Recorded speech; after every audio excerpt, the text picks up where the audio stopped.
Gemini, can you help me plan my 3-day vacation? Generate a photo of a muscly capybara. Explain the concept of supply and demand with OpenStax. Hi Gemini, quiz me on the rise of industrialization. Can you help me find an email? Yeah, I can help with that. This December, the world's top chess minds clash in the heart of New York City at the FIDE World Rapid and Blitz Championship. Witness world #1 Magnus Carlsen and other stars from across the globe. Rapid and Blitz, chess in its most thrilling form, unpredictable and unforgettable. Fast moves, tactics and blunders, and moments that will keep you on the edge of your seat. Witness the pinnacle of chess excitement. Get your tickets now at worldrapidandblitz.fide.com. This is the Google Pixel 9 with Gemini. And this is a look behind the scenes of a heated Fantasy League group chat, where Gemini's already made an image of a quarterback with noodle arms, a running back that's a snail, a Swiss cheese secondary, that's a new one, and now coming in hot, some wide receiver gloves made out of butter. Oh, let's see how they come back from that one. Still anybody's game, or anybody that has Gemini.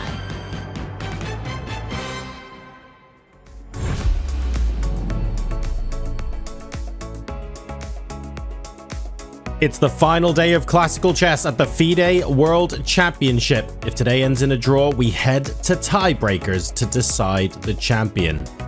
Yesterday, Game 13 delivered edge-of-your-seat drama. Gukesh threw everything at Ding in a relentless push for victory, but the reigning champion held firm under immense pressure. And now with the score tied at 6.5 apiece, Ding has the advantage of the white pieces for this final classical game.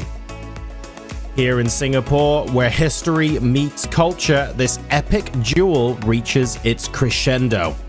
Will someone seize glory today, or are we destined to go into an extra day? We find out now. Welcome everybody, wherever in the world you are. I am John Sargent, and joining me on this broadcast, the folks that are going to be breaking down the chess for you today. But wait, hang on. It's Grandmaster Peter Lecco. Welcome back, Peter. How are you? Hello, John. Welcome, everyone, for the big final day. And going into this last day, of course, it would not be complete either in analysis or in terms of puns if we didn't have Daniel Naroditsky with us. Daniel, last day, big energy. Thank you, John. Welcome, everybody. As always, a great honor and privilege to be here for a day on which chess history may be written, and I say may, because we might get a draw and tie breaks tomorrow. But what an occasion, and I won't sully the significance of this moment with empty words. You've got 20 minutes until some incredibly significant chess moves are made.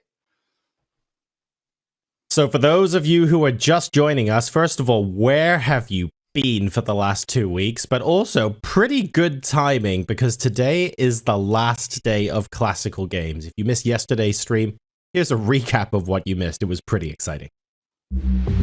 Something tells me we're not going to get a tilted Gukesh. We will get Gukesh on his A game and a Ding on his A game. Fantastic. I love it. Fantastic introduction to the game. E4, E6, D4, D5, you're gonna see a French defense. This is great news for all of us. The opening from game 1. How symbolic. The penultimate game, repeating the opening from game 1, which was a victory for Ding. Will he opt for F4 this time? No. Wow. This is a real surprise, yeah, that he kind of repeats the line that led to his loss in the first game. And Peter, I am way out of my depths already. A2, A3. And we see Bishop E7. There we go, very interesting. Ding. Ooh, Bishop E3, the instant response by Gukesh. And that was not on anyone else's menu because it is a novelty. And Knight B6 on the board, a move that we haven't talked about, a move that I'm not liking. It's the product of almost 40 minutes of thought. It's a move seemingly executed almost in frustration. Knife H5, and the knight knifes its way from G1, it goes to E2, up to F4, and on to H5. And now Ding is very, very much on the hot seat. And Gukesh about to make a move. He did capture, he did take en passant. Gukesh goes Queen F3, he goes for it. You know, we do see zeros on the eval bar. We've refuted Queen E4 and Queen G3. What in God's name could he be intending there? But no, Ding goes for for Doesn't do queen it. e8. Unreal. Why on earth? So quickly. Just look at the nerves. This is such a nice dual camera view as both players. They might be eating, but it's not a sign that they are calm. Bishop d6 on the board. Whoa, whoa, whoa, whoa. He allowed rook b7, bishop d6. Rook e8. And rook e8. I'm not liking this for black. No, no, this no. feels very shaky. He's reached a minute per move, Peter. The time pressure is now acute. 15 minutes for 15 moves with no increment. In a bad position. Forcing Ding to look at queen f7. He's played queen f7. What? And look at Gukesh, exactly. He also stared into... What? This is possible? No way. And he's played knight e4? And it's apparently not the move? Has to find rook f8, otherwise he loses virtually on the spot. But he finds it.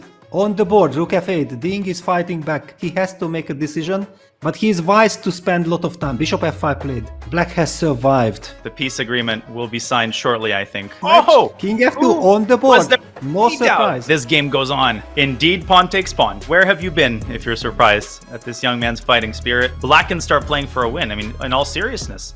Black does not have to go like rook c8. Black can get the king involved. Maybe it's time for a draw offer. Yeah, we are reaching this endgame. Yeah, so rook b7. White is collecting the pawn.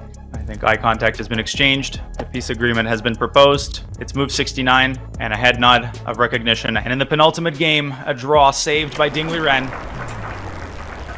I want to ask you first, how do you keep defending these worst positions? How do you do it? I try to find the moves which can stay on the game. Yeah, I'm very happy to find rook f8. After that, it seems that my position is holdable. And but before he had many other ways to press to have the advantage. Yeah, rook f8 was key, and then you made time control with a couple minutes to spare. What did Richard Rapport name his file today? Did he give it a good name? Maybe the reason I didn't play so well is he didn't send me a file. Okay, so Richard has something to improve on. Yeah. Okay, we'll have to talk with him about that. Did you have any coffee today? Yes, as usual. One shot of espresso. Okay, one shot of espresso. We needed 3 shots to watch your game, by the way. All right, I know you want to get some rest before the big game. What can we expect tomorrow from your golden game? What are we going to look for? I don't think you will see a short draw. Won't see a short draw. Okay, you're going to press as white. I think so. All right. Well, Ding Liren, thanks so much for your time, and good luck in your golden game tomorrow. Thank you.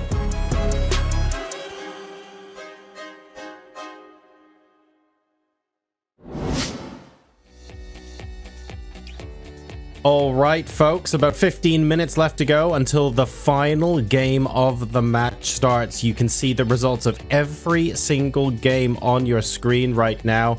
And Peter, let's go to you first.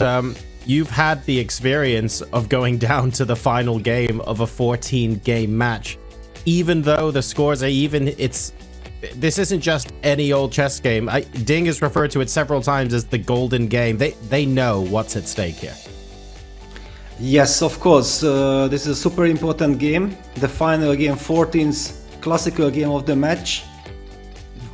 Always, whoever has the white pieces in the last game has some kind of a mental advantage, yeah, because he is the one who, if he finds the right balance and able to get the position where he's comfortable with, yeah, then it's kind of a golden opportunity to try to play on your opponent's nerves. So from Black's perspective, it's very important to rely on good preparation, because if you are, on the other hand, neutralizing your opponent's opening and you feel comfortable, then you can simply ease the tension. Yeah, then you can just be very comfortable, and then you don't even understand that this game is so important. But if you get into some trouble, then all the nerves and everything comes at you, and you start thinking that, oh my God, just one mistake. If I lose this game, then I lose everything that I have worked for all my life.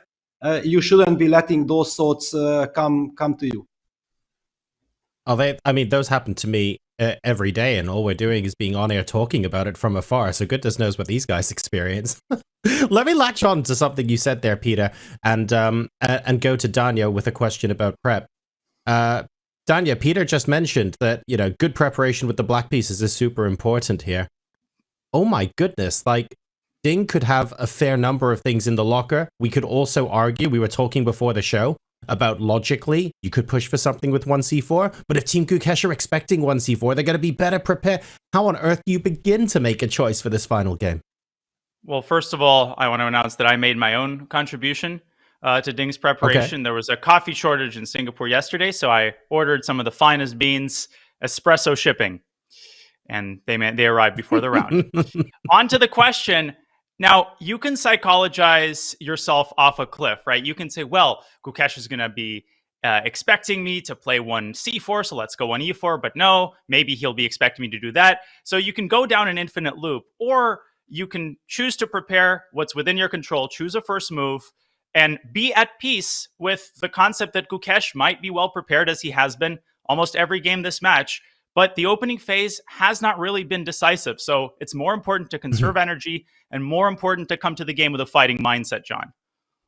Okay, that's really good advice and really, really good for viewership to hear as well. Like, if we haven't really seen those decisive battles in the opening so far, it's not that likely that Game 14 is going to produce that breakthrough where suddenly, you know, it makes all the difference. You're going to need your energy for the second half of this game, so it's going to be a bit of a long one. Now, before we get to the moves today, we caught up with Mike Klein earlier on. He was in the glass cube today, so not in a swimming pool or anything like that. Super serious for the final day's games. Let's see what he had to say. Well, here we are back inside the playing hall, perhaps for the last time. And at this point, we're out of nerves. We're out of metaphors. There were so many dignitaries yesterday. The VIP room ran out of food. If I'm being honest, we might even be out of clean clothes. We'll have to work on that later. How many ways can we describe how an 18-year-old is handling the stress off the board, and how the world champion is handling all of the stress he's been put on the board defending these positions? What can we expect today? Well, we don't have to look that far into the past. Remember last year, Ding also was tied going into the last round. He had the white pieces, and he pushed for 90 moves, didn't even castle his king. He played the fishing hook sacrifice, but in the end, he almost overpressed, and Nepomniachtchi nearly had a winning position. So he's got to watch out for that today. He needs to make sure he at least makes the tie breaks. And also don't forget, yesterday, when I asked Ding what to expect, he said, don't expect a quick draw just because he's playing white, and he's pretty much always honest. I don't think he was playing any sort of mind game. So I think we're in for a long day. It's been quite a battle. Game 14 coming up. Now back to you guys in the studio. Final day, world champion Ding Liren with the white pieces will be pushing for a victory, of course, so that we don't have to go to tie breaks. Gukesh, though, extremely hungry for it. We've seen his fighting spirit. Initial predictions, Peter. I hate to do it. Predictions for today's game, or maybe the kind of battle we're going to see en route to the result. What do you think? I think that Ding Liren will try to play a controlled game. Yeah, a slow game where he can build up slowly the pressure. Yeah, not to rush, not to take those enormous risks like he did last year in his World Championship match that almost completely backfired. I believe that if we're going to be seeing opening battle, then it's connected with 1c4. But the big question is Team Ding looking for an opening battle or not? I don't know what to suggest. All right, so we've heard from Peter, Danya. We reckon maybe 1c4, positional outmaneuvering of our opponents going into the middle game. How are you feeling about today's battle? I totally echo Peter's sentiment. Obviously, if there was a way to force a draw or force a certain type of position, well, we wouldn't be playing a world championship match. Chess would have been solved long ago. If Ding could mark one particular game that he would like to follow in terms of its arc, I would point to the Italian game with knight c3, where he got that very tiny edge in the end game. He was able to prosecute that edge, but ultimately, dogged resistance from Gukesh resulted in a relatively quick draw. Nonetheless, against 1e4, when Gukesh was, human, when he was a mere mortal rated 25, 2600, his main move was not 1e5. He was a Sicilian player at the start of his career, and even the Caro-Kann occurs more frequently in his practice than 1e5. So, Peter, you made this point before the broadcast began. 1e4 is actually quite a risky choice because Gukesh might have a surprise waiting up his sleeve, John. Man, do I not envy anybody on Ding Liren's team here. On the one hand, I really want to see that surprise come out. On the other, I'm not sure I want like big, crazy surprise prep for the final game. It's going to be an amazing slugfest. It's difficult to know what to think. The good news is, it's not just us here on your screen that matter as far as our opinion counts, because Vote Chess is still on, of course, for the final round, and we are inching closer to a whole bunch of you winning prizes. If you head to chess.com/events and you click on the banner for the World Championship, you can go to today's game. And once you click into that, you should see the live stream in the top right, but underneath that is a button called Social. Click into there, and there will be a tab called Vote, where you can vote for a white win, a draw, or a black win in today's game. Now, the beauty of that is you don't just let us know your opinion, and we put those opinions on stream, of course. You can win big as well. Take a look at this. 20 people are going to win. It's not just one person. And the top prize here is $400 in Chessable course vouchers. So quite a chunk. So at the moment, I think there's a 4-way tie for first, if I recall correctly, heading into the final day. This is really, really exciting, and a whole bunch of you are on course to get some pretty delicious prizes. We had a 5-way tie earlier. It's become a 4-way tie. Are we going to whittle that down to 3 or 2, or even a single winner after today's game? We will find out when the chess begins. So make sure you participate in Vote Chess. I think you can vote until the players make their 10th move, by the way, so you don't have to do it right this second. But have a think about it. Log on to your chess.com account and go to /events. Make sure your vote counts. As things currently stand, we can see that the vote's fairly evenly split. 35% for a Ding win, 38% for a draw, 26% for a Gukesh win. To be fair, he's got the black pieces today, so slightly lower there. I imagine more votes are going to be coming in the next couple of minutes, and we will see that change. That is the live view of what you're seeing outside of the glass cube in the playing hall. Inside, however, significantly brighter. So for those of you who are joining the stream for the first time, there's a big piece of glass that's a one-way mirror where the players are playing, and the spectators are right outside that. So they can stay in, but the players cannot see out. It's a giant interrogation, but it's an interrogation over a chessboard. And I think, very blurry in the background, was that Gukesh walking in? No, it wasn't. Oh, yes, it was. There we go. Excellent. I shouldn't doubt myself that often. Water bottle under the table. He's getting ready. Ding Liren will be following him in shortly. And this is, exciting times. Waiting for Ding Liren to take his seat. Peter, let's read a little bit into body language here. Gukesh looks pretty relaxed, if I'm honest. Yeah, he's always kind of relaxed, or at least that's the impression we are getting. I love the way how he gets into his lunchroom and puts his jacket on this seat and then also jadoobs it. Oh, yeah. I just love it. And we have also Ding Liren at the board. Handshake. Maurice Ashley is also ready. So let's go ahead and hop live to the playing hall in Singapore for Maurice Ashley to announce the start of the round and the pre-round ceremonial moves. The players are just moving their pieces about now, getting themselves comfortable. The hoodie, as you point out, Peter, has been appropriately jadoobed in the restroom. And now we await the first moves on the chessboard. Exciting stuff. Let's go to Singapore. Welcome to the FIDE World Championship 2024, presented by Google. Held here at the Aquarius Hotel at the luxurious Resorts World Sentosa in beautiful Singapore. I am Maurice Ashley, and it is my distinct pleasure to introduce the players who are competing for the title of World Chess Champion. First, from India, the challenger, Gukesh Dommaraju.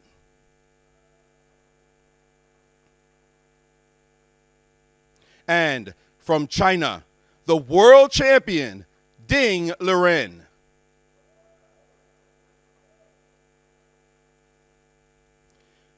The match is tied at 6.5 points apiece. Today is game 14, the final game of the classical portion. If the match is tied after today, we will play a tiebreak tomorrow. Singapore has been a fantastic host nation for this championship, and our first mover represents his country well. He is a distinguished academic at the National University of Singapore, where he is the inaugural Vice Dean of Global Health at the Saw Swee Hock School of Public Health.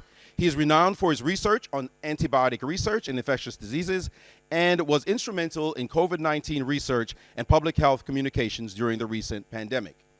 Beyond academia, he's also passionate about chess, Widely known as the Legend, he was formerly an accomplished chess amateur, achieving the title of International Master in 1994. Please welcome the president of the Singapore Chess Federation, Professor Su Li Yang.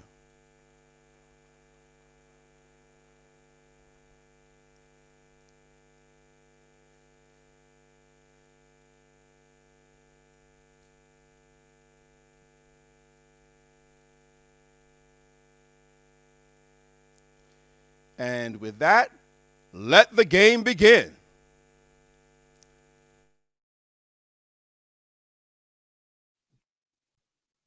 All right, the game has started. The clock is ticking. Ding Liren does not play 1c4. Options on the table as knight f3 is on the board. Okay, Peter, Danya, expected, unexpected, fun stuff, memories of previous games in this World Championship, variations that these players are likely to have in their heads. Danya, take it away. I want to hear what you guys think. Well, Peter, I defer to you as the opening expert. One knight f3 has been seen before, and after d5, e3 was played, I believe. This time, g3. Has this also been played in this match? Yes, it has. Exactly. Yeah, it's a psychological game. It's the last game, a brutal one. Ding Liren going for the rated defense with knight f3, g3. Ding Liren has opted for the ultra-solid g7, g6 move, yeah, which led to this symmetrical Grünfeld, where one of the biggest novelties of the match had been played with rook e1 by Gukesh. So it's very intriguing to see how he will react. Will he also opt for g6? Because it's a very solid, reliable opening line. But one thing we can say that certainly Team Gukesh couldn't have expected the rete, because it was their weapon. It's kind of a big shock and a big surprise that Ding is going for it. Indeed, and the game that you mentioned, of course, Gukesh had the white pieces, and the shocking rook e1 led directly to a commanding position out of the opening. A little reverse psychology. Looking at Ding's games, g3 has been part of his repertoire for many years. He first played it in 2003 in the under 12 World Youth, but it is far from his most common weapon, and you'll drive yourself crazy if you try to account for every single line that features more than 20 or 25 games. There's way too many of them to explore. Most recently, Peter, Ding played the move g3 to defeat Daniel Friedman in a rapid game. He's definitely played it against the top players, but far from the most expected weapon. Definitely Team Gukesh. What have they come up with here? And we see c5 played. Okay, so this is kind of a reversed Grünfeld, reversed whatever, yeah, it depends, yeah, bishop g2. So if black plays knight c6, then white plays d4. That's then a reversed kind of Grünfeld. We might be seeing it. Knight c6 on the board. Indeed, d4 on the board. A reverse Grünfeld in its purest form. Yes, knights, very interesting to see how Gukesh will react. Okay, he plays e6, because honestly, the reputation normally of a reverse Grünfeld is that it should be promising for white. Yeah, so if with the black pieces you are ready to fight against it, it means that you have some specific preparation why you believe that you are actually able to neutralize white's initiative. Yeah, because it's typical that white goes for some c2, c4 pawn sacrifice, just like in the Grünfeld, based on very quick development. Yeah, castle c4, and now it's the big question, because if white castles, then I believe black has the option of going c takes d4, knight takes d4, bishop c5. Is that an option? I think it's one of the main options here for black. And you pointed out something very important. Ding has had this exact position once, blitz game against Hare Krishna a couple of years ago, but a lot of people unfamiliar with this opening might not bat an eye, but indeed, knight to f6 is the far more common developing move. That's been played 4 times against Ding. If white castles and then black plays e6, we will potentially transpose, but why did Gukesh play e6 first? That's the big question. If he plays knight f6, we're back in main territory, but no, such things don't happen by accident, Peter. Great call.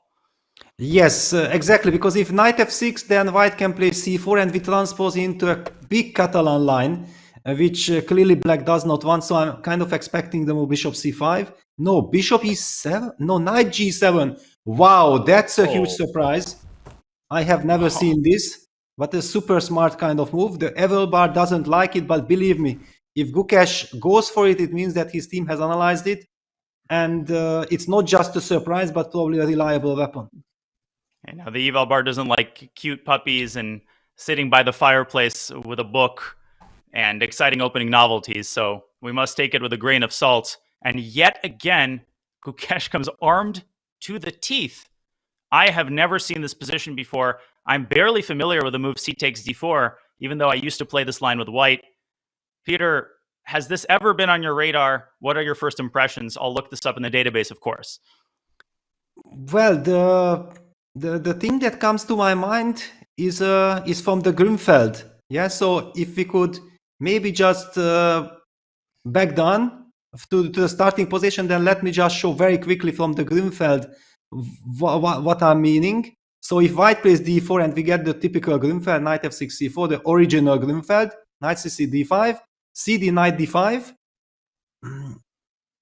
or no, not cd, sorry, e3 first, bishop g7, and then here the move c takes d5, knight takes d5, knight takes d5, queen d5, knight e2 exists. Yeah, I think this was actually played by Lajos Portis, my countryman, the legendary Hungarian player, and it has a soul, it has a spirit. Yeah, targeting that queen on d5 with knight c3 and play a long positional game. So by going knight g7, we can now go back to the current position, the live board. We see that actually black is setting up similar ideas. Yeah, black is planning to capture on d4 and then hit that queen with knight c6. Let me ask you this. Black has carried this out in a slightly different move order with colors reversed. What is the significance of knight g7? By that logic, given that white has the extra tempo that he spent on castling, if black had started with knight takes d4 and then played knight e7 here, is c4 a scarier prospect? Can we understand why he starts with knight e7 in this version? Exactly. Yeah, that's the reason what I'm thinking of. Yeah, because if white gets c4 in and then knight c6, the queen retreats, I don't know exactly where. It's a big question. Yeah, there are so many different squares which make sense. But it looks scary. But let's just compare. So black played the move knight g7. So if white plays the move c4, then we are expecting that black is probably simply taking d takes c4 in the game. And c4, of course, any Grunfeld player, this move should be perhaps the most common played by black in the Grunfeld c5 to shatter white's center, often at the cost of a pawn. And you're saying d takes c4 might be an option here? Yeah, I'm kind of speculating. Yeah, but d takes c4 is also a very scary move. Yeah, you only play it if you know that it works. Yeah, but if, for example, he takes after c4, he relies on knight takes d4, queen d4, knight c6, then it didn't really make any big difference whether he starts with knight g7 or knight takes d4. Although I would venture to say that maybe white has additional resources on top of c4, which we'll get to. Is knight b5 here a paper tiger, or is it scary? I think it's very scary because after knight d5 you can take and play bishop f4, and immediately there are big issues with knight c7 check. And important for newer players to realize, this might seem very tempting, but white cashes in too quickly. You are not aiming for just a pawn here. This simply restores the material balance, and black is okay. But Peter, as you point out, takes, and bishop f4 with essentially the unstoppable threat of knight to c7. And I will show also, of course, I cannot help it. I'm sorry. This is not just a fork threat. No. This is a checkmate threat. And the World Championship would have an abrupt conclusion. But this would be an alternate reality because we are dealing with professionals here. So if indeed, after c4, black aims to take on d4, then the question is, well, why didn't black take immediately and play knight e7? Why the fancy move order? And my theory, Peter, is that maybe there's another move here, such as e2, e4, that might have scared Gukesh off of this move order. What do you think? Yeah, at least certainly it gives white much more options. Yeah, e4, c4, maybe even some rook d1. Yeah, just getting the rook ready to open up them with e4, c4, depending how black is placing his pieces. So the move knight g7 makes a lot of sense. Now Ding is taking his time, and I have noticed that whenever Gukesh has surprised him, then we hear some cuffs and so on from Ding. So it's not a health issue. It's much more like a reaction of his body to any kind of surprise when he knows that he runs into an opponent's preparation. Now, the good news for him is that there is nothing to be afraid of Gukesh's preparation here, because Gukesh is trying to neutralize white's pressure. Yeah, black is not trying to take over the initiative, but still, it's a little bit unpleasant that you were the one who selected the reti. You wanted to surprise the opponent, and then after all, you get counter-surprised, and you're already in a fresh territory. Yeah, it's the sort of situation where the hunter kind of falls into his own trap. And I did a little bit of investigating, Peter, and as always, I think you hit the nail right on the head. For perhaps the last time, I want to return very quickly to this line, knight takes d4, knight e7, which has been played a couple of times. And Oleg Romanishin, who is absolutely legendary in these types of reverse Grunfeld sideline positions, demonstrated precisely why this is an inaccurate move order. And indeed, it has to do with the move rook d1. His opponent, Nikolai Ninov, Bulgarian Grandmaster, Forni di Sopra 2012. I played in that tournament the following year in Italy. And now Romanishin was the only one who correctly dropped his queen to e3, and black lost this game and was completely lost in just a couple of moves. Knight b4 was tried. No thank you, says Romanishin. You are not taking my c2 pawn. Black lags behind in development. Queen c7, c3 chasing away the knight. Already bishop takes d5 is a huge problem. Black tries this move.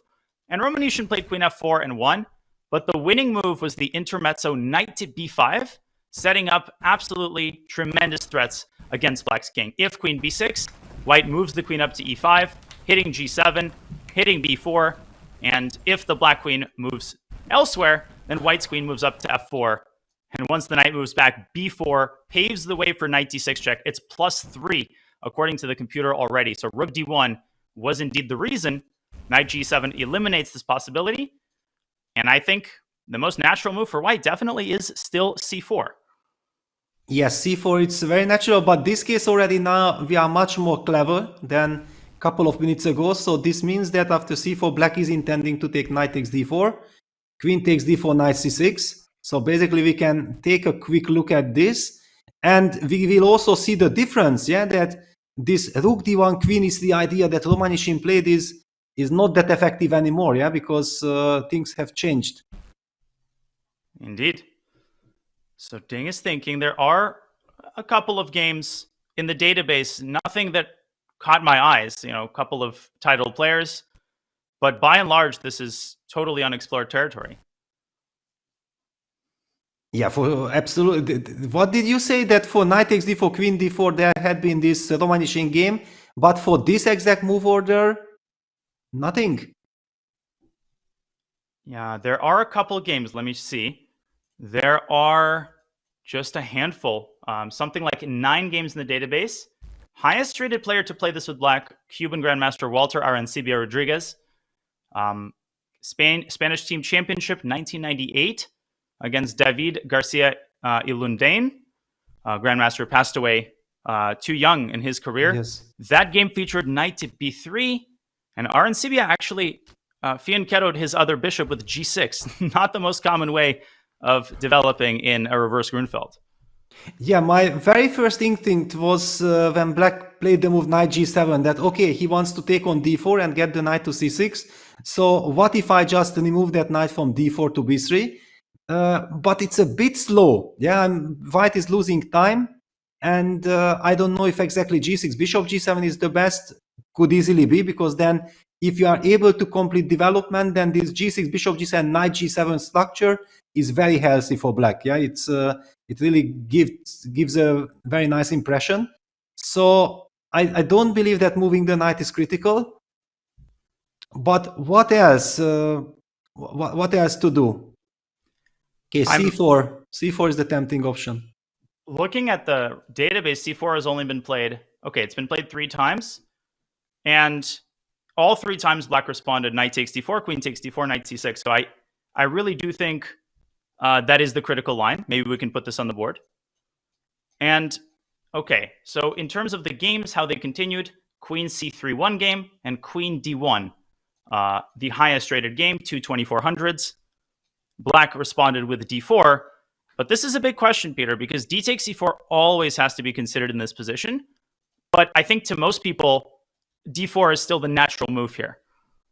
Yes, I would like to highlight that, of course, from White's perspective, it would be desirable to play the move Queen D3, yeah, to bring the queen back to D3. However, it runs into knight E5 double attack. I think this is one of the big issues that White is faced with, yeah, because I don't know, maybe you can even sacrifice this pawn, yeah, but imagine if Black plays a move like D4, then clearly queen on D3 is much stronger. And after knight E5, maybe can we play for compensation somehow? Queen C3. If you take knight C4, then E4, trying to open up the position. Oh, wow. And this turns into the king's gambit, but on the other side of the board, undermining the knight. And I would be terrified of my king being stranded in the center, unable to develop the bishop. Or maybe that's the lesser evil, but you would have to reckon with the loss of G7. Yes, I can even do the intermezzo with E takes D5 first, yeah, just to make sure that even your structure is destroyed. Well, this looks scary. And if you don't take on C4, you play the move D5, D4, yeah, trying to get this extra tempo, then I'm not sure if it's really a tempo, yeah, then I sidestep with my queen to B3, for example, and I'm setting up a very quick bishop F4, rook D1. It also feels very vulnerable for Black. Black is lacking development. And in many ways, this actually hurts Black, because after rook D1 and E3, Black would like to play the move E5, and now the knight's in the way, so Black might end up moving the knight back anyway, not to mention how vulnerable it is to these various tempo moves. So Queen D3 is in play. That's what you're saying, Peter. Very important for White not to automatically stop calculating after knight E5. Super instructive. Yes, I think that this is a critical move. Of course, psychologically for Ding Liren, it's obvious that after like 1-2 minutes, once the shock effect has disappeared, it's the main continuation that he looks at, yeah, because this is the most ambitious way. On the other hand, you know exactly that your opponent kind of prepared this system. He's expecting the best moves. So even if you think that this is the best, you might not go for it because assuming that your opponent is ready for it. But I have 2 points here. And first, just to complete the analysis, if Queen D1 is played, the more sort of conservative move, and Black does respond with D4, the game that I referenced, the only game to reach this position from the 4NCL, British Team Championship, it continued E5, E takes D4, E takes D4, and they reached this very interesting position. Perfect timing because C4 has been played. Let's pause the analysis and watch the 7th move of the World Championship being played. And here we go. Peter, knight will come to C6, and we will get exactly the position we just had on the board. Yeah, knight's the critical moment. And how much time will Ding Liren take for his next move? That's a big question. Well, I didn't want to say anything for a couple seconds in case I would predict 30 minutes, and then 5 seconds later, it turned out that he'd already decided on a move. But that would be madness. Madness Carlsen, to make a move here in just a couple seconds if he's never seen this before. Yeah, on the other hand, yes, it's a surprise from Gukesh, but it's also a very risky one. For example, I don't believe that Black can play like this if he is not super prepared, yeah, because over the board, just one inaccuracy from Black's perspective, and you can just end up in a lot of trouble, yeah, so you have to have a very specific move preparation here, justifying the fact that you are behind in development. You still need one move to develop the bishop and another move to castle, and White will use those 2 tempes to create real pressure on Black center. So it's a very risky strategy. Yeah, it's a surprise, but still it's very risky. Well, what's fascinating is that if White plays the move Queen D1 and Black responds with D4, this exact position with colors reversed has been reached in several very high-profile games, except with one difference. To continue our reverse color analogy, it would be Black to move in this case, because, of course, it is usually White to move. Let me just very quickly show. Yes. To return to a rather common Grunfeld line that you highlighted, Peter. Knight takes d5, knight takes d5, queen takes d5, knight e2.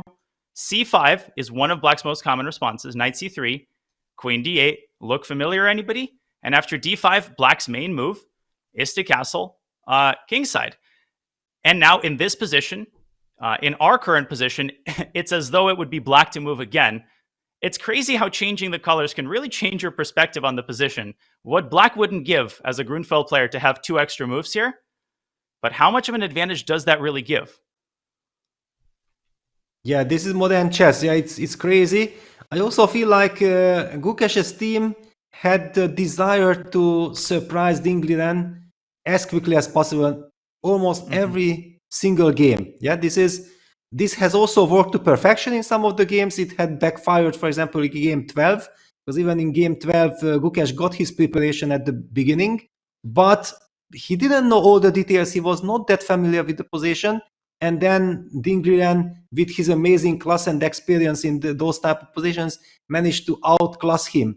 So there is some similarity in the two scenarios, yeah, that I'm seeing here. That's why I'm not sure yet what to think of. Yeah, I feel like it's nice to have a surprise, but on the other hand, if Ding Liren plays the natural good moves here in this position, then black still has to be very precise to solve all the opening problems. Yeah, and that position I referenced with colors reversed, it was reached in the game Kazimjan of Giri, Tashkent 2014. Maxima Shilogrov had it on the board, but that extra tempo obviously gives white the prospect of a check on the e-file. So queen d1, d4, that position after e3, e5, with the black bishop already developed to e7, it's a completely different landscape, because in that case, black would, guarantee being able to castle. But here's the big moment, because queen d3 is very much in the cards. And Peter, the fact that Ding is taking as long as he's already taken, it tells us that he is not considering queen d1 as an automatic move. He understands that with black's king stuck in the center, you need to think tactically in a position like this. And maybe his previous responses to Gukesh's surprises, which have been largely successful, it's giving him some confidence. He's not really buying all of Gukesh's preparation, and maybe that's a good thing. Yeah, certainly. Ding was also revealing, that his team has mentioned that please think at critical moments, and this is a very critical moment. It also has this tendency that the next 2, 3, 5 moves might decide the fate of the game. The reason why I'm saying it that if, for example, white gets absolutely nothing out of the opening, then okay, yes, you can play, but it will be very difficult because the position can simplify itself.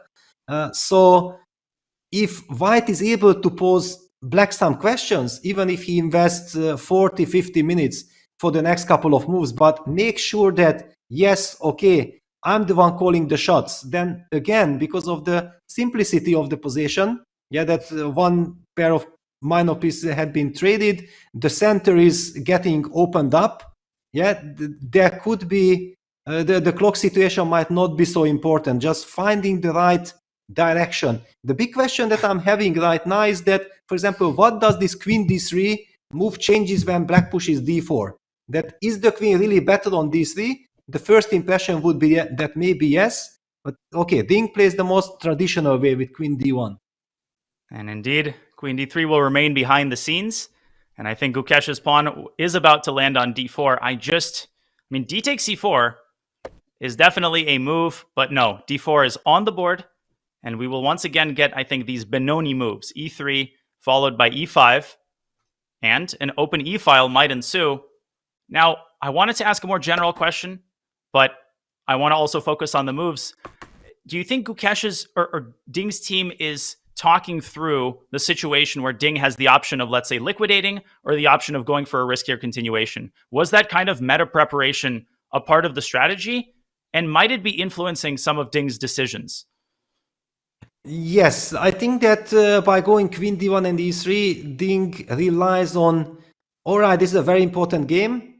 Let's not to overthink it. Let's play moves that are definitely good.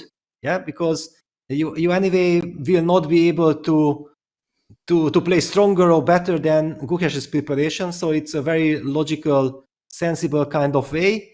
He knows that queen d1, e3 challenging black center and being a tempo up in this position should give him a normal position. And he just sticks to it.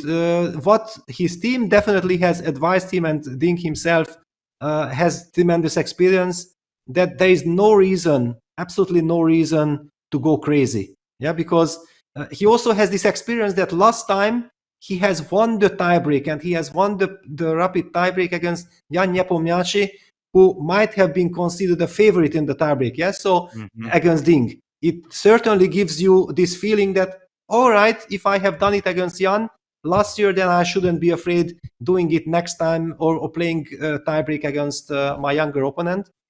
So just not to do anything stupid. If you get a chance, of course, push. I believe this was kind of the direction his team was suggesting. Sounds like a reasonable strategy. Let the game come to you. Don't play outside of your playing style. Play what you're comfortable with, and be confident in case this match goes to a rapid tiebreaker. Man, already an exciting opening. John, we're virtually in unexplored territory, just 10 moves into the game, which by 2024 standards is basically like a novelty being played on move 1. It does feel a bit like that, doesn't it? We were thinking out loud, with so much prep, is it really possible to get into a position where we actually surprise our opponents again out of the opening? We have done just that. So hats off, I have to say, to Team Gukesh. Absolute game changers in this match so far. Speaking of game changers, Chess.com, of course, are thrilled to support our fellow game changer, ChessUp2. You might have heard of them on the stream. They are the record-breaking company taking the gaming world by storm with ChessUp2 that has now been released. It's a physical electronic board that syncs to your Chess.com account. You can take a look at your rated games on it, and you save and analyze. With built-in Wi-Fi, a touchscreen, and touch-sensitive pieces, it supports beginner players, if you're an intermediate player looking to improve your training, or if you just want to play some casual games with family and friends. It's got you covered in all of those scenarios. So make sure to grab one today with $50 off. Head over to go.chess.com/chessup2 or use !chessup in chat to unlock this offer and take your game to the next level. Folks, Ding surprised once again out of the opening, but we're in familiar territory. It's happened before. We find out what's going to happen after this, after a couple of short minutes. We'll catch you after this break.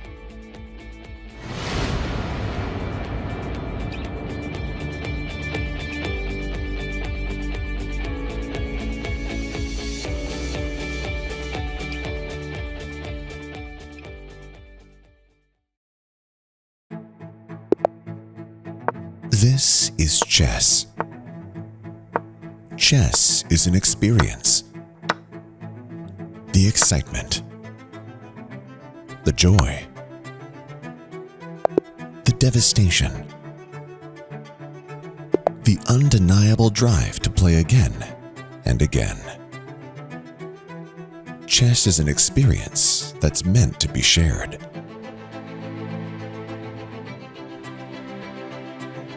What if you could experience chess in a completely new way?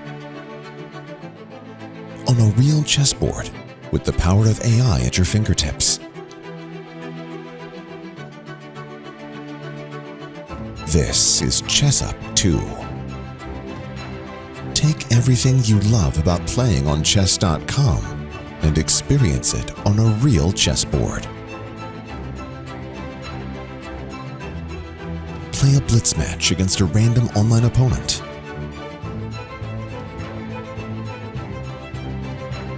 Conquer the bot you've been stuck on for months.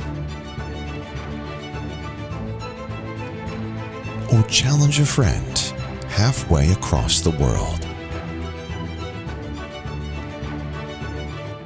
ChessUp2 is always ready and always connected with built-in Wi-Fi. Never miss a move with full piece recognition. And review all your games right on chess.com. ChessUp2 is more than a chessboard. It's a chess trainer. If you're new to chess, ChessUp will teach you. If you already know how to play, Chess App will teach you how to really play. With patented AI assistance, you can balance a match between players of any skill level, or hone your skills against one of the built-in AI coaches.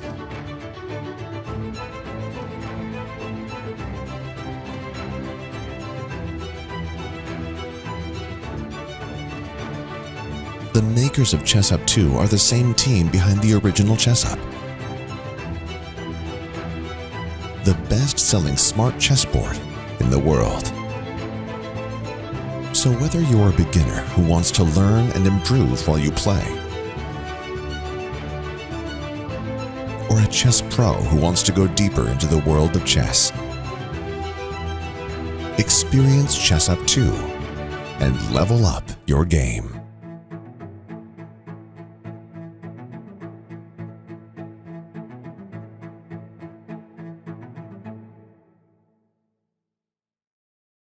This is the Google Pixel 9 with Gemini. And this is Dan, suggesting some places to meet up and watch the game tonight. But you know what's better than a list of places? Knowing how close those places are. Which is why you're just gonna ask Gemini to put these places on a map. Whoa, how's that for teamwork? Why can't you cool? Just let me cool.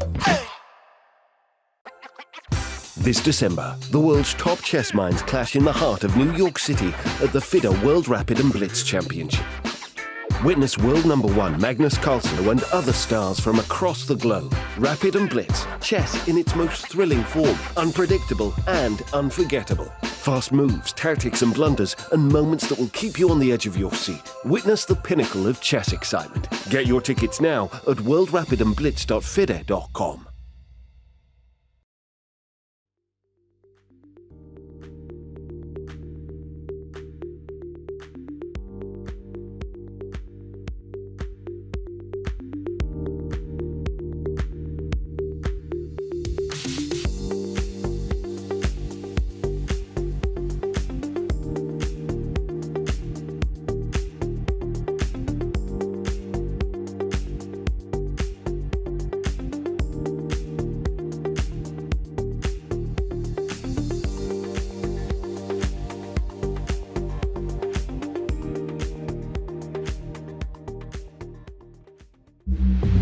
No chess event has more prestige than the World Chess Championship. For nearly 140 years of rich history, we've had amazing stories, legends, and epic battles between intellectual giants.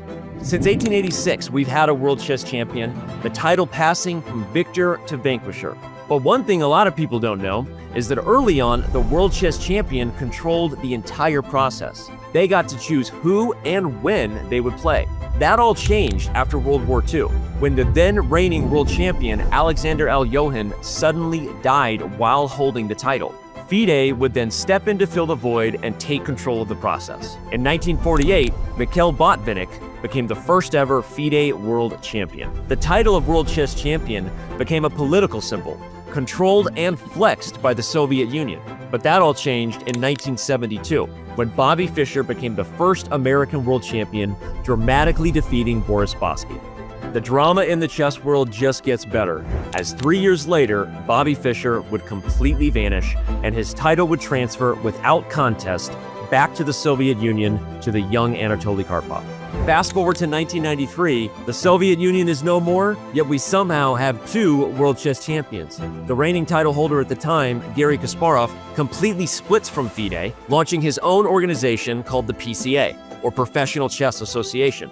And many people don't know that it wouldn't be until 2006 that the two championship titles would finally become one once again, as Vladimir Kramnik unified the claim to the crown. A year later, and Vishy Anand would defeat Vladimir Kramnik, becoming India's first world chess champion.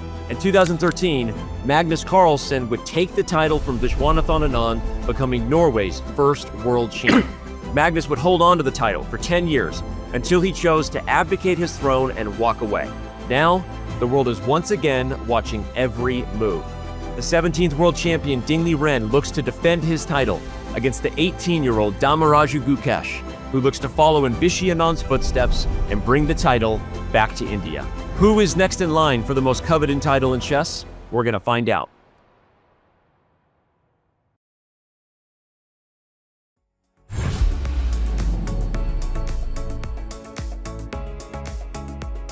We are back with moves on the board here at the FIDE World Championship. E3 Bishop C5 has been played. Peter, this is it's been an intriguing opening so far. I would say that considering Gukesh has taken Team Ding a little bit by surprise in the opening, it's almost unusual. There we go. Excellent camera work, team. It's almost unusual to see that Ding is not half an hour down on the clock. He's posing some questions for Gukesh as well. Are both players now comfortably out of prep and we're just slogging it out over the board? Yeah, it's very interesting because we have seen that after the Queen D1, Black has opted for the move D4. We're speculating that, yes, clearly White will play the move E3. We have also seen Ding Liren opting for it. And then the big question was like, if Gukesh has prepared this system, then why is he taking his time? Well, first of all, he probably did not expect the rated today to happen. Yeah, so who knows, probably he's relying on his memory prior to the match. Yeah, and so many things happened before. I mean, during already this match that how can you remember all the details? But certainly he knows his setup. And during the break, I was thinking, like, if I would be Black, I would somehow be tempted to develop the bishop to c5 and reinforce the pawn on d4, not allowing this e5 and potentially ed, rook e1 check, all these dynamics. The pawn on d4 can be vulnerable. So my feeling was, yes, bishop c5 is a very natural justification trying to protect that pawn. So I was thinking, like, how White could proceed after bishop c5, because there are a lot of dynamic possibilities. Yeah, for example, you have to take into account that is Black threatening d takes e4 strategically speaking or not. Yeah, it's a very tough question to answer if you are not prepared, because there are pros and cons to the situation. The reason what I'm meaning that the question is that does White have the right to include the move a3? Because if you would, I'm planning to go b2, b4. If you have to play the move a5, which weakens the b5 square, something that we have seen in game 12 as well as a strategy from Ding, then, for example, let me just highlight. After a5, I was thinking about e takes d4.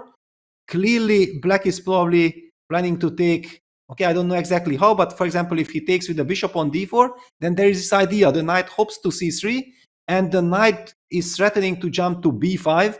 And be careful if you ask, what is this? Why can't you just take on c3? Giving up the dark square bishop can be very dangerous. This endgame with all these pieces, with this terribly powerful long diagonal pressing down the b7 pawn, White will combine it with rook b1, putting the pressure from every angle.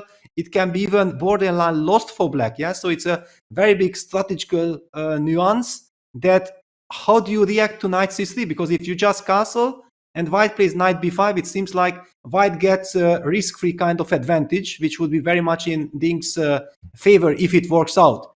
Of course, a lot of dynamics, because Black can, for example, push here e65, and then the bishop is ready to develop with the tempo, giving up the dark square bishop. A lot of questions, but the other question that I was asking right from the beginning, that is d takes e3 a threat?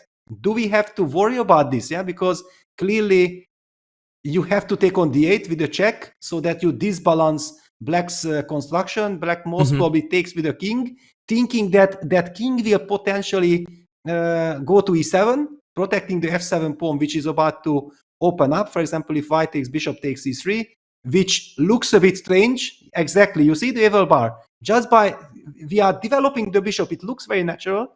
But in fact, this trade is good for Black, because the bishop on c5 is the vulnerable piece. With this bishop, you will be able to develop to d7, rook a c8, rook h d8, perfect harmony, nothing to worry about. But if White takes with the pawn on e3, then all of a sudden, you are faced with this b2, b4 tempo hitting the bishop. And whenever you put the king on e7, then after b4, even your bishop will have trouble finding a good square. So there are immediately a lot of problems for Black. You have very dynamic position with a lot of nuances. Ding is taking his time. He has to carefully calculate all these kind of things. I'm loving what we are seeing. It's a fresh position with a lot of questions. This is, I don't even know where to begin to try and unpick and go into further detail there, Peter. I feel like so much of what you said was so instructive, but it also goes against so much of what beginner players, for example, get taught when they're improving out of the opening. When we were first taking a look at doubling the pawns on the c-file, for example, the beginner brain immediately goes, hang on a second, we're still in the opening, we're busy getting castled. If we can double the pawns and fix that long-term structure, it sounds like it has the potential to be really good for no, it's really good for white, and you showed us exactly why, where the bishop on c8 is restricted, the rook on a8 doesn't have a natural square that it's going to go to, and white gets all the initiative with black still needing tempi to go ahead and castle. So it's your explanation there sort of gave us an insight into a lot of the things that we learn as we start to pick up the game of chess, as we become like 1200, 1400, 1600 players. I wouldn't say a lot of that gets thrown out the window, but it gets counterbalanced by these really nuanced strategic considerations that these players are going through in their head like calculators right now, saying, well, yes, that's a problem, but actually I can pose a bigger problem. So it's wonderful to see all of these different moving parts at work in this game. And I think really is a fantastic way to illustrate just how unbelievably complicated this is, even though someone might look at this and go, oh, we're on move 10, what's there to think about? I feel like you've dived into that thought process really well for both players and given us an insight into, if you've got 15 minutes, you can easily spend that amount of time, half an hour in this position, and you still wouldn't uncover half of it. Exactly, and this is also the reason why I'm still kind of confused that do I like Gukesh's approach? Because it was a surprise. In this sense, it sounds fantastic, yeah, that you, in a decisive game, you make sure that your opponent is unable to rely on his preparation. On the other hand, there are so many delicate questions, yeah, and I feel like black is the one who needs to be very precise. The good news for Gukesh fans is that if he already opted for it, he knows that this is risky strategy from black side, because just as I highlighted a couple of dangerous moments here that can happen, he is well aware of that, and he knows the antidote, yeah, because only if you know the antidote, you can really go for it. And some computed, dynamic, balanced strategic ideas, the one that I highlighted, I think it's a very important illustration, yeah, in this situation, for example, that we already know that taking on b5 is not so good. Knight b5, suddenly if the bishop would have to retreat, white would be super happy. White would be probably jumping up in his chair. Yes, I won the opening battle. Fantastic. But suddenly e6, e5, and a quick development with bishop e6, targeting the weakness on c4, brings completely new dynamic to the position. Yeah, so black might be perfectly okay. Many questions, many just very delicate questions, like you are calculating like Ding Liren, and you feel like I have a hope, this looks tempting, then you realize that, but wait a second, black has a reaction there, and then, yeah, probably this is what he prepared. I might not like it. Yeah, black gets counterplay. It's not so easy. Then you automatically think about, okay, let me find another direction, and just as you said, very easy to spend 20-30 minutes here. Ding spending some time looking at Gukesh. I think that was a good 4 or 5 second stare there.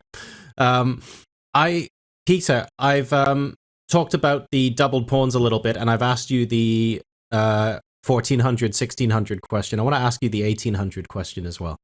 I was taught, and I think a lot of chess players will have been taught, whenever you consider exchanging pieces over a chessboard, you want to think about what the balance of the position is going to look like in terms of structure going into the middle game and the end game, right? You should always at least consider that, unless there's a 2-move tactic on the board or whatever, right?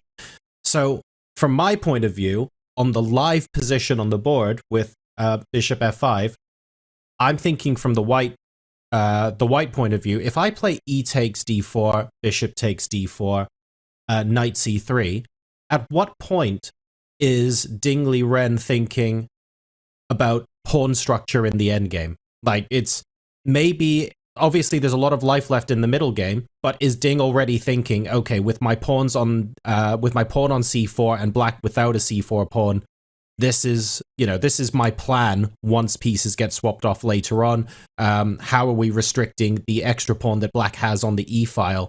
Is this an appropriate point in the game to start thinking about that sort of thing?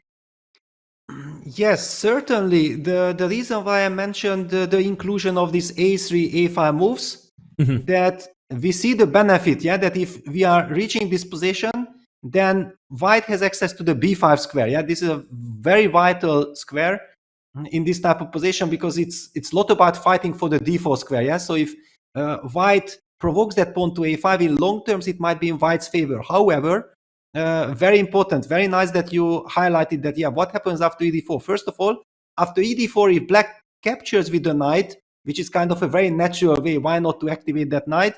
It might run into tactics with b2, b4, hitting that bishop right away on c5. Okay, and sure. Here we see the benefit of not having included a3, a5 moves, because with a3, a5 moves included, b4 would not be possible. So there is an argument that if you include a3, a5s, black also has the knight takes d4 option. And just to finish the thought process, bishop takes b4 would run into queen a4 check, winning material. The knight retreats to c6. Then bishop captures it with check. After b takes c6, queen takes b4. White wins the bishop and the game and the world championship title. So you cannot afford to take with the knight. So you have to take with the bishop, and then all these nuances with knight c3 again, with the inclusion, without the inclusion. Still, the good news for white is that white relies on this so-called Catalan bishop. The Catalan bishop on g2 puts pressure on the long diagonal. Still, the bishop needs to be developed. It's not so easy, and whenever you push e6, e5, it also comes at the cost of giving up the d5 square. And so a lot of strategical imbalances, lot to think of. I feel like white is risk-free. White can try risk-free to hope for something in the game. This is very good news for Ding fans. But I also feel like if already Gukesh voluntarily went for this position, he should be very familiar with a lot of the ideas. Okay, I've got one last question from a club player point of view for you, Peter.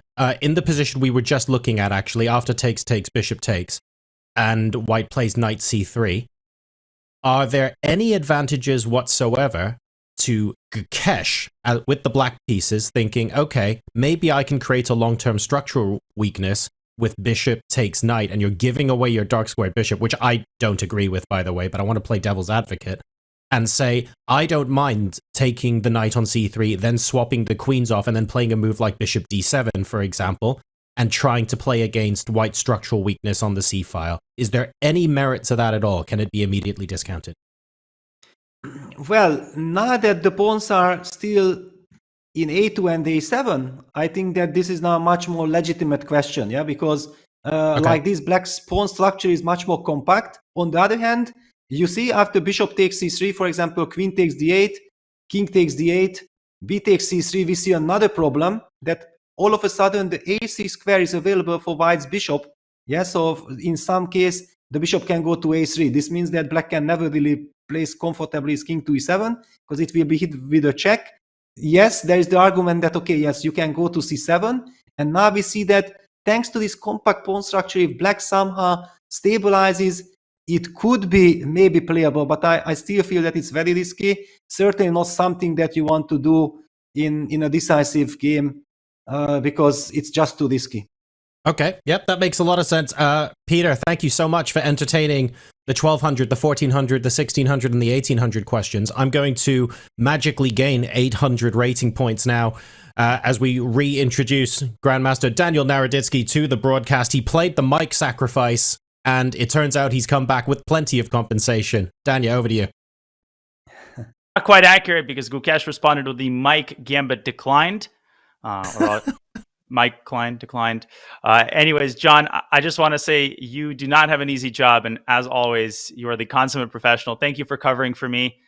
Peter, that was some legendary analysis. And hopefully my tech remembers that this is the last round of the World Championship match and decides to actually cooperate for the rest of the game.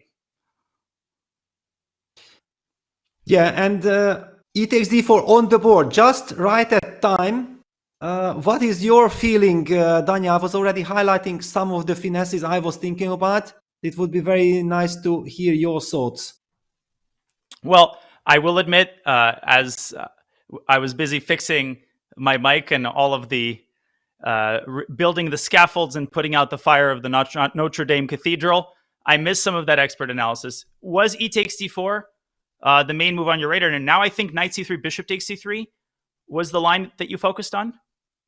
Well, I'm very skeptical about bishop takes c3. Yes, knight c3 is my move from white side, definitely. We were just kind of with John talking about that it's interesting to describe this structure, yeah, that white is dynamic, why white is not afraid of doubling the pawns, because thanks to the pair of bishops, then the open b file, the pressure against the b7 pawn.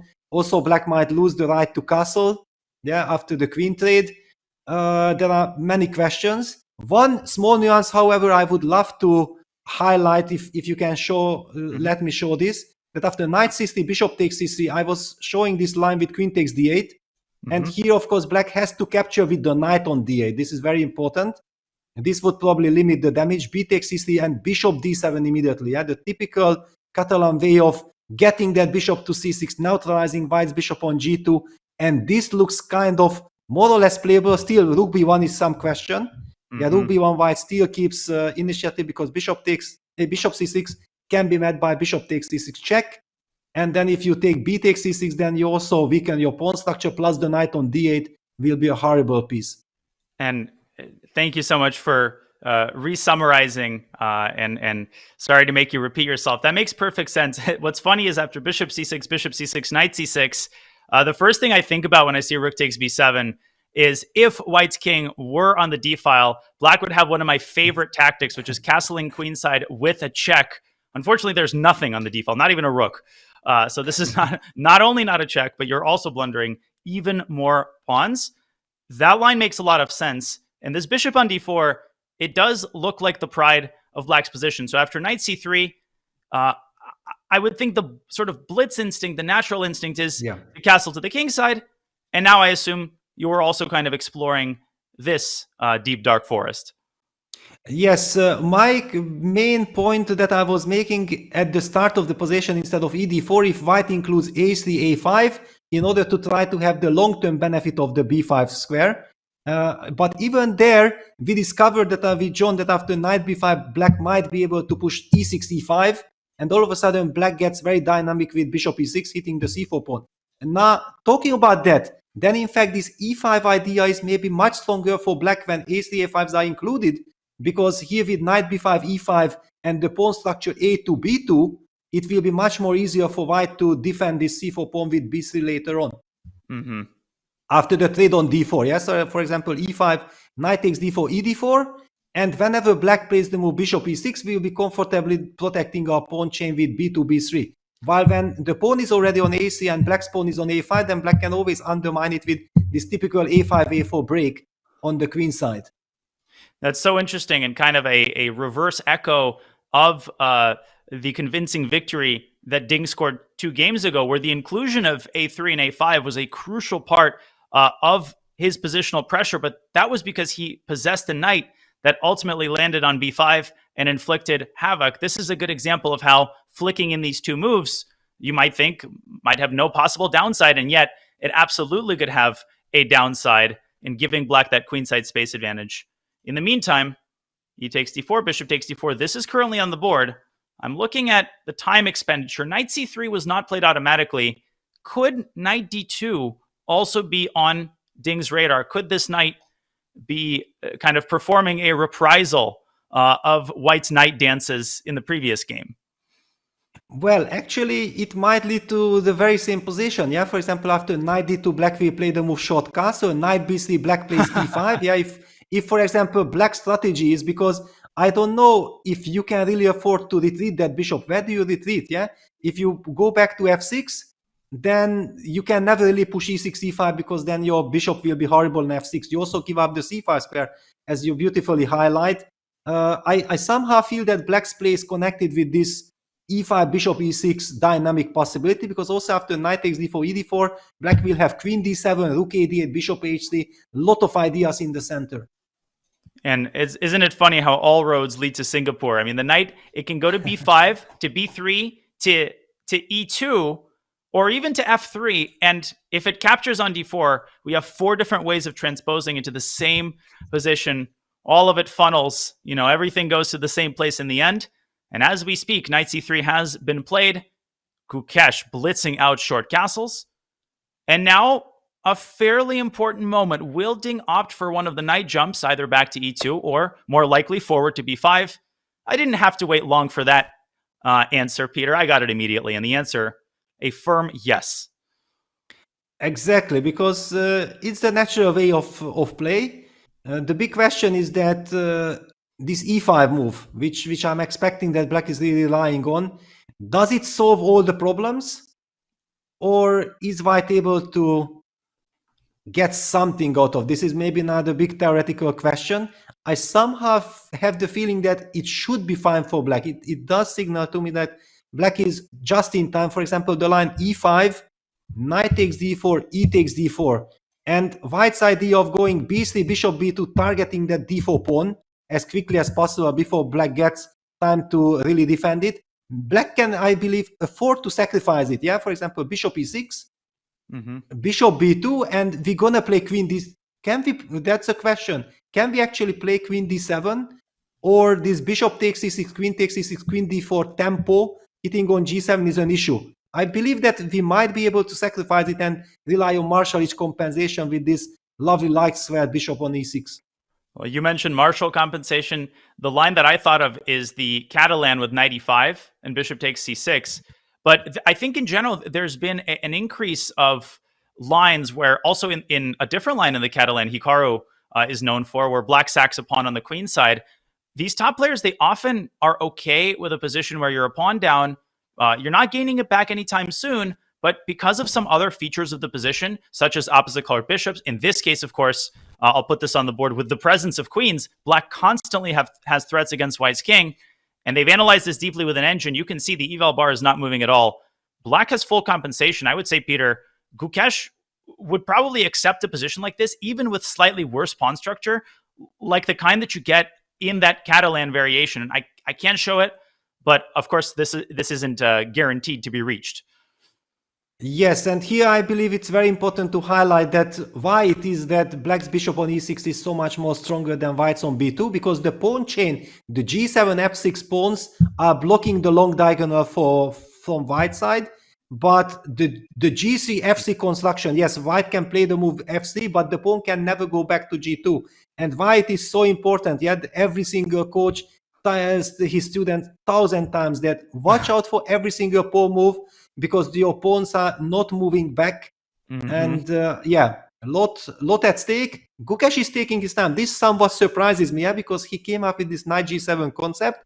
This is one of the most natural ways. That's why we are also saying that Ding Liren, for this critical game, didn't want to refute Black's concept. He didn't try to find something extravaganza. He plays the most reasonable, sensible moves, and Gukesh is taking his time. What do you think? What is really happening here? Is he prepared? Is he trying to recollect, or is he also in unfamiliar territories? Well, these are the questions that were asked of Gukesh in his previous Black game, right? Very confidently executing d takes e3, fairly anti-positional move, then blitzing out the few follow-ups, and he just wasn't able to neutralize that lingering tiny advantage. He made a couple of inaccuracies, and despite that big time advantage that he's had virtually every game, he wasn't able to solve his opening problem. So here the onus very much on Gukesh to demonstrate maximum precision to extinguish this lingering unpleasantness in his position before you get too deep into the middle game and before Ding is able to get into the kind of position where he flourishes. And what a dream it would be, Peter, to have a 2-result game in the final round of a tied world championship. This would be a nightmare scenario to have a 50-move defensive torture session in front of you. So I like that Gukesh is investing some time. I had 2 quick questions, and you can answer either or neither. The first was after e5, knight takes d4. Is knight takes d4 on black's radar? And the second, what exactly is white's response to a bishop retreat like bishop e5? Oh, wow. So bishop e5 is, it was a question, that what happens after bishop e5? Again, because the pawns are not yet fixed with a3, a5, the knight on b5 is not an eternal piece, so black will be able to kick that knight out with a6. That's kind of the justification of the move bishop e5, right? That, okay, you tolerate that knight on b5 for a little time, but somehow something tells me that it should be slow. I don't know exactly how do I punish it, but it feels like with the bishop still on c8, queen e2 or queen a4. Queen e2 a6 anyway? Exactly. Do you have chance to play a6? That was on my mind. I think you do. And again, it's this problem where white might win a pawn in the end. I don't even think white wins a pawn because of bishop a6 at the end of the line, but it's a moot point. I actually think black is getting away with this, and I'll show this for newer viewers. B takes c6. And if anything, giving up this fianchettoed bishop must be done with extreme caution and with a clear justification. That's why I like queen a4, Peter, from that perspective, because after a6, black is not threatening a takes b5, but still bishop d7 is a pretty serious threat. So maybe there's a different square for the queen. I'm not totally sure. Queen h5 is a move as well. Yeah, but again, the same issue with a6. It's intuitively I thought like you don't have the right to play the move bishop e5, but once you ask the question, I immediately understood that you are relying on this a6 move. The big question, can I somehow even sacrifice the pawn, like bishop e3, but even then you play a6. That drives me crazy. And bishop f4, does that compromise the structure too much? Trying to eliminate the strongest piece? Yeah, I feel that it compromises too much. Then you just take on f4 and... I take the queen first. But then I kick also the knight away with a6. You can only justify it if your knight lands on d6. Otherwise it cannot really be justified. Yeah, it would be so nice if the pawn were on c5. Time for the Jadoub. Maybe. Can you play the move c5? Setting up knight d6 idea. It's not quite the Sicilian that we hoped for, that John hoped for, but, it's white that puts a pawn on c5. Okay, this is very much in the Benoni spirit to play a move like this. I know we don't have a Benoni, but we had some shades of the Benoni with black playing d4 and white undermining the pawn of e3. I like this move. Yeah, it's interesting. The question is, however, can you play queen a5? Can you hit the knight? And then try to play a6, queen takes c5, go after the c5 pawn. Can I play queen e2, a6, knight d6, queen takes c5? Yeah. Nice for black. Does white have a good queen move here? Because queen b3 walks into a6 and then knight d4. Potentially unpleasant. Yeah, a lot of questions. Just a move like bishop e5, which I would have ruled out, earlier, like, no, bishop e5 shouldn't be really working. And all of a sudden, we are thinking, we are looking at it, and it's not so easy. I was thinking maybe a4 to buy yourself a tempo. Yes. And then to push the queen away. But then the queen, suddenly, bishop d2 becomes a detrimental move. And black says, but then now you can sacrifice the pawn with knight d6, and you are the one pushing, I believe. Takes, queen takes, and then bishop e3 or bishop c3, and black will still have some, bishop c3. But maybe you can take and play e5, and you will just give back the pawn and equalize. The best thing about having an extra pawn, giving it back at the right moment. But I know some former world champions who would love to have a position like this with white. Positional squeeze, boa constrictor style. Of course. Give a Tigran Petrosian or a Mikhail Botvinnik the position, and they all would choose white unanimously. So bishop e5 clearly on black's radar. Let's go back to the live position for a second. Gukesh wisely investing his time because pawns don't go backwards. This next decision, maybe not the game-defining moment, but definitely a moment that will define, at the very least, the course of the game, the flavor of the position. Exactly. I would like to highlight one more very interesting and strategically extremely important idea. So if black plays the move e5, knight takes d4, and black captures back again with the pawn on d4, I somehow feel that if black takes with the knight, then white should be simply pressing with the bishop on g2. White plays bishop e3, targets that knight. This is not a good scenario for black. This is suffering for free. So yeah, black has to take e d4, and after e takes d4, white, a part of going for the d4 pawn with this b3, bishop b2, which didn't bring any benefit, has the other idea of going bishop f4, push that pawn to c5, and land the bishop on d6. Yeah, it's another strategical idea, but we, for example, see the computer hates it. Computer says no, it's wrong.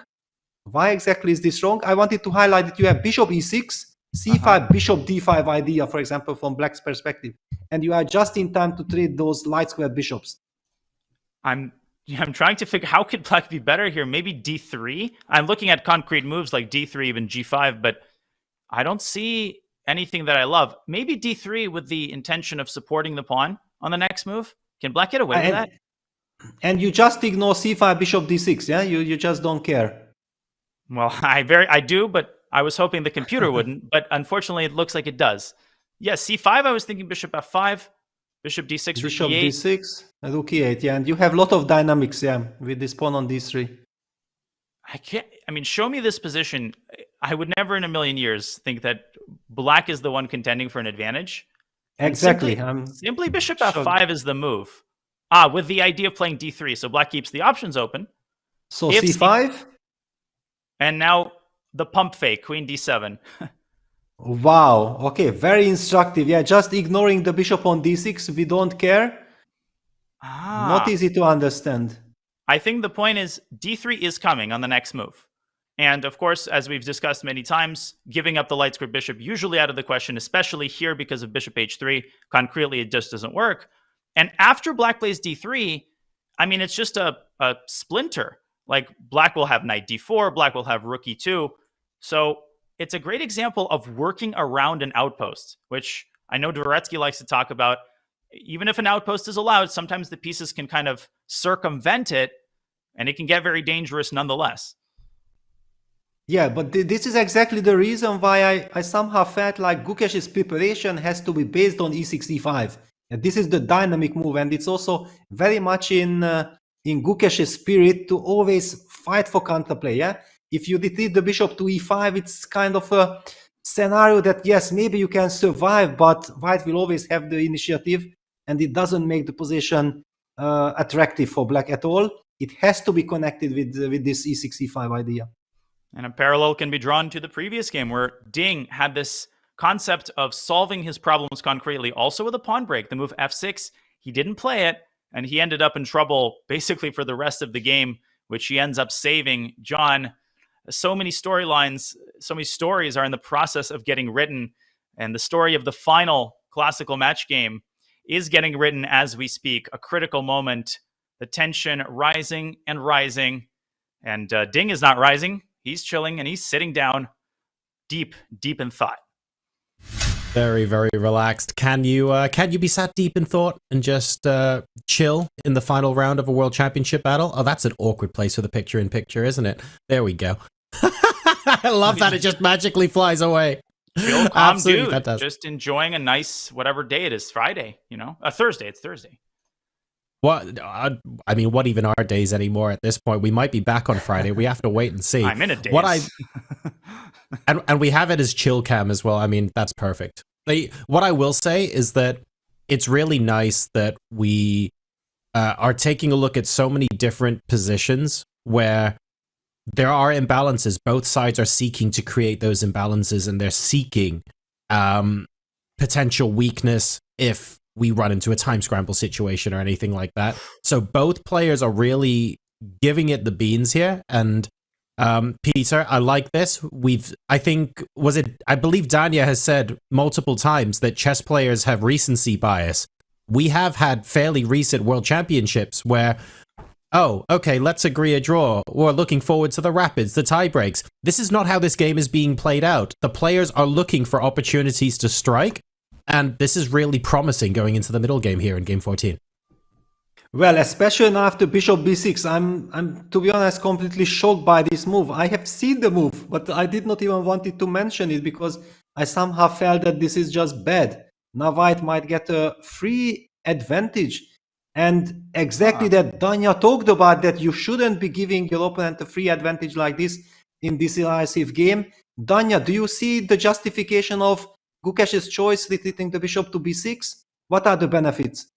I'm stunned, and I'm surprised, yes, that he didn't play pawn e5, but if I was told that he moved the bishop, I would think it's a guarantee that he'll put the bishop on e5 for the simple reason that the d6 square is now wide open. Now, I don't think Ding should rush with the move knight d6, but I mean, the most natural move, I would say queen e2 followed by rook d1, and Ding must have something of a tactical nature prepared against that, because if rook d1 and knight d6 are played, you know, the bind in the center becomes serious. Maybe queen e2, he's intending to meet with e5, and he's trying to find, he wants his cake and to eat it too, like to play e5 and then knight d4 without giving up the bishop pair. And is that an overambitious strategy if it is indeed what he's cooked up? Wow, you know, actually, Danya, what catches my attention, I don't know, maybe it's completely wrong, but one line where this d6 square is kind of important, because I believe that Gukesh's idea is to go a6, hit that knight from b5, and then get access to the d4 square, relying on this counterplay. But in this regard, bishop e3 move could be somewhere interesting. I just want to highlight one beautiful line. Of course, it's a cooperation, and it's a bad line, just to understand what I'm talking about. Bishop e3, a very double-edged kind of move. It's probably not a good move. I just want to highlight one thing. Bishop takes e3, black captures on e3. Now, white takes, for example, queen takes d8. Here, black can take bishop takes f2. This is a problem. So maybe I should illustrate it from the f takes e3 move order. But then black has queen b6, which was a little bit annoyed me. However, okay, forget about queen b6. Let me illustrate the point. If black plays the move a6, hitting that knight, then white has queen takes d8, rook takes d8, and rook fd1. A super important move. And I win the fight for the d file, and you have back rank issues. And look at this, it's almost borderline lost, because the takes a b5, bishop takes c6 tactics works in white's favor. Even CB. Even CB, yeah. It's just a very intriguing position, yeah, that it looks like nothing is happening, it's a strategical fight, but there are so many details to this position, yeah, that catch my eyes, for example, yeah, and Ding Liren is a super player in this type of structure. He will be calculating all these options. So we can see here that there are plenty of imbalances on the board. Bishop b6 played Gukesh, trying to stir things up as both players aim to cook their way to a middle game that they can win and convert. Also forcing Ding to think more as well. Remember, the time's actually been quite equal this game compared to what we've seen after 10 moves in some other games, for instance. And now maybe this is Gukesh's opportunity to properly jump ahead on the clock. So while Ding sinks into the tank and has a little bit of a think, we are going to go to a brief break. But before we do, remember that this isn't the only live chess event that we have going on in December. There's quite a lot, actually, but the next one is in just a couple of days' time in Oslo. It's the Champions Chess Tour Finals, live and in person, and we say live because you are invited into the room with 8 of chess's greatest titans. We've got Ali Reza, Magnus, and MVL here. Amongst them, they will be in Oslo, and together with the high-stakes chess action, your ticket can also include perks like simultaneous displays, hand and brain. You can have photo opportunities with the players and a whole bunch more. If that sounds interesting and you fancy a little bit of a chess holiday, hit !CCT Finals in the chat or visit go.chess.com/CCT Finals 24 and secure your tickets now. We resume with the 2024 FIDE World Championship. After the break, bishop b6 on the board. Ding Liren is in the tank. The question now is for how long? See you in a few.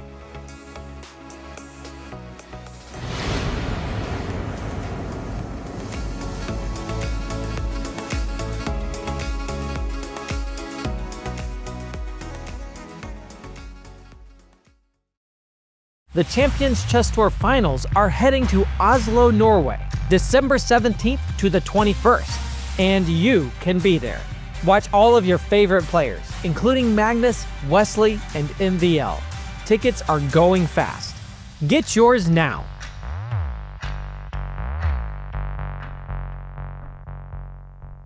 Has this ever happened to you? Oh, shoot. Another mouse slip.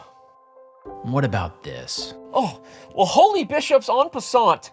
I think I'm getting carpal tunnel. If only there was a way to play online chess with a real-life board. What if I told you you can with Chess Up 2? That's right. With Chess Up 2, you can now play over the board online. Wow. Simply connect your chess.com account to our state-of-the-art Chess Up 2 and get a game started. Every time you move, our revolutionary board will transmit the data online directly to your opponent.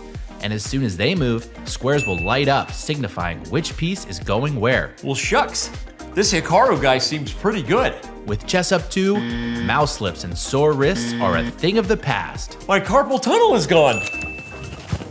Well, this sure is fun. I'm playing online against my new friend Hikaru. Who needs a family? But I sure do miss clicking on a piece and seeing all of my available moves, like they have on chess.com. Well, Danny, you're in luck. This feature is totally available on the Chess Up 2 as well. Wow. Well, I'm convinced. But hey, what if I don't just want to play an opponent online? What if I want to use one of chess.com's other great tools? I thought you'd never ask. With Chess Up 2, you can fully take advantage of the chess.com integration by playing bots, analyzing your offline games, and even using our optional AI assistants to visualize the quality of moves with color-coded hints. Well, holy Chess Up, you did it. You made IRL chess cool again. You got it, Danny. And how do you know my name? Play chess today on the board of tomorrow.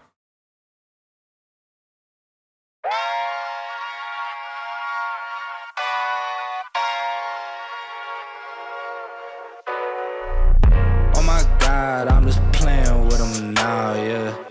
Oh my God, what she saying, say it loud, yeah. I can't respect it, I'm in the gym, but I am not flexing. Came from the woodpecker method, because practice makes perfect.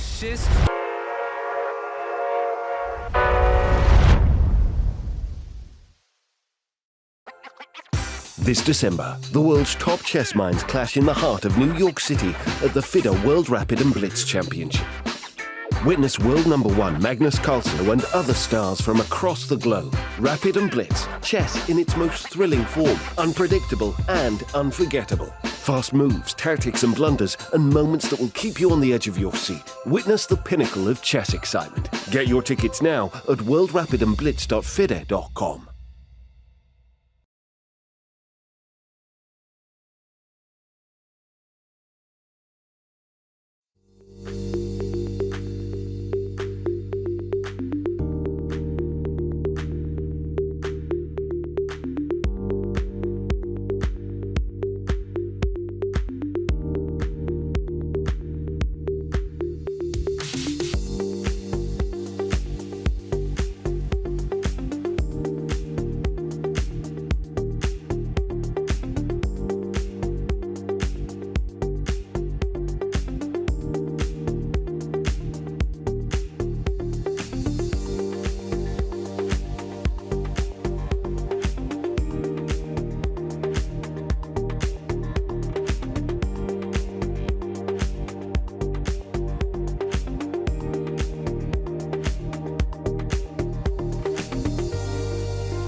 Welcome back to the FIDE World Championship. Plenty of action on the board. Bishop b6, not exactly top of our Christmas wish list as far as candidate moves are concerned, but that, of course, gives us plenty more to talk about.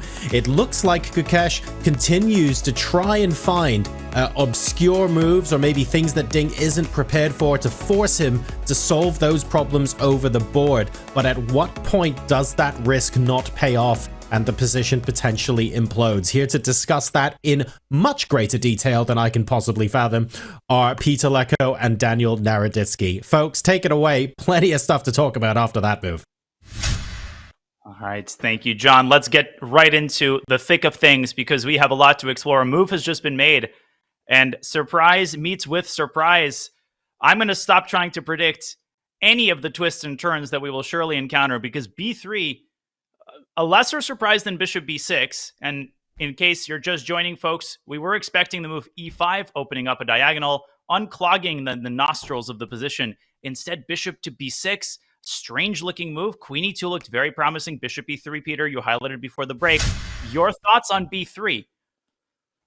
Well, b3 basically means that Ding Liren understood that Gukesh wants to go for some queen e7, rook d8 kind of setup, and then kicking back the knight with a6, fighting for the d4 square. So in some way, I feel like with the move b3, Ding Liren has believed Gukesh. Yeah, the reason why we're kind of skeptical, we also saw the evil bar, of course, jumping, but even without the evil bar, we both had the feeling like white gets very promising, interesting options. Now, my feeling is the reason why I'm not liking b3 so much, I think it's a decent move, but Ding Liren should have spent maybe a little bit more time.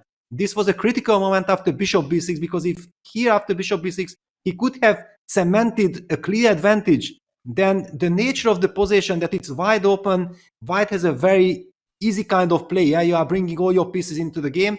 I don't really see the clock situation playing such a pivotal role at all. So in my mind, it would have been justified to spend a lot of time in order to try to punish bishop b6 to the maximum. But now I toss it back to you, Danya, that what is your feeling like after b3? Is Gukesh now able to get away with it, or is this bishop a3 threat actually quite annoying to meet? It's definitely, I mean, white's position is still preferable, and you don't need an eval bar for that. So I understand Ding's logic. He also probably wants to be more conservative on the clock. What he doesn't want, what his fans don't want, is yet another hairy time pressure situation in the final game. But my instinct here was to play this move queen e2, preparing rook d1. And you mentioned before the break, the position's a lot more tactical than it looks. And I was trying to puzzle out, okay, clearly Gukesh sees this move. What does he have in mind? And I came up with the idea of e5. And I was trying during the break to calculate in my head these Byzantine complications, rook d1, knight d4. Maybe this is what kind of dissuaded Ding from going into this position. He's trying to manage his risk. And I'm not positive that white can get away with queen takes e5. Certainly this is not clean after something like rook e8. Peter, I was trying to figure out rook takes d4, rook takes e5, and black seems to carry home the extra exchange. Otherwise, there's all these discoveries against the rook. So maybe Ding would have done well just to sidestep the complications and play knight takes d4. But this is an easy position to misevaluate, I think. Yeah, but the point is that after bishop takes d4, bishop e3, it can be almost like a total plus minus. Yeah, that you isolate that pawn on d4 and look at this bishop on g2, this lovely bishop here hitting on b7. Black is not finding it easy to develop.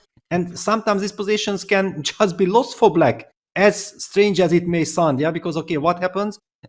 Just an illustration, queen b6. Maybe not the best move, but a natural move to sidestep out of the pin. Protect also the b7 pawn. Now bishop takes d4, e4. And bishop d5 or queen d2, bishop d5. Yeah, we will have all these possibilities to surround this d4 pawn somehow. The position makes a very poor impression for black. And in Russian chess terminology, there's a bunch of slang words to describe like a plus over minus position, specifically a position that's not totally lost, but one like this, where there seems to be no hope for a bright future. And it's just random words. The one my first coach taught me was truba, which basically means pipe. You can also say garshok, which is like a pot, or you can even say zhban. And it's like ZH followed by the words ban. I don't even know what that means. I've only heard that in this context. So you want to avoid this type of position at all costs, but queen e2 will remain behind the scenes forever. And let's get our analytical silverware ready, because after b3 a6, Can we safely assume that Ding is returning to c3 and knight d6, bishop d4 is to be avoided? Yes, I think that it's very tempting from Black's perspective to play the move a6 to kick that knight away as quickly as possible to clarify the situation. Just one highlight, yeah, if Black, for example, starts with the move queen e7 instead of a6, that might run into Ding Liren's dream idea. Then he goes bishop a3, bishop c5. We trade the bishops and land the queen on d6. And this is a lovely endgame, horrible endgame for Black, depending on from which angle you are looking at it. It's a total catastrophe for Black. Yeah, and Black might get banned from the World Championship if this happens. Not a option. Okay, so a6, knight c3. And again, knight d6, bishop d4 would have just picked up the extra exchange. What is Black's correct approach here? Is it to prioritize the development of the bishop? And we should also remember that you can't make an omelet without breaking some eggs. The moment Black plays e5, it comes with a very heavy price tag. You're giving White this juicy square on d5. So, Peter, what is the lesser evil here for Gukesh if this position is reached? Yes, it's a very big question because on one hand, you don't want to push e5, just as you highlighted, the d5 square will be very vulnerable. So queen e7, rook d8 kind of setup, and then trying to rely on the d4 square looks like a more natural way. But then still also the question remains, yeah, that how do you solve the problems with the bishop on c8? Somewhere I see some rook d8, bishop d7, bishop e8, hiding that bishop on e8 kind of maneuver. But does Black really have time for it? That's a completely different question. When I think of a bishop on e8, I think Poreka versus Bronstein. David Ionovich was well known for his unique ideas, way ahead of his time in that sense. And I think he was perhaps the first to propose an increment type time control way before these types of things were in conversation. So queen e7 is one option. I think a lot of people watching would be very tempted to put this bishop back on d4. Remember, it came from there not so long ago. Maybe it's time for the second act. Bishop b2, I suppose. Or maybe and then e5, yeah? Yeah, I mean, considering that Ding wants to put the bishop on e3, there are other ways of defending this knight, but bishop b2 is so natural. But yeah, e5, Peter, and the knight is not moving. Exactly. This looks totally reasonable for Black. I mean, if you compare this position with this position, clearly Black has done a lot more progress than White. I don't know. Yeah, it's somehow intriguing. Yeah, I'm completely surprised how Ding has opted for b3 and quite quickly because, yeah, b3, a6 looks like Black gets something. At least he gets the kind of scenario that he was relying on when he opted for bishop b6. Yeah, because the bishop b6 move looks strange, but strategically speaking, if nothing really happens, if Black will be able to get back to the d4 square and then complete development, then he will be fine. Yes, so bishop b6 was an ambitious move. Just we thought like he will not be in time to get everything what he wished. A6 is on the board, and I have to point this out just in honor of the chat, which is working hard to find interesting complications and ideas. I did not see this at all, but bishop f2 check was a noble attempt that certainly must have been considered by both players, with the idea of meeting king takes f2 with queen f6. Peter, I considered that sack in other positions, and I'm getting some Anand Gelfand vibes from this queen idea. f3. You have queen f3, yeah? And queen takes a1, knight c3. No, I can't trap you like this. Okay. That's such a cool idea, though. Knight c3. I just knight e5. You have knight e5. Oh, no. Queen e3, knight g4. Yes. And who needs a queen side anyway? All you need is a queen and knight. Okay. So is there a different way of trapping the queen here? Bishop f3, wow. Queen a1. Wait, what's the big cheese here?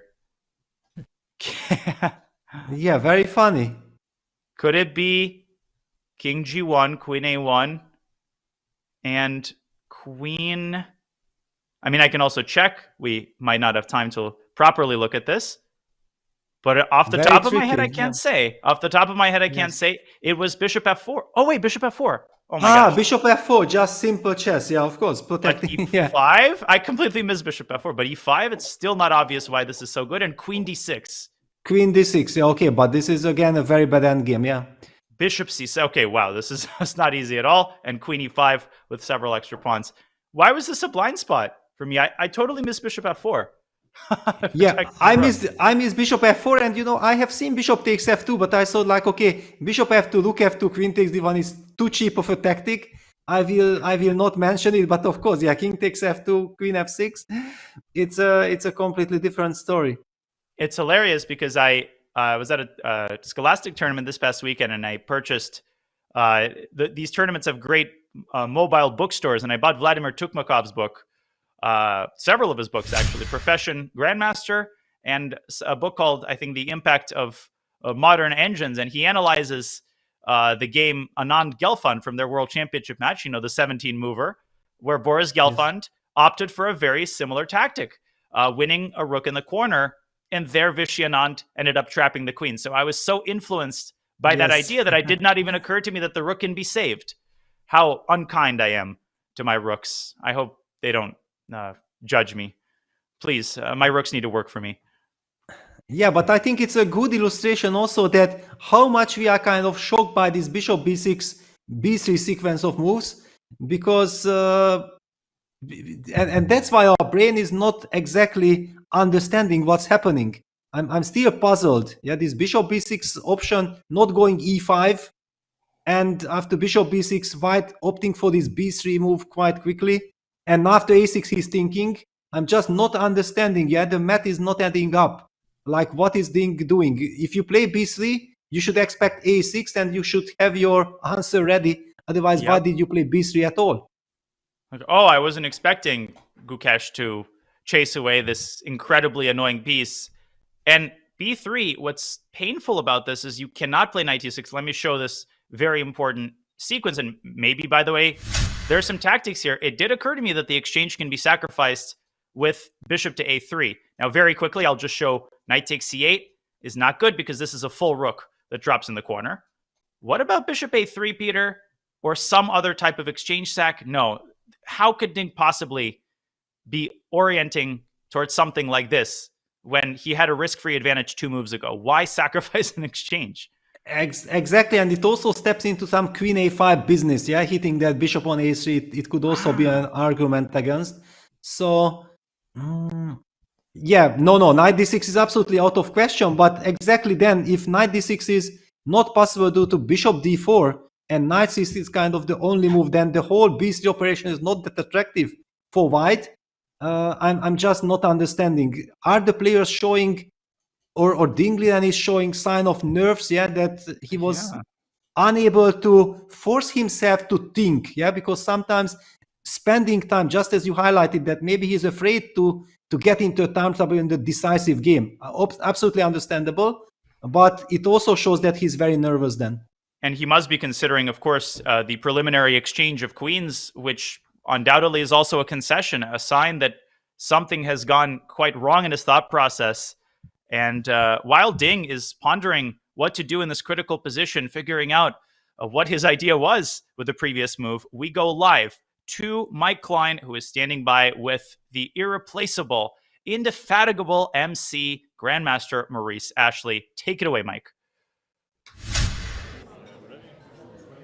Thanks, guys. We are here with the Master of Ceremonies again, Grandmaster Maurice Ashley, and we're in a very crowded VIP room, but I want to get your thoughts on the game. Ding told me last night not to expect a short draw. What are you expecting so far? Well, the story of the game so far is this opening move, knight ge7, that Gukesh played. It certainly came as a surprise to Ding, but he has responded very well. This move with c4 and continuing with queen d1, etc., is definitely a nice way to play. And so I think that Ding is going for it in this game now. He's settled in, and Gukesh has played some moves so far that look a little bit shaky, let's say that. So I think Ding has very good chances. You were in the room, of course, starting the round off. Did you notice any change in demeanor or posture of either player compared to the previous rounds? They gave away nothing. These guys are professionals, right? So they come in, they look stoic, they look composed, they look ready to go, very focused. So I don't see anything whatsoever, no hint of nervousness on their part in such a big game, one of the biggest games of their entire chess careers. Absolutely, and we are in the VIP room, so I want to get you out of here with a little bit of a fun question. We've been doing a lot of food talk in this tournament. What's the best thing you've eaten so far in the VIP room? First, personally, I love prawns, and so every time I come here, I'm just stocking up. They probably like, Maurice, stop eating so many of the prawns. I'm responsible for probably 50% of it being eaten. But everything here is great. The organization has been fantastic. The food, the atmosphere, the buzz, certainly the conditions. It's just been amazing. Singapore has done a wonderful job as a host of this event. I agree. Best run World Championship I've been a part of. Grandmaster Maurice Ashley, thanks for your thoughts. Thank you. Appreciate it. Back to you guys. The man is 58 years old, but he's got the energy of a teenager. And Maurice Ashley, what a positive presence in the world of chess. He is known as a commentator, but here serves as the master of ceremonies, the head of the press conferences here at the World Championship in Singapore. Maurice loves prawns. Well, the players love their pawns. And I'm loving the transformation of the position for Gukesh. We have knight c3 and e5 on the board, Peter. This is not terrible news, but not great news for Ding, and a sigh of relief must have been breathed by Gukesh fans across the world. Exactly. I think that Black has certainly improved his position. The big question is, however, that is it equal? Is it enough to completely claim equality? Because we see that Ding Liren has now also speeding up with knight c3, bishop d4, bishop b2 developing, and now the final little touch, queen d2 as well, played very quickly. He just wants to show that, yes, okay, you got the d4 square, but what did you do with your last move, e6, e5? You have weakened that d5 square that we have already talked about. Now white is getting ready to jump with the knight to d5, start trading the dark square bishops, and potentially target the e5 pawn. Yeah, so very nice to highlight with a couple of moves. Yeah, bishop f5, knight d5. And once we eliminate the dark square bishops, then white will get rook fe1, rook a d1 into center. The pawn on e5 is vulnerable, and potentially also some f2, f4 move is possible as well, just to making sure that black will completely lose the control of the d4 square. And then this cemented knight on d5 gives white certain initiative. I think that's a really important line, because it shows us how easy it is to fall into the sort of eval bar trap. We see a move, we assume that something went terribly wrong, but upon closer inspection, it may turn out that, in fact, Gukesh's path to equality was a very narrow one. And as bishop e6 lands on the board, this is a case in point. This is why Sese was screaming for the... Oops, apologies for that. No, stop. No. What is going on? Why is it? Pause. Sit. Good dog. Good doggy. This is why Sese was screaming for queen to a5, purely for prophylactic reasons, preventing the knight from coming out to d5. And of course, all the armchair generals, all of the couch Napoleons in the world, of course, queen a5. What else is there to do? I mean, why would Gukesh ever develop his bishop? And it's not clear to me what... rook a d1, there is now bishop g4. Yes. And this would have equalized after bishop e6, knight d5. Is black again facing Ashban? Yes, I have the feeling that the answer is kind of yes. White gets a very nice bind. And this is exactly the reason why we keep on mentioning that this is classical game. And so far, Ding Liren and also Gukesh has always spent a lot of time. Now suddenly we have seen this is also a natural tendency when you feel like your opponent is kind of blitzing out the typical moves. Yeah, he's setting up his pieces, then you want to signal, I also know where to place the pieces. Yeah, it's very natural. But this queen a5 was such a golden opportunity and such a surprising shot. I haven't seen it coming. I have to absolutely honestly acknowledge that queen a5 was not on my radar. We also haven't seen this position for too long. That's also one fact. But this is the reason why the players have to sense it and spend time. Now white jumps with the knight to d5, and white has stabilized his advantage. We'll be looking forward to a very nice middle game. Indeed, we will be. And one detail I want to highlight straight away, the false equivalency of outposts, right? You may think, well, you got an outpost on d5, I got an outpost on d4, it's equal. No, it's not. Because the pawn on e5 is much easier to undermine an attack than its vis-a-vis on c4. In addition, black possesses the ability to take on d5, but then the knight is very capably replaced by a bishop, which might be even stronger. Now, Peter, I'm not sure if white should start with the rook e1 here. I'm illustrating the bigger point, or immediately play the move f4. But I think this is a very unpleasant move for black to face, because in the event of f6, you soften up the target. Now e5 is an isolated pawn. And even after, I think, the primitive rook takes f8, knight c7 becomes an option. Okay, I'm going down the rabbit hole here. Yeah, knight c7 appears to work, because knight takes c6 and queen takes e5 will finally succeed in completely undoing the Gordian knot. So, but Danya, just a second. I wanted to tell you that I understand why you almost got a heart attack. Yeah, because some queen c5 and some smothered mate possibilities were on the radar. Yeah, but the knight, I guess, had no effective discovery. But if knight d4 does not concretely solve black's problems, this is precisely the kind of two-result position that I was kind of dreading on Gukesh's behalf. I also don't want to exaggerate here. So how bad is this, for lack of a better term? And what should Gukesh do to minimize Ding's pressure and maximize his defensive chances?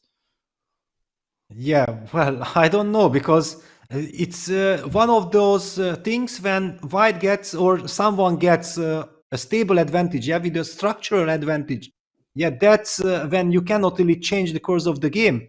That's the worst scenario on a top level chess game, because you know exactly, and we have witnessed this, that these players, whenever they get a chance to press for free, then they just master the situation like a computer, with computer precision, because they understand exactly what to do, how to improve the position. They calculate all the lines. So at this moment, I'm very skeptical of Gukesh really holding this. Well, in my mind, Ding is not heavy favorite to win it. On the other hand, we know that it's the last game, a lot of nerves are in play, so there are chances for Gukesh to somehow hold this, but it will be a nightmare. And first and well, literally and figuratively, if he takes on d5, it'll be a bishop mare. But I mean, he has to figure out first and foremost how to resolve the situation in the center. And even before that, he has to decide whether to take on b2 and to find some way to reinforce the pawn on e5, because I find it hard to believe that black can play this position without landing a knight on d4. I think it is crucial to guarantee the knight's safe passage to that square. I just want to quickly highlight like a story that taught me a good lesson as a commentator. This moment where Gukesh apparently should have played queen a5. I remember commentating the Olympiad. There was a game between Wei Yi of China and I believe Norbek Yakuboyev of Uzbekistan. And Wei Yi was outplaying him. I might have confused the Uzbek player, but I think Yakuboyev at one point had a chance to win Wei Yi's queen. And I saw the eval bar shoot up to equality. It was the most obvious move in the world. It was a discover check that simply picked off Wei Yi's queen. And after thinking for 15 minutes, Yakuboyev didn't play it. And I just freaked out. How could he not play it? He missed the most obvious move in the world. What a blunder by the Uzbek player. Afterward, I gave the puzzle to my student as a warm-up. And suddenly I realized that even after he wins the queen, it appears that white is winning by promoting a pawn down in exchange. And it's only a draw because of some crazy 15-move sequence that only the computer can see.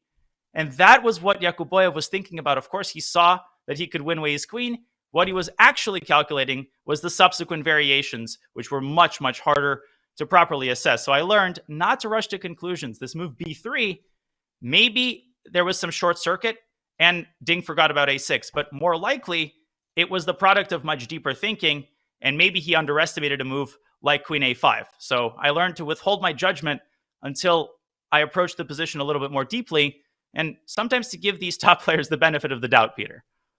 Yes, I think that also for black, probably it's very important to keep that bishop on d4. So I'm not liking the move bishop takes b2. I feel like maybe queen d6 is a move to try to get a better version of these positions, because I would really love to get b7, b5 in at some point. And by reinforcing the e5 pawn with the queen on d6, I'm kind of also inviting you to take on d4. Then I'm getting my knight jump immediately, bishop d4, knight d4, and then follow it up with b5, creating a weakness on the c4 pawn. And I'm hoping that the weakness on e5 and the weakness on c4 will somehow balance it out. And if I start with f4 here, then even here, f6, is that your intended response? No, f6. If I have to play f6, I always feel that I will have to suffer. So never play f6. yeah, my kind of feeling was that maybe I can use the moment with something, but yeah, f takes e5, rook e1 is already a big step. My knight on d4 is too vulnerable, so I don't have time for this b5 move, which would kind of solve my problems probably. And if you shifted the white queen over to b2, because black can get the same position starting with bishop takes b2, queen takes b2. And actually, what exactly is wrong with f6? Okay, that this e5 pawn will be very vulnerable, yeah, after this fe, and white is the one who can always decide when to include fe. That's another issue that bothers me, yeah, that maybe you can also keep the tension. Don't take on e5. You play rook a e1 first, for example. Also question, yeah, that what do I do? But maybe then black can play. I'm actually a little bit concerned here about a move like queen b4, trying to open up this bishop in the endgame. But if you play rook e1, maybe I can, at that point, get away with b7, b5 already, just tactically. So you think like you will be in time, yeah? Just shove this move through. And it's not forced, but somehow like I'm okay here with black because I don't see exactly how white's going to put more pressure on the e5 pawn. Yeah, but please don't take on e5, Danya. Yeah, play rook e1, for example, without fe5. Just if I go rook e1, I want to play it immediately. Yeah, you want to keep this option open for a rainy day. You don't want to withdraw your 401k before retirement. But what does black do here? Black, okay, let's say I go b5 anyway. Yes, so I'm wondering if I have any tactics in the position. It smells, I mean, f5 is a cute move, but black will be acutely aware of the danger of taking that pawn, and we'll just simply drop the bishop back. Yeah, not so easy. Yeah, okay, can I play... Well, it would be lovely if I could play queen e3, but I have to calculate knight c2, yeah, and it's a very, very funny kind of line. Then f takes e5, the line goes on. It's a very intriguing line. Maybe I can do it. But always after queen takes e5, you have queen c5. No, I can do it. Okay, let's go for it. Let me play queen e3 here. Oh my gosh, what a line. I mean, I stopped when I heard not you have to calculate f takes e5, but you have to calculate. But let's try knight c2, f takes e5. And let me just show for maybe the newer viewers who might see there's a rook hanging. You cannot stop your calculation just because temporarily you're down material. Everything hangs. And just look at this, black can resign. Black loses all of his pieces. So obviously, knight takes e3 out of the question. And you were looking, Peter, at f takes e5? F takes e5. Yeah, f takes e5. And then the question was that how do I justify my queen e3 move? Here, I think, yeah, queen takes e5. Yeah. I think I can take queen e5. Queen c5, king h1, and there's a discovery with knight f6. The only question was, do I take rook f8 first or not? But yes, I think I can just take it immediately. Gukesh is all too aware of the importance of that question. Do I exchange rooks first?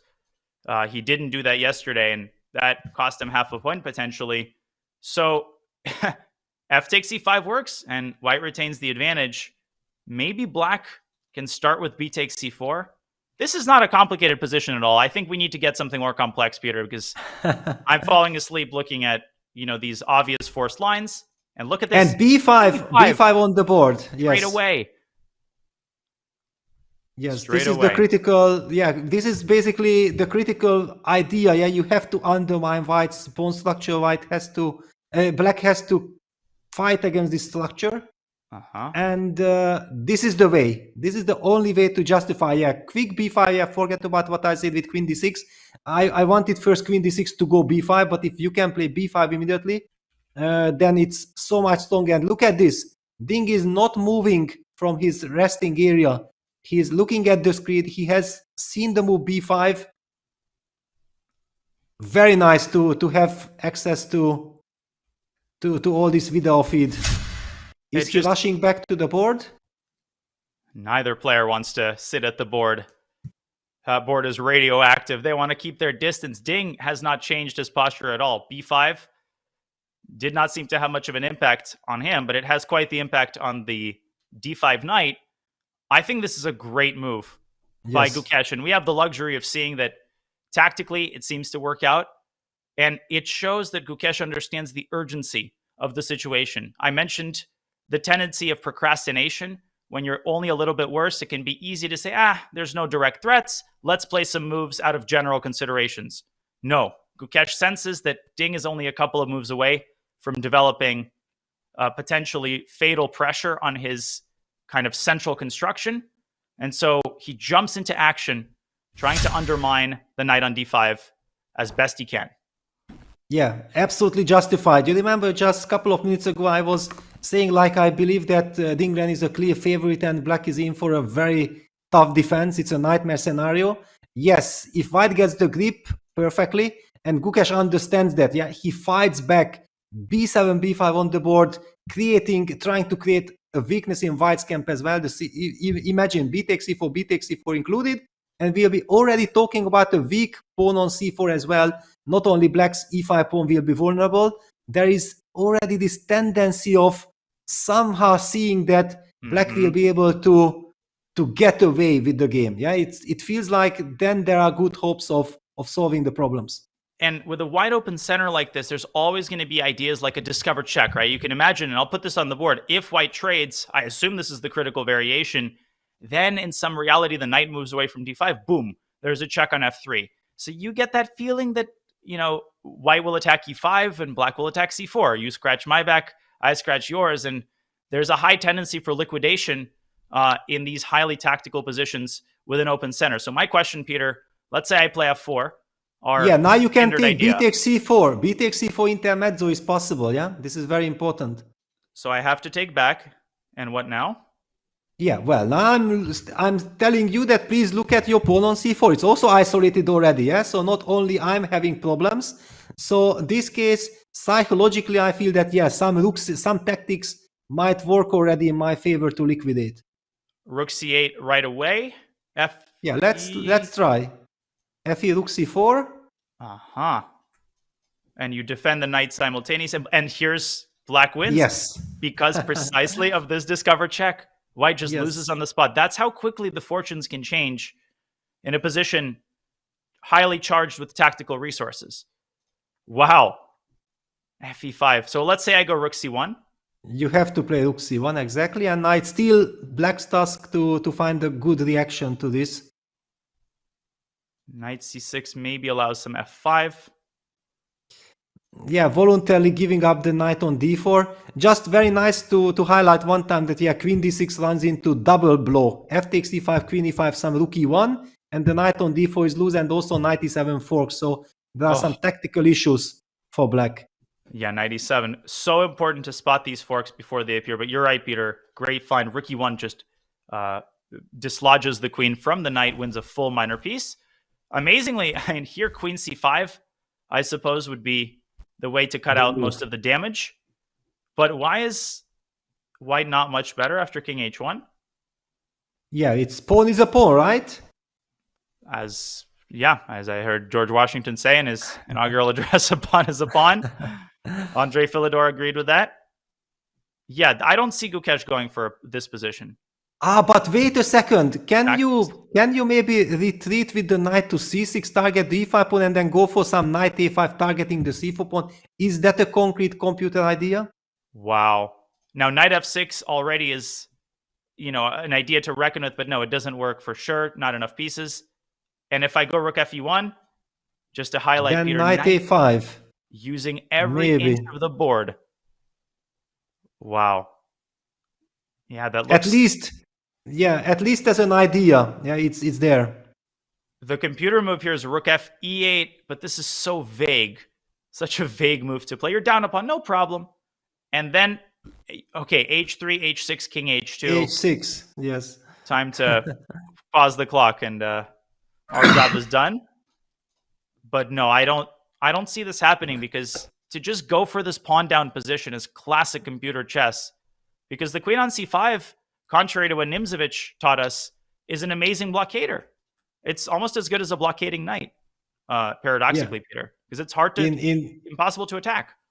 In this concrete position, but I get your point. Yeah, so the big question is how the players are calculating all these lines. Yeah, how deeply. But we get this feeling, and I think this is the reason why we should be happy that we are kind of illustrating all these possibilities, that we get the sense that how tense is the situation. Yeah, it's not just looking at the evil bar and saying that it's almost equal or white is a little bit better, but there's so much intrigue, so much happening, so many ideas that yes, if white gets his position, his dream position, that black will be in a lot of problem. But Gukesh is fighting back with b5, trying to be in time to target that weak pawn on c4. I'm loving what we are seeing. C takes b5 is on the table as well. CB, AB, and then maybe the knight can drop back from d5, which is a temporary possibility. If black plays rook c8, that's taken off of the menu. So, I mean, no question that Ding isn't risking. He's got ways that he can liquidate if he so chooses. But to not even try to push for an edge when just a couple of moves ago, we considered Gukesh's position to be critical. I mean, obviously, one can remember the final game of the Caruana-Carlsen match, where Magnus had a big initiative with the black pieces and then suddenly accepted a draw, to the great surprise of all the commentators. No, he offered the draw. That was the shock. He offered the draw, yes. And Fabi happily agreed. Of course, Fabi has no right to offer a draw in a bad position. Yeah, so it's also a psychological battle. But that was a position which was extremely sharp. Yeah, and Magnus had the strategy that he doesn't want to rely on one attack that might be very strong. He might be winning the game. But if it backfires, then there's also the chance that he might lose. Yeah, it was a different kind of psychological situation. Harder position to evaluate, and one could argue a bigger edge in the rapid portion. Carlsen was just so confident in his rapid ability after defeating Sergei Karyakin. Here, as you said, the calculus and the dynamics of the situation are much different. A funny story, I actually did some live commentary for that game. I was in university to some classmates and members of the Stanford Chess Club, and I woke up late, of course. And as I was rushing to get to the student union, I got pulled over for running a stop sign. But I told the police officer that please let me go because I need to catch the opening of Carlsen versus Caruana. And I got let off with a warning. So happened to be a chess fan. And wow, I actually knew that a world championship was happening. So my story checked out. Yeah, that's fantastic news. Yeah, imagine if someone would have been ignorant. Yeah, that would be life-changing experience. Chess seeps through and unites us all. But here, look at the pacing of Gukesh. As you said, the camera angles, in case someone needed any more intrigue off of the 64 squares, well, you got it. Exactly. This is so illustrative, yeah, that the players are in the resting room. If, for example, we would not have access to the video, we would not have any idea what's happening there. But like this, Gukesh feels the moment. Yeah, he knows that he's under pressure. He also feels, however, that he might be in time, and he seems to be in time with his counterplay b7, b5. But you can never be sure about. That's why you are moving back and forth in your room. It's also the way how I kind of reacted. I always like this, to go into some resting room and then walk back and forth, have your privacy. Yeah, you feel like, yes, I have the privacy, but at the same time, not just sit there like Ding Liren is sitting, but to be a little bit active. Yeah, I mean, I'm a pacer. I pace everywhere when I'm talking on the phone, anytime you're ruminating. And C takes b5, indeed. I mentioned this in passing, but what a committal decision. And the knight on d5, it looks questioningly up at Ding Liren and says, you better have something really concrete in mind, because I was enjoying my life on d5. ab5, knight e3, knight f4, knight f6. Where is he going with that knight? Wow, to be honest, when you mentioned the move c takes b5, I felt like, yes, of course, Danya is a great commentator. He has to announce a move like c takes b5 as well, because you have to highlight that this move exists. But I thought, like, no way it can ever happen in this game. Me neither. And yes, and then it's on the board. Wow, I'm shocked. I think, I mean, again, I want to give Ding the benefit of the doubt, but he might be just trying to liquidate the game at all costs. Yes. And let's put some moves on the board. Let's try to understand. I assume he's going to move his knight. The instinct move was knight e3, but this is terrible. Why would he give away all of his assets? Perhaps he wants something more tactical, Peter. I'm looking at knight f4 and knight b4. Do you have any insights here? Well, my insight is that my brain just shuts down when I see a move like c takes b5. Like, okay, why on earth would you give up the control of the d5 square? Yes, it has to have some tactical justification. Let's take a look at your lines. But here just bishop Knight takes f4. b2, queen takes b2, rook c8. I mean, this looks so... Even if black loses b5, it actually looks quite dangerous for white with the presence of a move like bishop h3. And he's played knight f4. It's on the board. Yes, it's on the board. Yeah, great call, but I'm not liking it. Yeah, simply rook the b8 direction. Sorry. Well, could easily be, but look at this. Suddenly, black has solved all his strategical problems. So yes, those are tactical, but the point is that there is a saying in chess: when you have a normal position, then normally the tactics should always be on your side. Yeah, and when I look at this position, black has completed his development. I don't have any feeling that black should somehow get into trouble in these complications. It cannot be. Yeah, I mean, Gukesh with the move b5, I mean, if he had to accompany this move with an explanation, I'm initiating a long campaign to eventually, maybe one day, get rid of the knight on d5. And Ding, he says, let me be your best friend in that endeavor. He takes on b5, eliminating the support for the knight, and now is ready to exchange not just the knight, but also a bishop that was potentially going to exert serious pressure on black's knight had it landed on d4.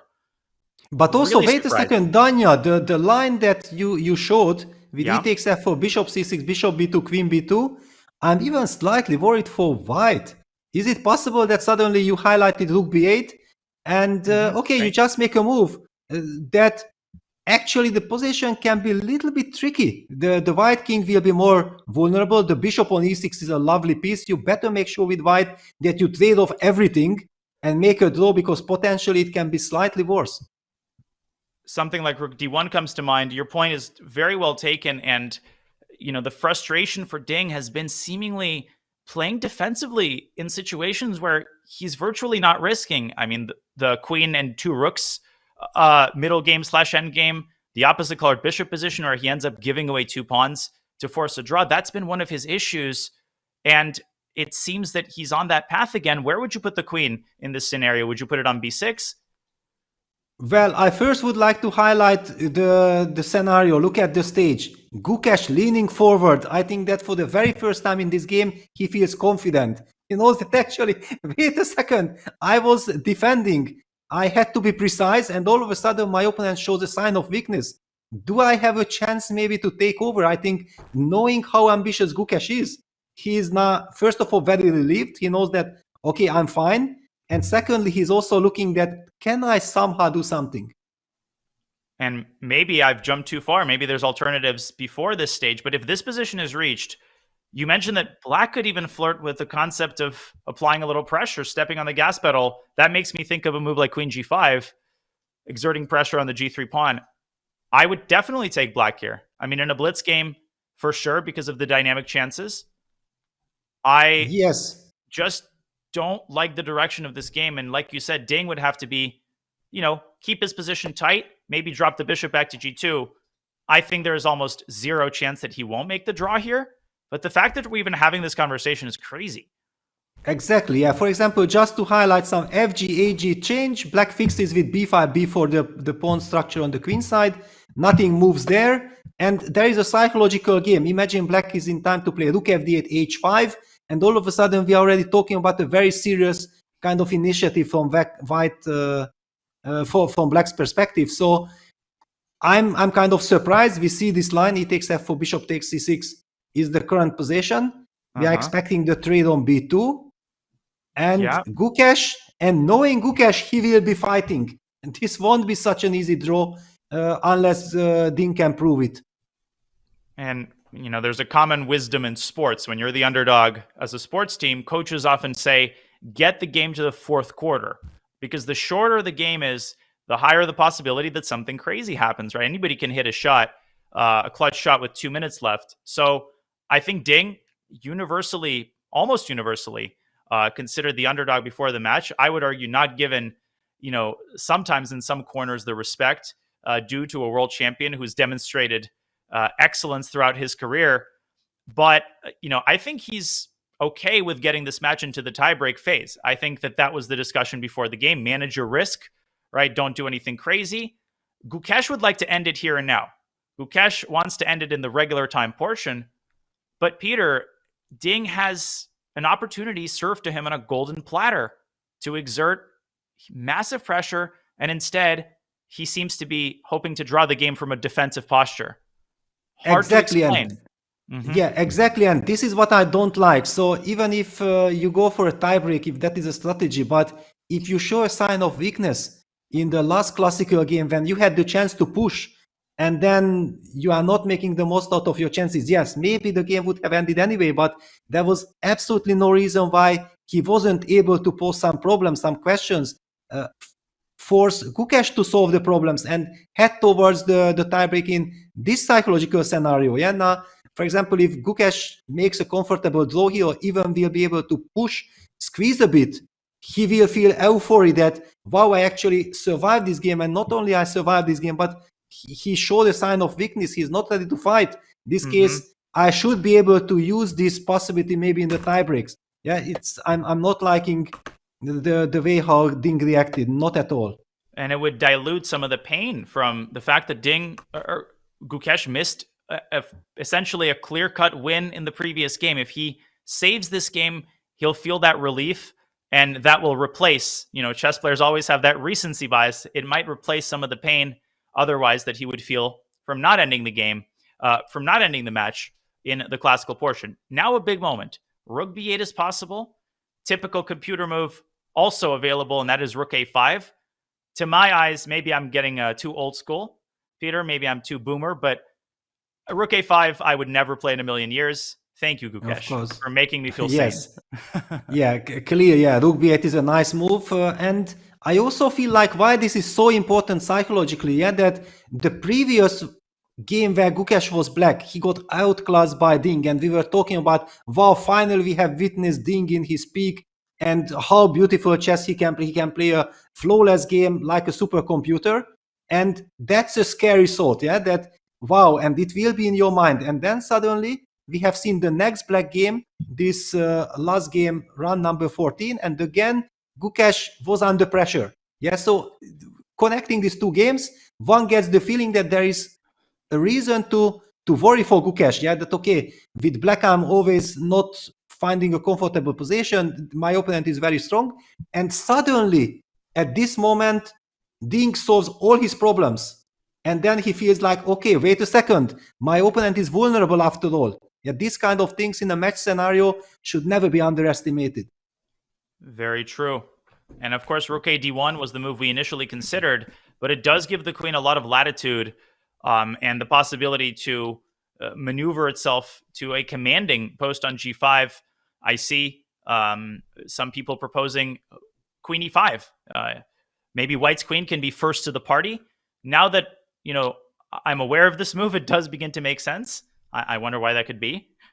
What would you play here, Peter? What do you think is the clearest way for white to prevent this from spinning out of control?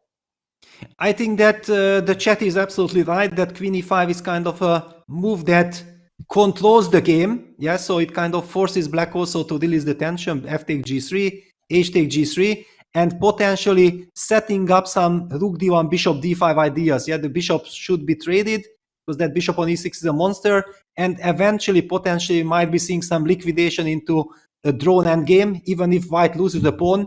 Just like Ding Liren yesterday held that 3 versus 2, it was not an issue at all.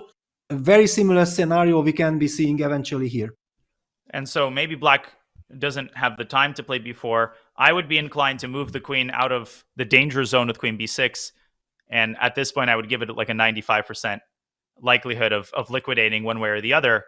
Peter, would you co-sign that point? I want to be honest with people. That doesn't mean you should watch the rest of the game. But would Ding try to force the bishops off the board?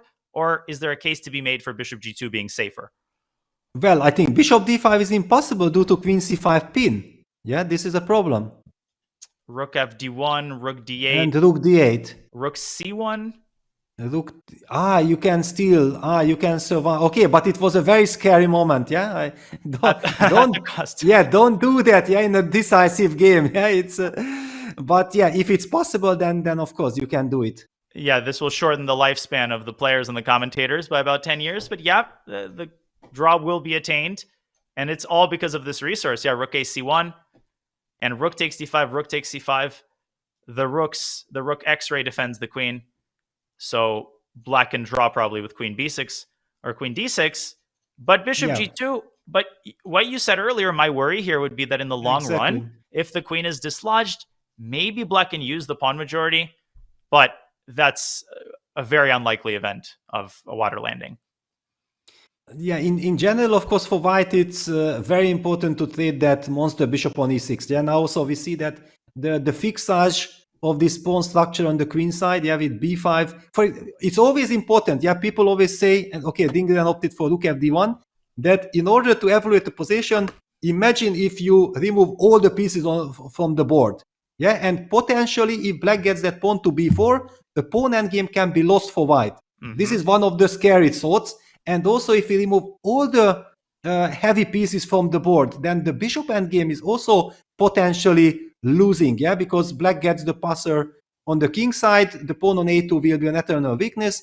At least it will be extremely dangerous. It could be potentially lost. So there are scenarios how white can lose the game, but there are no scenarios that ever can go wrong for black. Yeah, that's the reason why we feel like white has to rush with trading the bishops. Because then, once you trade the bishops, then the drawish tendency, you bring all your pieces to the center, force some more trades, and it should, some way or another, liquidate into a drawish rook endgame.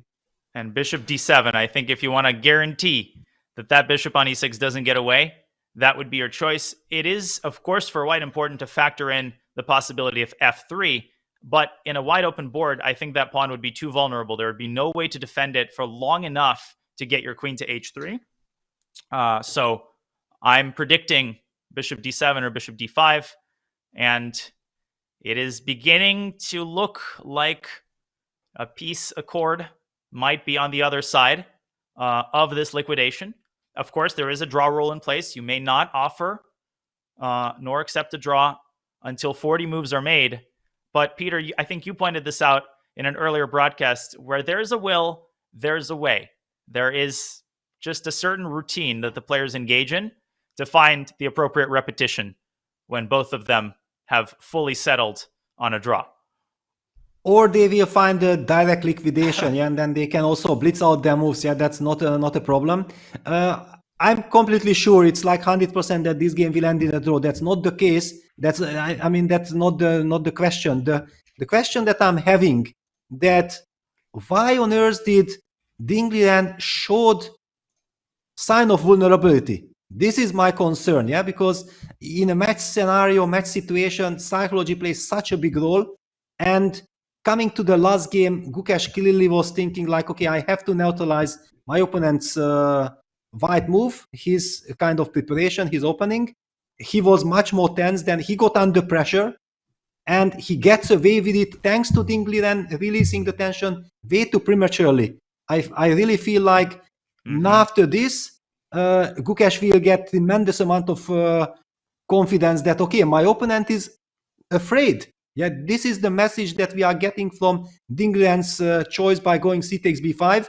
Look at also his chair movement. Yeah, he's moving around in the chair, trying to make a draw, desperately trying to make a draw. And just a couple of moves ago, we're talking about he's having a risk-free advantage.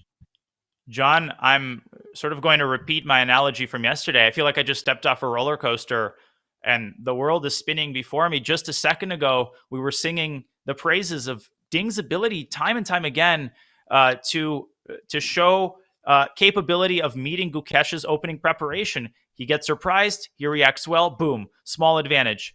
And all of a sudden, where's that advantage? Where's the knight on d5? Where's the long-term positional pressure? And where is the will to squeeze that advantage out to its conclusion? This game seems headed certainly for a peaceful conclusion, but are we in for another twist? I actually suspect not at this point, but I feel really strange about it as well, Dan. Yeah, the last time we went to a break, we were singing Ding's praises, trying to keep things double-edged, keeping imbalances into position, looking for opportunities to fight for those small advantages, to look for a potential win on the cards. And then now it feels like it's a completely different story. So I don't know what the caster curse is doing here today, but we should talk about the psychology of that and what potentially this means for tie breaks, because it is now very, very real, and it will become a very important part of our future conversation for the rest of today. Deadlock at 6.5 each. Ding Liren liquidating to a probably drawn endgame against Gukesh here. Not too much life left in the position, just a couple more things to try, and the players already looking at each other like, are we going to tie breaks? The game's not over yet though, and it still has to be played out over the board. We'll find out when we come back.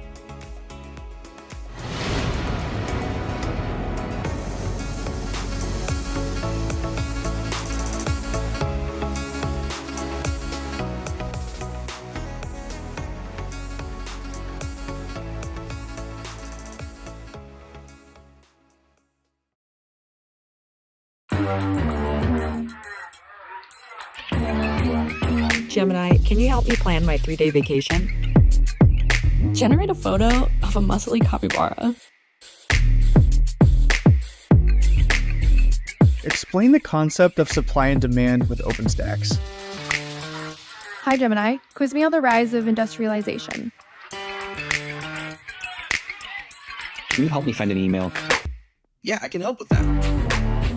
James Cantor III here, and we're back with Ding Liren's greatest game on chess.com. Let's dive right in. Of course, we have Chef's House with the white pieces, who is Ding Liren. And with the black pieces, we have Jan Krzysztof Duda going by Polish Fighter 3000. Modern theory so far. Second brilliant move of the game. What is that move? The move here is, you ready for this? Bishop G5. And we live. Oh man, that's sick. Big fella, don't block with your whole face. Let's see what happens after king takes g5. What is the move after bishop takes g5? What do we do here? This one actually is like a mate in 8. But it starts with queen g7. Queen g7 is first, right? You hit him with check. You have king h5 and king h4, right? So king h4, king h5, you have queen g3, especially if king h5 here, right? King h5, in many cases, you go queen takes f7 check, and then you come back around to h7. Then you go to g6, like it's a windmill in a way. Queen f7, king g5, queen g6, all right? Queen g6, king h4, queen h6, king g4, f3 check, king takes, queen f4 check, king e2, your king, I mean, look, that's too funny. But of course, that didn't happen in the game. After bishop takes g5, what happened is, he was like, you know what, bro, I believe you. You going to the world champ, you know, you playing for the world championship, I believe you, says Jan Krzysztof Duda, and he steps out the way and says, have a nice day, right? Okay, we got some more combos here after king e6. Okay, queen h3, boom, take the bishop, check, right? That was 2 brilliant moves so far. King to d6, get out of the way. Now here, this is actually tough as the player playing white here. You have to figure this out. You want to keep the initiative and keep attacking. How do you do that? Okay, the move here actually is rook takes b7, right? It takes the pawn, it also hits the knight, which is hitting mate here. Watch this vicious attack.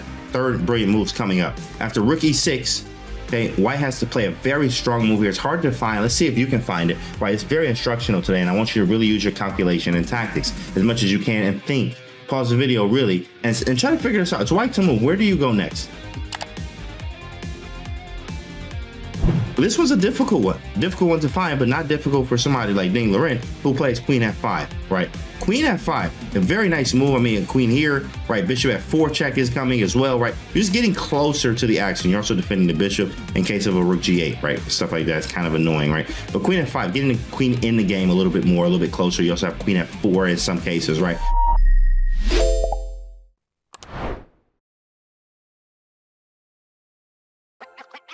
This December, the world's top chess minds clash in the heart of New York City at the FIDE World Rapid and Blitz Championship. Witness world number one Magnus Carlsen and other stars from across the globe. Rapid and Blitz, chess in its most thrilling form, unpredictable and unforgettable. Fast moves, tactics and blunders, and moments that will keep you on the edge of your seat. Witness the pinnacle of chess excitement. Get your tickets now at worldrapidandblitz.fide.com.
Welcome back. All sorts of drama in game number 14 of the FIDE World Championship. Perhaps slightly unexpected, we don't know. The Reti being wheeled out once again as a potential weapon in game 14. There have been plenty of flashes of the players trying to push for interesting positions. We were talking about moves like Bishop B6 earlier on, but it does look like that in recent moves, the position is now liquidating towards a draw.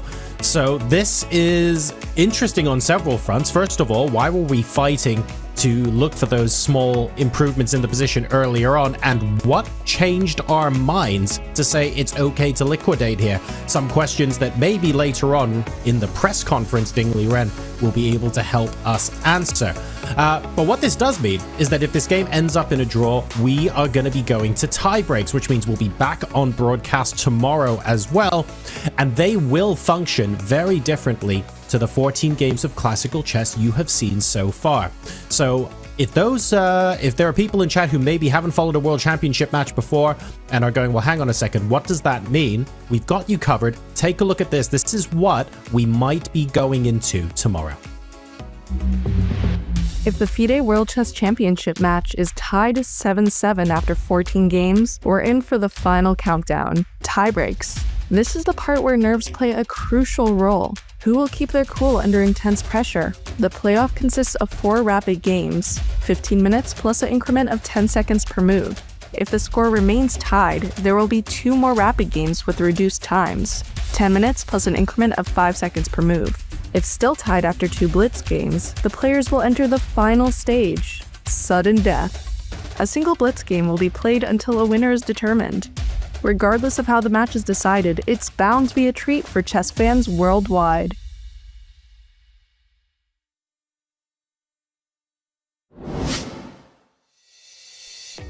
So there is a lot to break down here, but in short, we've got a 15 plus 10 rapid match, and it's a 4-game match. If that's still tied, we then take the time control down to 10 plus 5, and that becomes a 2-game match. If that's still tied, we go to blitz, and we get a time control of 3 plus 2 instead. And if that is still tied, we then go to sudden death with a 3 plus 2 time control.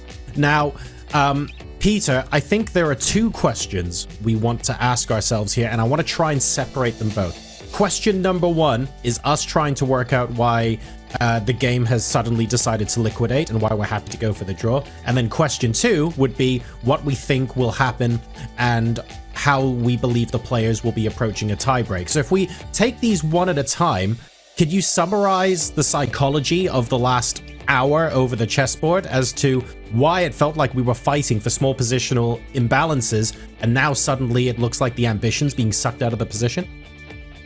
Well, I think that Gukesh's b7, b5 move had a psychological effect on Ding, because it looked like he has a risk-free advantage. He gets a nice position. He's the one who is pushing, and all of a sudden Black creates counterplay with b5, and there is a potential danger that he might be having a weakness on c4, and his nerves didn't really let him continue the game, and he saw an exit that, all right, instead of going for this unbalanced position where maybe something can go wrong, clearly seeing ghosts, and that's why I feel like he showed a sign of vulnerability, that you shouldn't be showing in a match. And he opted for c takes b5, releasing the tension just in order to liquidate. And now talking about the tiebreak, and I think these two things connect with each other, that in this case, Gukesh will feel that he's the hunter in the match. Yeah, and this psychological feeling that, okay, my opponent is always, whenever there is some tension, some intrigue in the position, he is trying to look for an exit, which won't be always there. This will encourage Gukesh to keep on looking for chances and put Ding under tremendous pressure in the tiebreak games.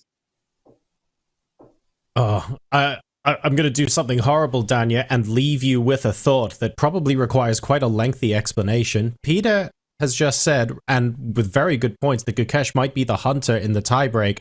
On the other hand, we've seen Ding repeatedly find really accurate moves under time pressure in the classical portion of this World Championship match, and a lot of people have been saying before the match, maybe we throw that out the window, that Ding could be favored at faster time controls. Is this Ding saying, yes, you caught me by surprise today, but I'm the one hunting tomorrow? This is going to be a fun argument to have. I'll leave that one with you.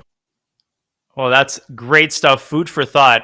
And indeed, John, Ding repeatedly, as Peter points out, causes the game to peter out unexpectedly. And first of all, let me be very clear. As Ding falls below 30 minutes, he is way overthinking things. I was expecting him to play bishop d7. Now he's decided to keep the bishops on the board. This is precisely the scenario that we outlined, where there is no clear path to liquidation. It's making him frustrated, and Ding sort of tilting at windmills, right? He's like Don Quixote fighting enemies that aren't there. He had a perfectly good position.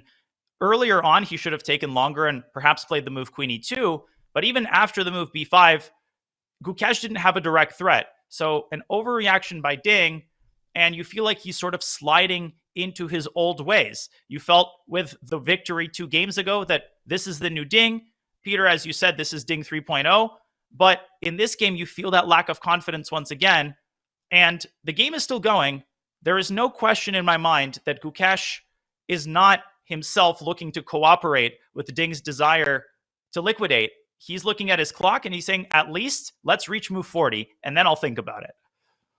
Exactly. As long as the bishop is on e6, and we see that this beautiful bishop on e6 is looking at both directions, yeah, towards the queen side, towards the king side, there is this weakness on a2. Yeah, let's just highlight one more time that this b4 pawn from black is actually blocking both pawns. Yes, white has the option of going a2, a3, trying to give up a pawn just to get rid of it, and that's exactly what he's doing. He's going for a4.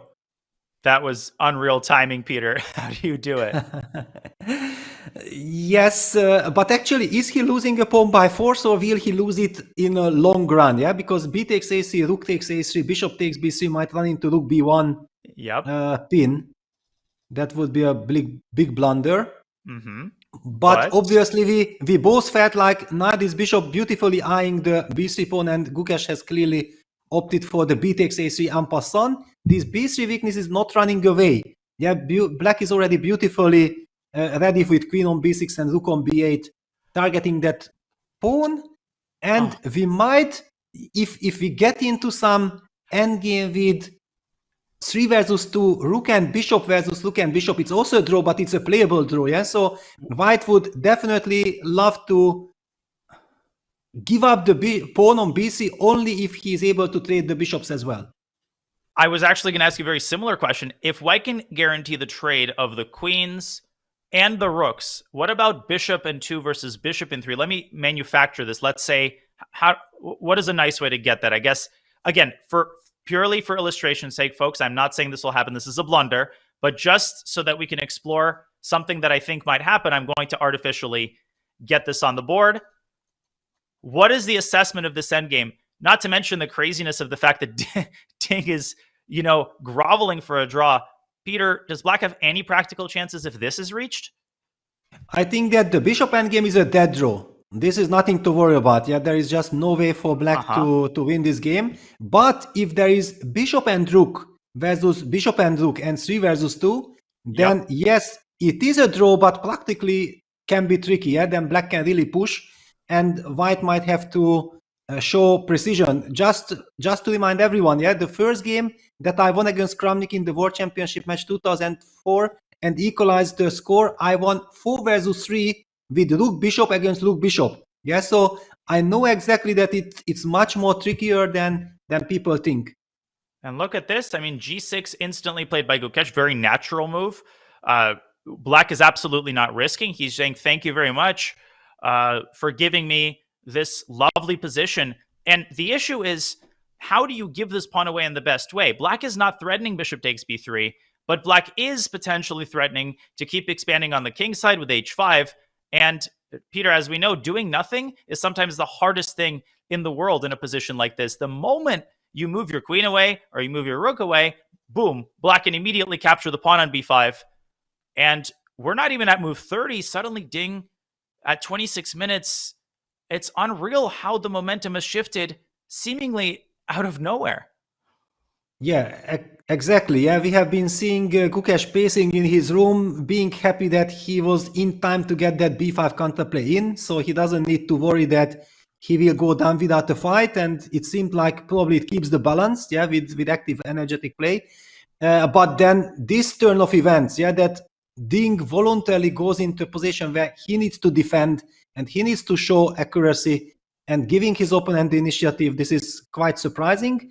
On the other hand, Ding has also yesterday saved the game in a very similar manner, yeah, that he was able to liquidate into this pawn down rook endgame. So maybe this is on his mind, that okay, if yesterday it was a way to go, then I will handle this scenario as well. But psychologically, it's a different scenario. There yesterday, he was objectively lost at some point. The position was very bad. And today he had the upper hand. Yeah, now he offers the trade of queens with queen d4. Is the professional way of going along the lines that, okay, you know what? Yeah, I'm going to give you that pawn. Just let's get into an endgame. But I mean, I'm worrying a little bit here because there is no way to guarantee the trade of both pairs of rooks. There is a way, I think, to guarantee the trade of bishops, but maybe not. And it just feels like Ding, you know, you want to ask, why are you doing this to yourself? You know, it's not that the other path involved taking large amounts of risk. In the position after Gukesh played b5, even a nothing move would have maintained a pleasant position for white. So it's like, you know, you're practicing your ability to save pawn down positions, and we've got no doubt in that particular ability, but you know, there was no need to practice it. I just want to show one thing, Peter, very important. After takes, Gukesh might be, first of all, deciding what piece he's taking on b3 with. If he takes with the bishop, I do think that white can play the move bishop d5, and this move hinges on a very important tactic. Rook fd8, rook takes b3, rook takes b3, bishop takes, nope, just kidding, bishop takes f7 check, faked you out, rook takes d8, draw agreed. Yes, but we will not be seeing this line, yeah, because no. Gukesh will definitely try to keep his bishop. Yeah, he already knows that if he trades the bishops, then they get the same kind of endgame like yesterday. Okay, there is a difference because there are two pair of rooks. Yeah, it always gives some more chance for the attacking side because you have more to play with. But of course, objectively, a draw. I feel like during a game you are somehow tempted to keep the bishops. Yeah, so the idea, however, that Ding is relying on. So if you just show the same line that you highlighted. Yep. And black captures with the rook on b3. Then also white takes and plays bishop d5. Oh, and look at that, by the way, Peter. So I'm so sorry to cut you off. Look at what Gukesh just played. Yes, queen b5. I'm loving it because let's keep the tension. Ding has already highlighted yesterday his ability of neutralizing this kind of endgames easily. Let's keep the queens because how is white actually changing the character of the game? The rook on a3 is tied to the defense of the b3 pawn as long as you don't trade the bishops, and now bishop d5 is impossible to the pin along the d file after rook fd8. That would be a horrible blunder, and it's a psychological game. Eventually, you're going to include the rook from f8 into the game as well. It's not going to be so easy for Ding, especially if he wants to call it a day. He will have to suffer. World champion level decision making right there. The move queen b5. How many of us would immediately, especially given what happened before, grab the queen, grab the pawn on b3, guarantee that you will never lose? Seems like such a logical, rational decision. But the chances that Ding will mess up a relatively simple draw there, very, very low. He'll be able to get closer to move 40. So realistically, Gukesh's best chance by far, at the very least, make Ding get to time control with the queens on the board. It feels like anytime Gukesh wants, he can orchestrate the queen trade and surround the b3 pawn. That option isn't going anywhere. It's an option that promises very little in the way of winning chances. I love queen b5, and I think he senses psychologically Ding, I think, was praying for the queen trade. He doesn't want the queens on the board. I am starting to get, well, not starting. I've already been worried for Ding for a while here. He pushes b4. Yeah, he pushes b4. It's please. Exactly. Yeah, he goes along the line that he wants. Yeah, he wants to liquidate at all cost. It's already absolutely understandable. It's practically correct because that pawn on b4 will be lost anyway. He wants to make sure that, again, if you take everything, then he will get the possibility of placing his bishop on d5. He is not afraid of rook endgames, no matter if it's with the pair of rooks or a single pair. In any case, he will be holding a comfortable draw. And now the big question: will Gukesh find another twist to keep the pressure on? Is there a way like? But how? Yeah, no. Now he takes. Okay, now he takes it. But bishop d5. I think this is a better version for black, and maybe because the bishops can be kept on the board. Can they? Bishop d5. Can you play bishop g4 or bishop f5? Yes, but then this monster bishop on d5 remains, yeah, and then the pawn on f7 will be vulnerable. So white is combining these ideas. Then white will immediately go for some rook a7 idea, yeah, hitting the f7 pawn, and that should be okay for white. Although, if I were to play devil's advocate, first of all, let me just very quickly show for newer viewers who might be wondering, does rook d8 win the game? No, the rook comes to the rescue after rook d3. And by the way, rook a8, I was going to bring this up. A8. He goes for the other trade, and this makes sense as well. But you called this, Peter, a long time ago. Rook and bishop versus rook and bishop. And Ding has no way to guarantee any other trades by force other than this trade of rooks that's coming up. Wait a second. And the game that comes to mind that Ding Liren has lost at the Olympiad against Lek Wang Liam actually featured very much similar kind of tendencies, yeah, that he was trying to liquidate force, and it was kind of a drawish position, but it was close, and finally he lost it. Be careful. That's such a great call. It was rook and bishop versus rook and bishop. And what else is similar about that game? It came from a position where Ding had a risk-free advantage. He suddenly started bailing out. He saw ghosts. And in the end, the Vietnamese #1 ground him down in a pawn-up rook endgame. Not a pleasant memory to have when you have to save this position on demand to keep the World Championship match going. Yeah, the good news for Ding is, and the reason probably why he is not that worried, that there Lek Wang had a passed d pawn. Yeah, so there was a special little dynamic in the position, even if it was objectively drawn. But here it's the classical 3 versus 2 kind of scenario. What I'm thinking from Black's perspective is that it's very natural to trade the rooks and then go rook b5, for example, just not allowing any bishop d5s anymore. Place that rook on a dark square on a5, controlling the d5 square, and then you start advancing king g7, h5, g5, king f6, and you start playing some mind games that, yes, I'm going to decide, do I go h4, try to create an h-pass pawn or not? But this lovely bishop on e6 gives Black some chances. And I'm definitely going to do a search for similar positions in high-level play just to get a sense, has any grandmaster lost a similar type of endgame? Now, these 2 versus 3 with a rook and bishop often happen with opposite colored bishop endgames, and often that makes the position even easier to hold. As we see, the world champion challenger exchanging rooks. Does black play h5? You called for rook b5 to prevent bishop d5. Do you think that should be the top priority for sure? Is Gukesh considering anything else here? No, I think that that's the main priority, to stop bishop d5. And you know that all these h5, king g7 moves are not running away. There is absolutely no reason to think about that. What happens if I play king g7, bishop d5, I move the bishop? Do I have to worry about my f7 pawn or not? Those thoughts are completely irrelevant, because you can just put the rook on a5, make sure that this question will never appear, and you still do your prophylactic king g7, h5 moves. Indeed. Gukesh looking down. He's got to be thrilled just to even be in this situation, to have the luxury of deciding how best to twist the knife, how best to torture Ding here. Now, compared to yesterday's game, obviously there's more meat on the bone. White's got to be more vigilant, but it's still essentially a dead draw. And the best news for Ding is that he doesn't really have to demonstrate a particular plan of defense. You essentially sit around and do nothing.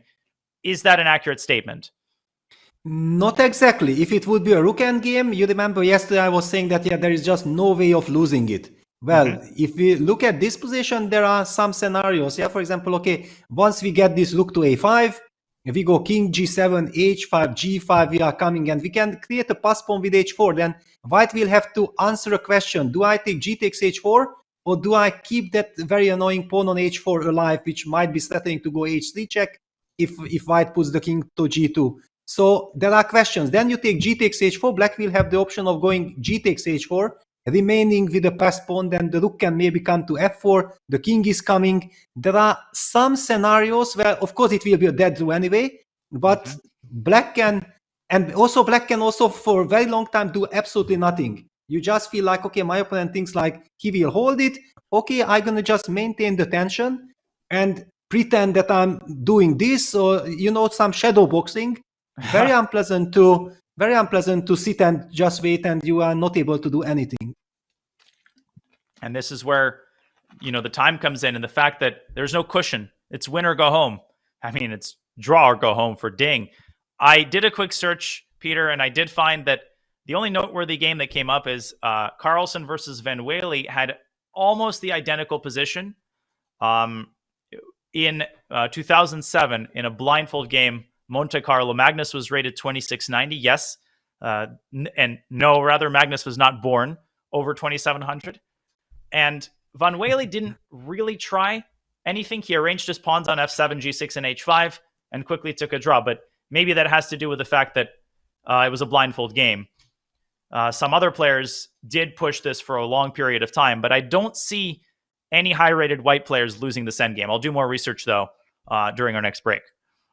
No, of course, if I would be in white shoes, yeah, that I would play this with the white pieces, I would be completely sure that I should hold this, yeah. It would not even cross my mind that I can lose this position. I'm just, from a fact that it's not such a dead draw like in the rook endgame, and why on earth do you go for something like this when you had the chance of putting pressure on your opponent? Now, Gukesh can very nicely think about and decide how long he wants this game to last. Yeah, if he wants, he can play it for 2-3 hours. If he wants, he can call it a day after half an hour. It's in his hands. And basically knowing that it's a match scenario, he knows that his seconds are working. Then, okay, also you are not wasting too much energy. Yeah, you are just pressing. It is much more on Ding Liren burning some mental energy on defending, because he has something to lose here. And what's funny is that we are almost, like, if you click reference, we're very close to actually transposing to some other games. For example, so the position that we currently have, let me rearrange the pieces very quickly.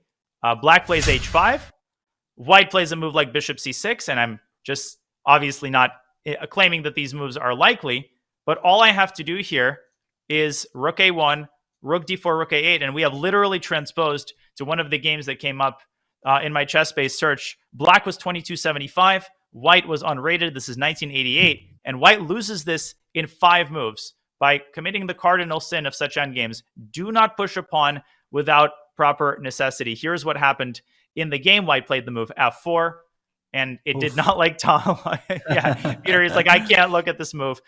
It actually was white to move here. So let me triangulate. I was white to move here. White played f4. Black played rook c4, chasing away the bishop. The bishop moved to bishop to b7. Bishop to b5. Another mistake. Rook to c3. King to f2. Bishop to d5. Still white can hold with the move rook to d8, but white blundered again. White did play rook d8. Black gave a check. And I think king g2 was probably the best move. But instead, white played, one more move. And he resigned. King g2, bishop b4. No, that was played. King h3. This is the losing move. Rook f2, and white resigned because there's this beautiful mating threat where the king is driven to g5 and checkmated by f6. So the worst thing to do is push pawns unnecessarily. On that note, back to the game. g5 was chosen by Gukesh. And John, we want you involved here as well on your thoughts. Peter, didn't mean to cut you off. Bishop d5, bishop f5. This is I don't even know where we're getting the impetus to continue for another 20 or 30 moves. On the one hand, you're thinking maybe there's a reason why we're moving in here and we're trying to push, but I think I'm going to go back and agree with your earlier assessment, Danya, and I think, to be fair, Peter, you mentioned this as well. I think this is a way for Gukesh to push, but he's not pushing for a result in the game. He's pushing to prompt a mistake before the end of time control. So he wants to get to move 40 and say to Ding, I'm still 50 minutes playing your 20. There's still a theoretical chance that you make a mistake here somewhere and slip up and let me through. I just want to know that you can get to the time control. I don't think it's a super serious attempt all or nothing, if that makes sense. Peter, would you agree with that? Well, no, here you don't have to think about all or nothing. You just play, you just squeeze your opponent. I don't believe that time factor will have any impact here because every single side can make very quick moves. Nothing changes.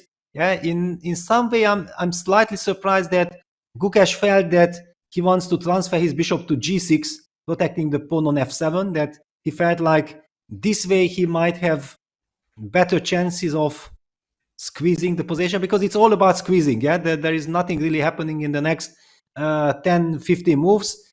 Black is slowly trying to improve his position. White will be patiently sitting and waiting and signaling that, you know what, thanks to, like Danya highlighted, it's very important for white that his pawn is on f2, because the pawn structure is very safe for white. Yeah, the king also can nicely sit on g2, guarding all the squares. Imagine, for example, just in illustration, if white would play a move f2 to f3, then after rook b2, immediately with the second rank cut and white's king on g1, it would feel very awkward. Yeah, we would be immediately saying that this certainly increased black's chances. White should be patient, just sit and do absolutely nothing.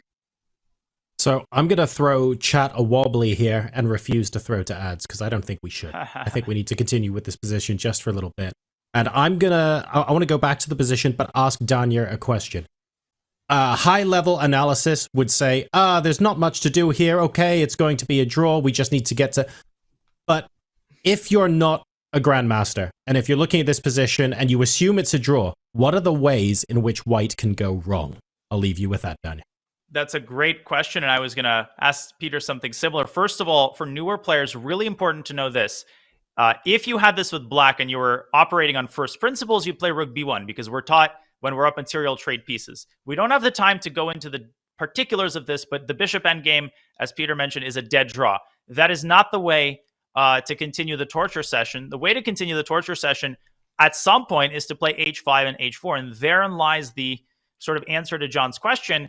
I mentioned that white should do nothing. That might not quite be the case. White needs to be prepared at the right moment to get active with a move like rook c7. That's precisely what Ding is doing. And Peter, I'll let you tackle this strain of the discussion, and I'll throw another wrinkle up your alley. If the bishops were shifted to dark squares, if black had a dark squared bishop and white had a dark squared bishop, and black was offered that as a possibility, would you accept? And if so, why? Not really, because I think that white can then much more comfortably sit on the light squares, yeah, with king g2, and also potentially the h pawn will have a wrong corner. Yeah, every time when we talk about bishop endgame, one has to think about it. Yeah, if something goes wrong for white, and that h pawn becomes the decisive factor, then with the light square bishop, there is a potential possibility of winning the game. Yeah, I think this is a very important moment to highlight. If that would we would be talking about dark squared bishops, for example, black bishop on e5, white bishop on e3, then I just don't see any possibility. Now, my next question, when do you play h5? Getting the timing right, pretty important for black. Are there any other improvements to make? Because king f6 might be counterproductive. Obviously, the king is more exposed on that square. What do you think? Well, I think that, yeah, cementing the situation with bishop g6 is clearly a priority. Yeah, of course, white can also force it with rook c7, but anyway, you feel like you need this bishop g6 move. And then a nice little move would be also to touch that bishop on d5 with rook d4. They're just telling this bishop that, okay, please decide, do you stay in that position, but then you have to protect it with the rook, and you don't have a nice protection. So Ding goes rook c7, bishop g6. I might be expecting the move then rook d4 from Gukesh, just to disbalance the situation, and then this bishop has to move, then the bishop from g6 will be freed again. Yeah, so it can be a back and forth situation for a while, but it's kind of nice for black that you kick that bishop away from d5, which white wanted to have there, giving black's bishop more freedom. And obviously, if king g2 is played, which is my hand is sort of reaching for, rook d4, rook c5 already succumbs to the classic, the timeless tactic, rook takes d5 and bishop e4 check, which will not happen in the final round of this particular world championship. But Ding, he's taking his time. It is his 36th move. Folks, remember that 30 minutes are added to both players' clocks after move 40. And on top of that, a 30-second increment is implemented. He plays rook c4, and Gukesh is about to say, over my dead body. And wait a second, Peter, this is something about this is making my heart flutter a little bit. Rook b1 check. Do you kind of see what I'm saying? Ding is trying the patience and the heart health of his fans. I understand, but what Ding is trying to achieve is somehow to get bishop e4. Yeah, he would love to trade the bishops. So he's now offering the trade of rooks. We expect Gukesh not to accept this offer. He wants to keep as many pieces possible. But then white will play bishop e4, and all of a sudden black's bishop from g6 cannot jump to e6.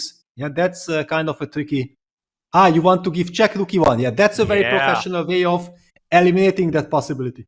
And that's what scares me, is the bishop on d5. I mean, it's temporarily cut off. And at that point, I'd be a little bit worried about the h-pawn rumbling forward. And I don't know. Obviously, the evaluation has not changed. And very important for the discerning fan not to think, oh, the eval went from point 1 to point 2. Ding blundered. No, unless there's an actual blunder, the nature of the position doesn't change. But this is how such positions are squeezed, right? First, you get a little bit uncomfortable. Black starts to make progress. So Ding has to stay disciplined, and he's got a long road ahead of him. And if you're already talking about endgames like this, then I would like to mention that the ideal scenario, the scenario where actually the stronger side has the biggest chance, is rook knight versus rook knight. This is a kind of, there I have already seen many people lose that. Personally, I have won a very important game against Sergei Zhigalko in Dresden Chess Olympiad. It was the very last game to finish. I was playing literally till my opponent falls from the chair. Yeah, I just don't agree to a draw. I will play 200 moves if necessary. And finally, I managed to squeeze out a victory. Also, in Vaikanze, Kramnik has won a game, I think, against Elyanov. So another very high-level game where rook knight versus rook knight, 3 versus 2, was finally converted. Also, some games from Karpov comes to mind. But the rook bishop position is kind of considered that it's a part of the clean rook endgame, is the so-called easiest draw. This is where, if I was in Ding's shoes, I'd be scolding myself for not reviewing page 407 of Dvoretsky's endgame manual. I unfortunately haven't even reviewed page 1 in a long time, although I am the proud owner of the original Russian edition. As Gukesh decides where to put his rook, obviously, He does not want to allow a transposition to yesterday's game. He does not want to allow an exchange of either pair of pieces. I'm still, honestly, the new reality is still settling in for me that it's Ding Liren who has to defend this pawn down endgame. Yes, he has to defend, and he might have to defend for quite a long time. But I believe he's confident that he will hold it. But the question is, then we're going to be treated to at least 4 brilliant rapid games in the tiebreak. I think the whole chess world is looking forward to that. Oh yeah. Yes, so it's good news for us if the game ends in a draw. We will have plenty of action tomorrow. But just this psychology, the way how Ding reacted to the situation today, that's what causes me concern. And I think also Team Ding will be unhappy. Yeah, because I'm pretty sure as a member of Ding's team, you know exactly that he's a brilliant player. The 2 games where he beat Gukesh, he actually showed tremendous play. Yeah? The first game, game number 12, both featured fantastic Ding. Then why on earth is Ding Liren not having this confidence to try to play always like the way he's capable of? Yeah, and as a second, you are very happy. Okay, yes, finally now we have Ding in his best years. That's the way how he can play chess. And then suddenly he shows a sign of weakness. Then as a team member, you are automatically worried that, oh no, not that this happens again. It feels like he had several airports to select from, and instead he sort of chose on a crash landing. I have a quick trivia question for you. I looked up your game with Zhigalko. How many moves would you guess that game lasted? Well, it was very interesting because I used the psychological trick that people are actually, you are taught to do like this, that you torture your opponent forever, basically without making any sense. Yeah, that I was playing like for 40 moves or something like this in a position where nothing happened. And then when you exhaust your opponent and also you give him the sense that, yes, actually I'm kind of giving in, I don't have any idea, then you start doing something. Yeah, and I remember what I remember from that game, that strangely enough, when I transformed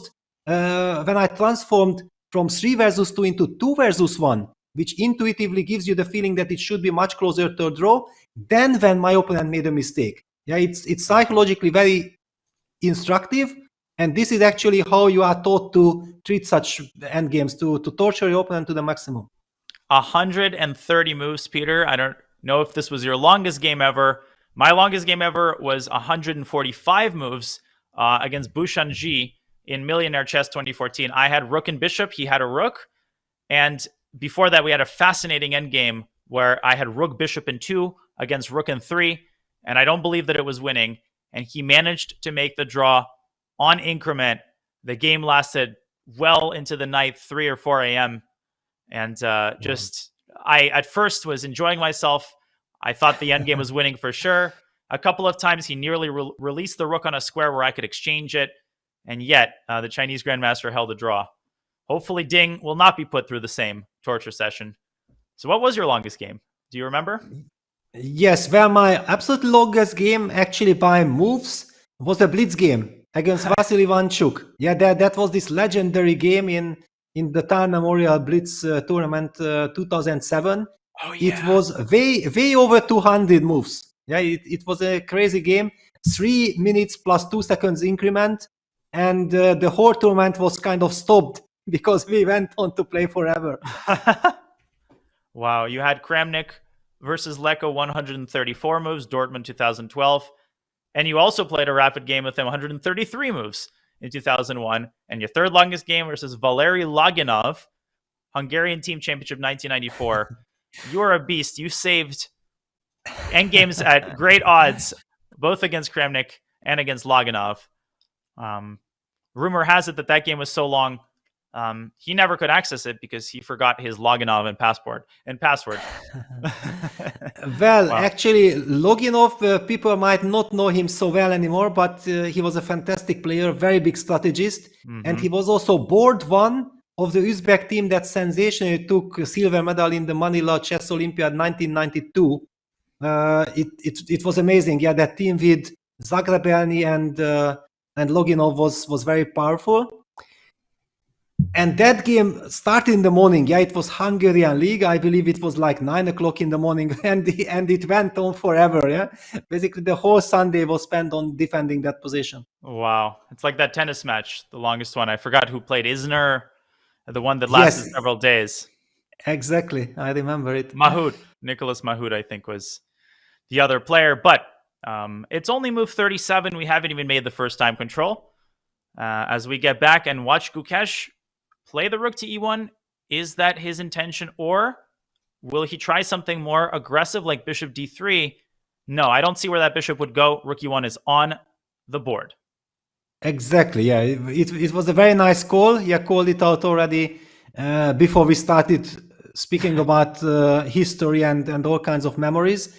Because I felt like with rook b1 check, rook e1, we already highlighted everything that is important to know about the next couple of moves. Yeah, it's all about restriction. You know that your opponent actually is aiming and dreaming of trading the bishops. Then he can just sit and draw comfortably.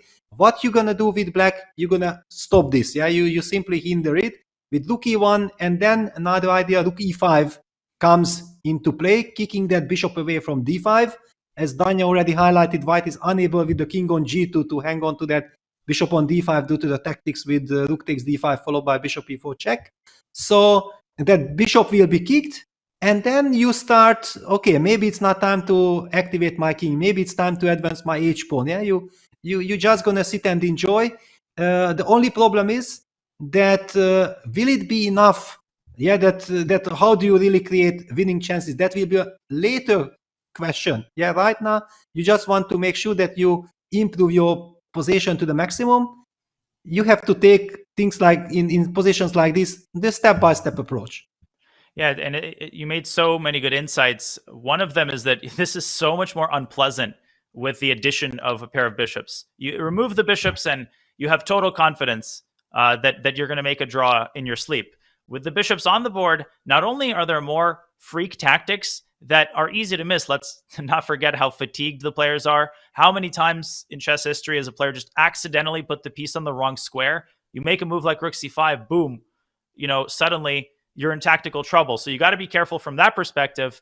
And you never know when Gukesh is going to play h5. It's like a torture device where you have droplets of water falling on your head, and you never know when the next droplet will fall. So it's this uncertainty about where the next wrinkle is going to come from that often causes players to start fraying at the edges.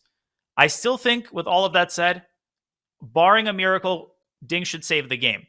But the very fact that we're even discussing these nightmare scenarios, Peter, tells us how far the momentum, the pendulum, has swung in the Indians' favor.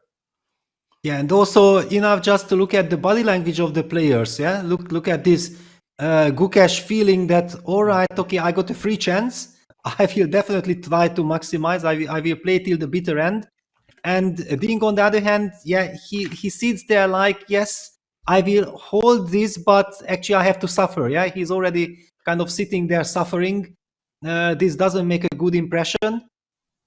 And Gukesh is building up. Both players will be taking with them the emotions that they had throughout this game. Yeah, and the memory of Ding won't be that I got a good opening. It's much more like I had to suffer for quite a long to make my draw, which we anyway still believe that it's clearly the most likely result. And how easy would it be for Gukesh to sit back, enjoy himself? I can't lose anymore. No, this would not be congruent with the incredible determination, the fighting spirit that Gukesh has demonstrated in his first ever match. Not just his world championship match. I think this is his first ever serious tournament match. And he wants to do everything he can, squeeze every last drop of blood, every last opportunity and resource from this position. This is, of course, chess in the modern era. It's not over until there are bare kings on the board. Bobby Fischer espoused that philosophy. And Gukesh, he is showing Ding with his body language and with his moves that the journey that lies ahead is a very long one. You're going to have to work up a sweat if you want to force the tie breaks. Exactly. Yeah, it's not like yesterday's Rukan game where we could feel it and we knew it exactly. Yeah, it's just a matter of time when the players will agree to a draw. Here, Gukesh also signals to his opponent the way how he's leaning forward that forget about draw, my friend. Yeah, we are not thinking about the result. The result will be draw most probably, but we're gonna be playing here at least 30 more moves. I'm expecting even more. All right, let's fasten our seatbelts, folks. Make sure, get the kettle brewing. There's actually, I read recently, I think in England, there's a known effect where during commercial breaks or ad breaks, there are more power surges and power outages because everyone runs to their kettle to brew some tea. So the game will not end at move 40. We're in for the long haul. Make your favorite beverage and accompany us on this journey because Gukesh is determined. And by the way, 12 minutes for Ding, but this is not time pressure. No committal decisions are coming up. Can Gukesh quickly force through h5, Peter? Is there a case to be made for Gukesh to try to force Ding to make some sort of decision before the time control, or is it not worth it? I don't really think that you can, yeah, because the rook on c4 actually stops any kind of h5, h4 play, and also you want to keep as many possibilities open as possible. There is quite a limited material. Every trade might help the defender, yeah, so maintaining maximum pressure. One of the ideas that I also felt like, and we have to talk about it, that in long terms, Black has this idea of going h5 and not push h4 right away, but to fix the structure with g5, g4, then get his king to g5, eventually push the pawn to f5, go h4 then, g takes h4, king takes h4, then get the king back to g5 and try to go f4 and create some threats against the white king. But that's why this construction with the pawn on f2 and the king on g2 so solid that seemingly white's king will be quite safe. Besides, whenever you have this king on h4 and the rook is pinning that king on the fourth rank, then after gh4, king h4, the change of pawns, then white can also play f2, f3, trying to trade that pawn as well. I'll show this very quickly. So you're talking about, sorry, h4 I meant to play. This type of scenario, the rook pins the g-pawn. Yes. But, and then you have the possibility to play f3, but it comes at the cost that, okay, rook e2 check, king g3 comes, and we might be actually reaching rook bishop versus rook position in the long run. That's precisely what Ding needs in this game. Is the cherry on top is defend for 50 moves, rook and bishop versus rook, which is, of course, has led to many notorious disasters in high-level chess. Oh, my goodness. But this is the ideal plan. And, of course, white can try to prevent this from happening by setting up sort of the Maginot line at various stages on this journey. I don't know if black can guarantee all of these moves. So, for example, if you play h5, g4, I can try to cut off the king. Can this plan be prevented in the long run, though, Peter? Or do you think black has a way to force it through? I think that black can get this going. I don't really believe that you can stop it.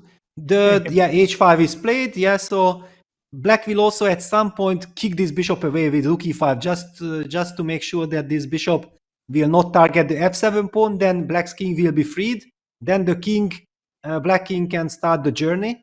Only one thing you have to watch out with rook on e5 and pawn on g4. If you play king g5, then white will play f4 check and force you to take en passant g takes f3 when you damage your pawn structure. This is the one thing that black has to watch out for. Yeah, let's just illustrate this. Let alone the fact that f3 has to be considered. But your point is a good one because it shows the importance of tactical thinking in any situation. f4 check, and I would be very scared to play king f5, where it becomes a 3-result game again. King h6 drops a bishop to f5, and look at this. Actually, no, bishop f7, I apologize. The reason f5 is a draw is probably because, well, I'm too lazy to look. Even a move like king g7 is a fortress. White is never going to win a position like this. This is good to know. But bishop f7 would win the game. And this greatly simplifies white's task because black's pawns are now isolated. And obviously, the g3 pawn is the perfect pawn to have. So how would black deal with this? Like if you have this type of situation, you mentioned putting a rook on e5 first? Yes, I wanted to put the rook on e5 from the beginning so that I kick this bishop away so that I don't have to worry about this bishop takes f7 in any positions, yeah? So please move to c6, okay, I kicked you away. And then I have to watch out not to play king h6, king g5 combined with rook on e5 because of f4 check. So eventually I will have to move that rook and open up the g5 square for the king. It's, yeah, for example, rook c5, bishop e4, f5. Yeah, we are kicking that bishop away. You already don't have to worry about bishop e4, king g5 comes, and so on. F4 check is like a double-edged sword, yeah? Why we at least have to make some decisions, and let's watch the remaining 2 moves before time control, because hopefully Gukesh will not make us wait too long. Although, suddenly we see that, that's a good song, by the way, Devil Wears Pradas. Suddenly, we see that black has some concrete calculation to do, because if you miss time, the move g4, you might run into a situation where there's this constant specter of f4. Peter, great call once again. Rook e5 on the board. Gukesh, maximum discipline here. He will not allow white to draw this by force. Yes, one also has to speak about one thing, yeah, that black can play this on forever. He's risking absolutely nothing. But imagine the unlikely scenario that he ends up winning. He becomes the world champion and he avoids all the tie breaks. Yeah, so it's absolutely understandable that he plays this, he squeezes this till the very end, till the absolutely bitter end, because this is such a risk-free option. And why not to do it? And move 40 has been made. Bishop f3. Ding gets up immediately. 30 minutes tacked onto his clock. And that's 38 minutes for the rest of the game. That's all he's going to have. But there is a 30-second increment that has been added to both players' clocks. Will Gukesh push g4? Will he start by inching his king forward to h6? This is the final decision before time control is made. And he will not make us wait long. King h6 on the board. Yes, it's also the typical way that you always make first the prophylactic move. Yeah, you don't rush, because you don't have to decide, do I go g4 or do I go h4 later on? Which pawn? You know that you need king h6 in any case. Yeah, so put this king on h6. Also, you press the clock. It's white's turn again to think, to decide that how does he play. And this is always the awkward kind of thing when you cannot force a draw and you feel like your opponent is improving his position. That is somehow psychologically not a pleasant scenario. And that is the Zhigalko technique. You wait and wait and wait. Everyone's human, and no one's patience is infinite. Well, maybe with the exception of John Sargent. But John, we might be in for the long haul here. We have no idea if this game will last for another 30 minutes, another 30 hours. Okay, that might be a slight exaggeration, but you get what I'm saying. Well, I'll tell you what, when you get to the time control and we hit the World Chair Championship, even if it's just for a brief couple of minutes, those guys have infinite patience. No, you're absolutely right. We have survived until the time control now. Ding Liren is in for the long run. Gukesh is going to keep pushing and pushing and pushing. There's even an element of him just trying to tire Ding Liren out before tie breaks as well. All of these psychological ploys are on the table, not just the position on the board. So, folks, earlier on, we successfully played the muscly Capybara Gambit, but this time around, we are going to hop to a quick break. Time control has been reached, and when we come back, Gukesh starts the grind.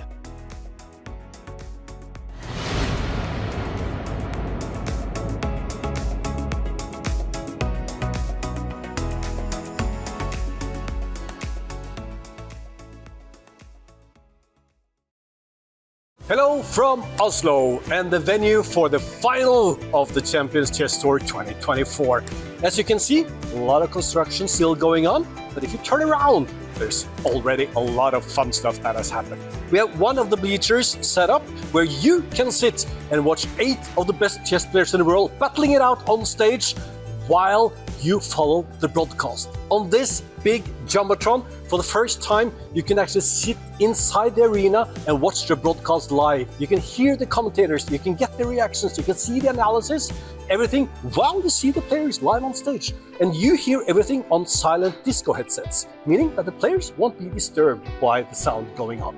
And here, the players won't be disturbed by movement inside the arena where the audience is sitting either, because we're going to put up many more of these plexiglass screens where it's going to be a mirror effect, meaning the players won't see anything that's happening here inside that part of the arena.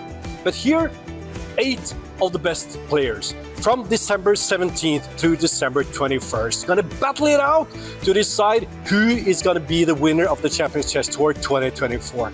You can also be here. You can enjoy all this excitement in what we think is probably the most exciting chess venue ever built. So get here and join the fun with us December 17th through December 21st.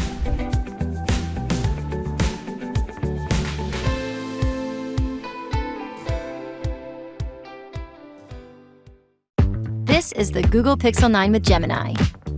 And this is Dan, suggesting some places to meet up and watch the game tonight. But you know what's better than a list of places? Knowing how close those places are. Which is why you're just gonna ask Gemini to put these places on a map. Whoa, how's that for teamwork? Why can't you cool? Just let me cool. You're about to enter a gold mine of the most valuable chess tips.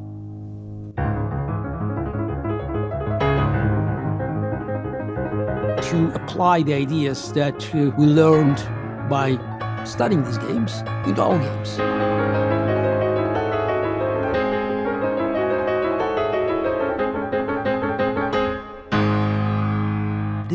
This is again the most important vital point in this position. I always believe that the ideas of the past could be extremely helpful if we know well the classical heritage.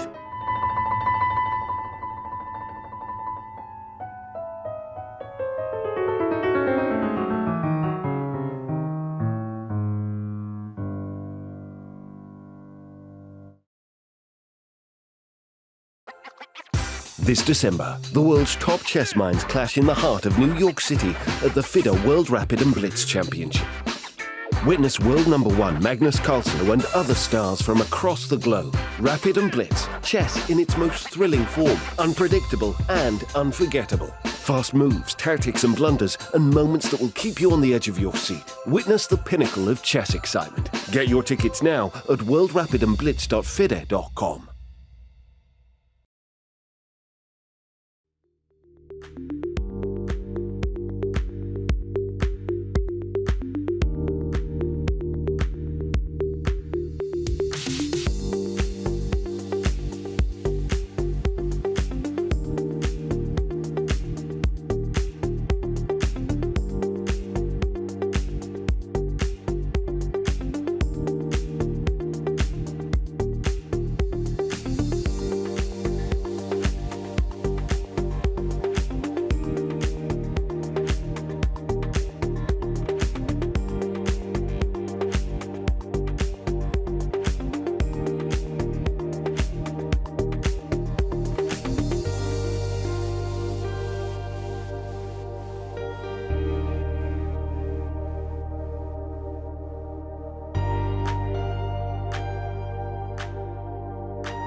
We're back with the FIDE World Championship in Singapore. We are into the end game and Gukesh is settling in to grind. King G1 on the board for Ding Liren. This is the view outside of the glass cube, the playing hall. Considerably darker outside than in, of course, thanks to that one-way glass.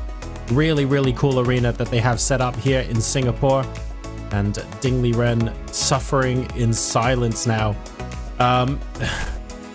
I suppose the It's a horrible question to ask, Peter. I'm thinking about the psychology of Ding right now. He keeps looking up at Gukesh on his move and on Gukesh's move.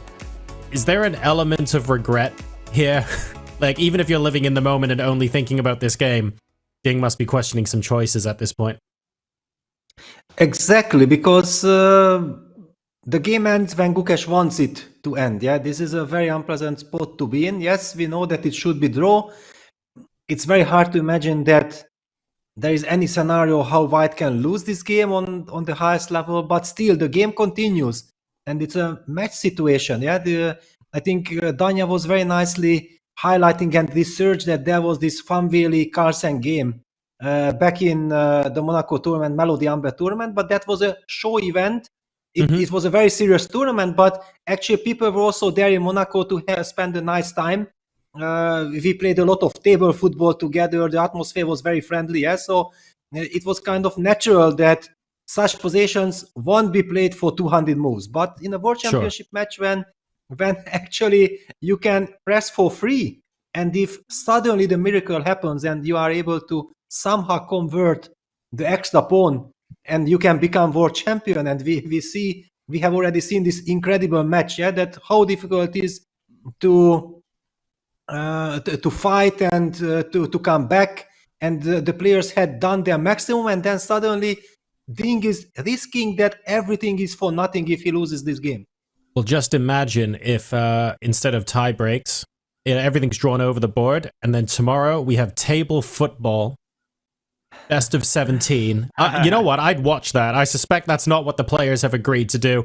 Several moves are on the board, though. G4 has been played, so Gukesh continuing to advance his pawns to try to make that miracle happen. Danya, over to you to take us through what's just... Well, obviously, as time control has been made, a couple of things. First of all, 30 minutes is not an eternity. Gukesh has an eternity on his clock. He can go, attend a performance of the opera and go get a nice leisurely dinner and then come back and still have, plenty of time. For Ding, I mean, he's got to keep some time on his clock, not if, but when Gukesh poses new challenges to him, as Peter highlighted, by getting the king to g5 and eventually pushing one of his pawns. And as a small historical digression before we, get our analytical silverware ready again, and fasten our seatbelts for the long haul. World Championship matches are no stranger to final games in which one of the players has to draw. In the 1890 Gunsberg-Steinitz match, where Wilhelm Steinitz defended his title, he needed to make a draw in the 19th game in order to secure the necessary 10.5 points to win the match. Gunsberg had an advantage, but eventually Steinitz swindled him and gained the advantage. And on the 42nd move, he agreed to a draw. And what they did was something very, very interesting. So I quote Steinitz from the Sun of New York, 1891. Steinitz writes, "At that stage, I offered a draw, but Gunsberg said he would rather go on, and he made some attempt at getting his king into play on the queen side, which, however, greatly compromised his position. The game proceeded to the 42nd move when Black offered a draw, which White accepted." But here's the interesting part. After this, Gunsberg proposed to Steinitz that they should finish the game, and the latter assented to this proposal and suggested a small stake, at the same time giving his opponent the odds of a draw. On this understanding, they continued the game just for pleasure, and after about a dozen moves, Gunsberg's position became untenable, and he resigned. So officially, the game was counted as a draw, and Steinitz the world champion, but in the true 19th century spirit, for a small bet, they still decided to continue the game for the spectators' benefit. How chess has changed in the interceding years. Here we go. Yes, very interesting. Yeah, all these historical stories are so fascinating. But also one thing that I really love, and I'm so happy that the whole chess world, and also probably new fans that haven't been following World Championships before, and now they are maybe very excited and super interested about chess due to this match, that these matches, yeah, they have a completely different spirit than just normal tournaments. I actually would love to have more matches somehow involved into the fight for the crown. For example, all these qualification spots to the candidates tournament. Imagine that all this craziness that is never sure exactly who qualifies from the FIDE circuit. Just one little point is deciding. Imagine the scenario. I'm not saying that this is right. I'm just speculating that it could be very interesting. Like the two best finishers in the FIDE circuit play a match of best of 6 or something. That who gets that spot instead of this complete randomness, this 1 point that you don't really understand why one is ahead of the other, could also make a very nice intrigue for chess. What is your take on this, Danya? I completely agree. And I think just this match alone, there's always the discussions. These discussions have been going on for over 100 years. Okay, is classic? Do we need to shorten the time control? You know, are desperate measures required? Do we need to switch places between the queen and the bishop in the initial position? I think that more elegant solutions are more than sufficient. And I agree. I think match play brings out new qualities of the players. It creates new storylines. It really helps the fans understand and see the players in a new light. The amount of openings, right, that were played in this match, almost every viable first move was tried by both players. There's a lot of arguments in favor of match play, and it's definitely exhausting for the players. Not all matches have to be this long, but man, oh man, have we been on the edge of our seats virtually from the first move of the first match, which was a surprise, 1e6. Yeah, 1e6 was a total surprise. And then the surprise continued by the fact also that Ding Liren was sticking to his French. Yeah, so it was like his absolute main opening for the match. I'm also very happy that finally we have seen Gukesh going back to 1e4 and posing some serious questions to the French. So just to highlight that, all right, okay, French is nice and good as a surprise, but in a long-term weapon, when your opponent is coming fully armed with new ideas, it's a very risky opening. Indeed. And speaking of e6, Black's rook has just moved from e6 onto d6, evading capture by the white bishop and asking the bishop a rather impolite question. It's more annoying than it looks, Peter, for many reasons, one of which is that bishop e4 walks right into f5, seemingly cooperating with Black's ultimate intention, but maybe you want to keep the bishop on this diagonal. So let me say, this is actually a very concrete decision that suddenly Ding has to make. On which diagonal is the bishop going to be kept? Is he going to go bishop b7, or is he going to divert the bishop to the b1 h7 diagonal? What would your intuition dictate? Well, my intuition dictates that leaving the long diagonal is kind of very dangerous for white, yeah, because then suddenly there is a potential checkmating idea on h1. Yeah, if black gets rook e1 check in, and that black bishop from g6 somehow transfers to d5, for example, then we are talking about this rook h1 checkmating pattern. Of course, clearly, if you rely on this bishop e4, bishop c2, you will be making sure that none of that happens. But it's a scenario. And also, since Ding has been relying on his bishop on the long diagonal, as a defender, one has the tendency that if I have already decided before and I thought it's a clever idea to defend like this, then let me stick to it. Yeah, bishop e4 would be the automatic move if a bishop trade could be guaranteed. Unfortunately, no such luck. And rook c6, so close. Again, Jadub that king up to g2, and a draw would be achieved. They'd be preparing for the tiebreaker because white would force the rook trade. But no, let me just highlight how easy it is to lose your discipline. This is a check. Checks must be defended against, and the bishop will be no more. So this is the first defensive setup. Keep the bishop on c2 versus keep the bishop on the long diagonal with a move like bishop b7. I would refrain from bishop c6 because that would create needless tactical chances with connected with rook takes c6 later on in the game. Yes, correct. I'm just loving, this move rook d6. I have been highlighting that every single idea which kicks the bishop away from d5 is kind of very nice. Mm-hmm. Yes, white could play the move rook c5, that you are highlighting, but anyway, if black's idea is to go f5, king g5, then I might not mind, then I just ignore this rook on c5. But can I, one moment, I'm trying to find a way to set up some tactics, like king g5, maybe meet it with bishop e4. And my other question, Peter, f4, not advisable, probably because the g3 pawn is weakened, and also this sets up the idea of h4. Yes. And king h5. Exactly. Yeah, those kind of ideas are very risky and very dangerous. Why should white at all give black the chance of dreaming of some winning scenario? Yeah, that's one of the things that you certainly don't want to allow. You have to sit and wait. And the question is that does actually this whole plan we have been highlighting, yeah, king g5, h4, and then we trade on h4, does it really give black winning chances, or is it just looking much more frightening than it is in reality? The point is that often creating some ghost threats are enough to make your opponent be scared, switching maybe his defenses, and that's how you get extra benefits as well. And just suddenly, like king g2 f4, boom, that'll take Ding a minute to think about. And before you know it, from the defending side, you've tied yourself up in knots. Like the enemies have transitioned from, an ant to Leviathan, where you don't know where the threat's going to come from. That's how panic sets in, and that's how you get into time pressure. Because I think if Gukesh were to score a miraculous victory, an important part of the process must be getting Ding to, under 5 minutes. And let me tell you, he's doing a great job of that so far.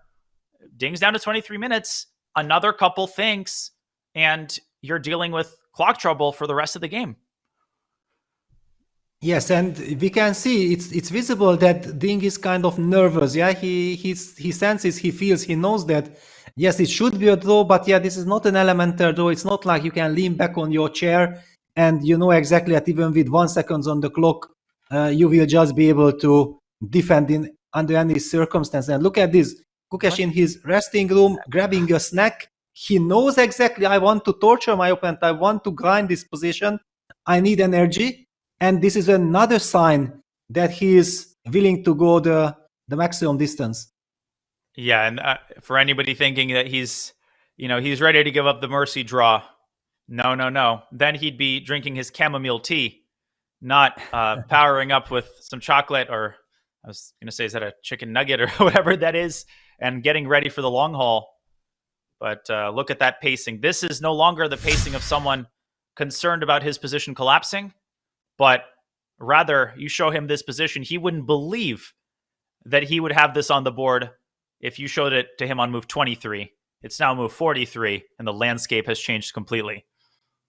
Yeah, if already you mentioned what he's eating or like this, I think it's very important to highlight that chess players are already like real athletes. They pay attention what they are eating, and whenever we see players, I think they are eating healthy food. Yeah, it's very important to stay fit. So some dried fruits, some nuts, some fruits are much more preferred than any other things. And normally also chess players, a part of tea, they only drink pure water because that's the way how you want to maximize your energy level. Indeed, and if you're allowing yourself a coffee or espresso, just black, no sugar.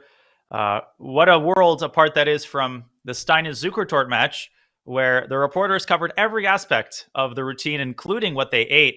And it was customary for the players to share dinner, to sit over the same dinner table. And on one particular occasion, chess and supper together from the St. Louis Republican of 1886 reported that they had duck breast for dinner. And they highlighted an exchange between Steinitz and Zukertort. Pawn takes rook, replied Steinitz, digging out a bonne bouche from the duck's breast. Queen to knight 6, check, said Zukertort, reaching for his glass of beer. Already there, no beer, no duck's breast. Chess is now a sport. Times have changed, and Black's king has changed positions. Up to g5 it goes.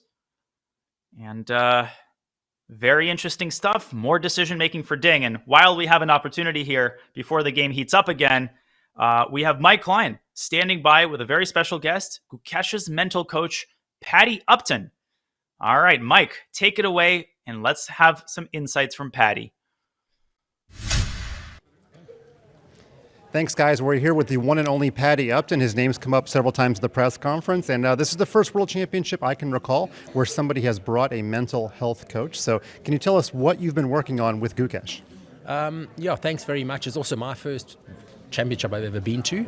So when Gukesh qualified after the candidates, his team looked around for what do we need to do to help prepare him for this event. And one of the things was, let's try a mental coach. So I've been speaking to him probably once a week for the last 6 months, just preparing him as best possible to manage his mind during, as an 18-year-old, during what is a very big event, and how can he manage his mind that he can stay focused on making one move at a time on the chessboard for 14 games in a row. And what about here in Singapore for these 3 weeks? How active has your communication been during the match?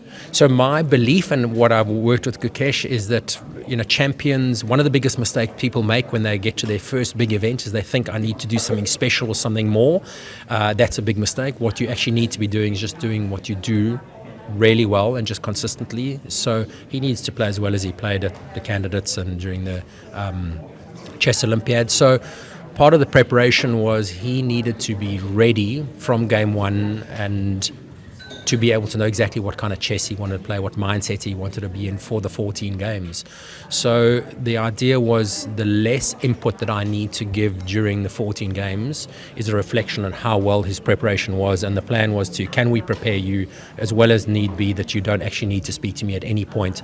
That would suggest that he's ready. And we've hardly spoken during his time here, which I'm super happy about. It just suggests he knows what he needs to do, he's got it, and he's just unrolling the plan that we've come up with in the last 6 months. And to the best of my knowledge, you just arrived, so did you talk to him this morning at all? Any questions or things that you work with him on this morning?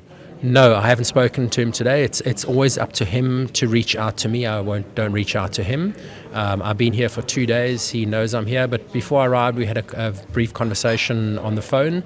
And at any time, if he needs just to clarify something, he'll pick up the phone to me. And as I said, I'm happy that he hasn't, because that means he knows what he needs to do and he's going according to plan. Any specific chess advice he asks you? E4, D4, things like that? Absolutely not. I know very little about chess, and it's been amazing to have, sort of worked at maybe 50 hours of conversation.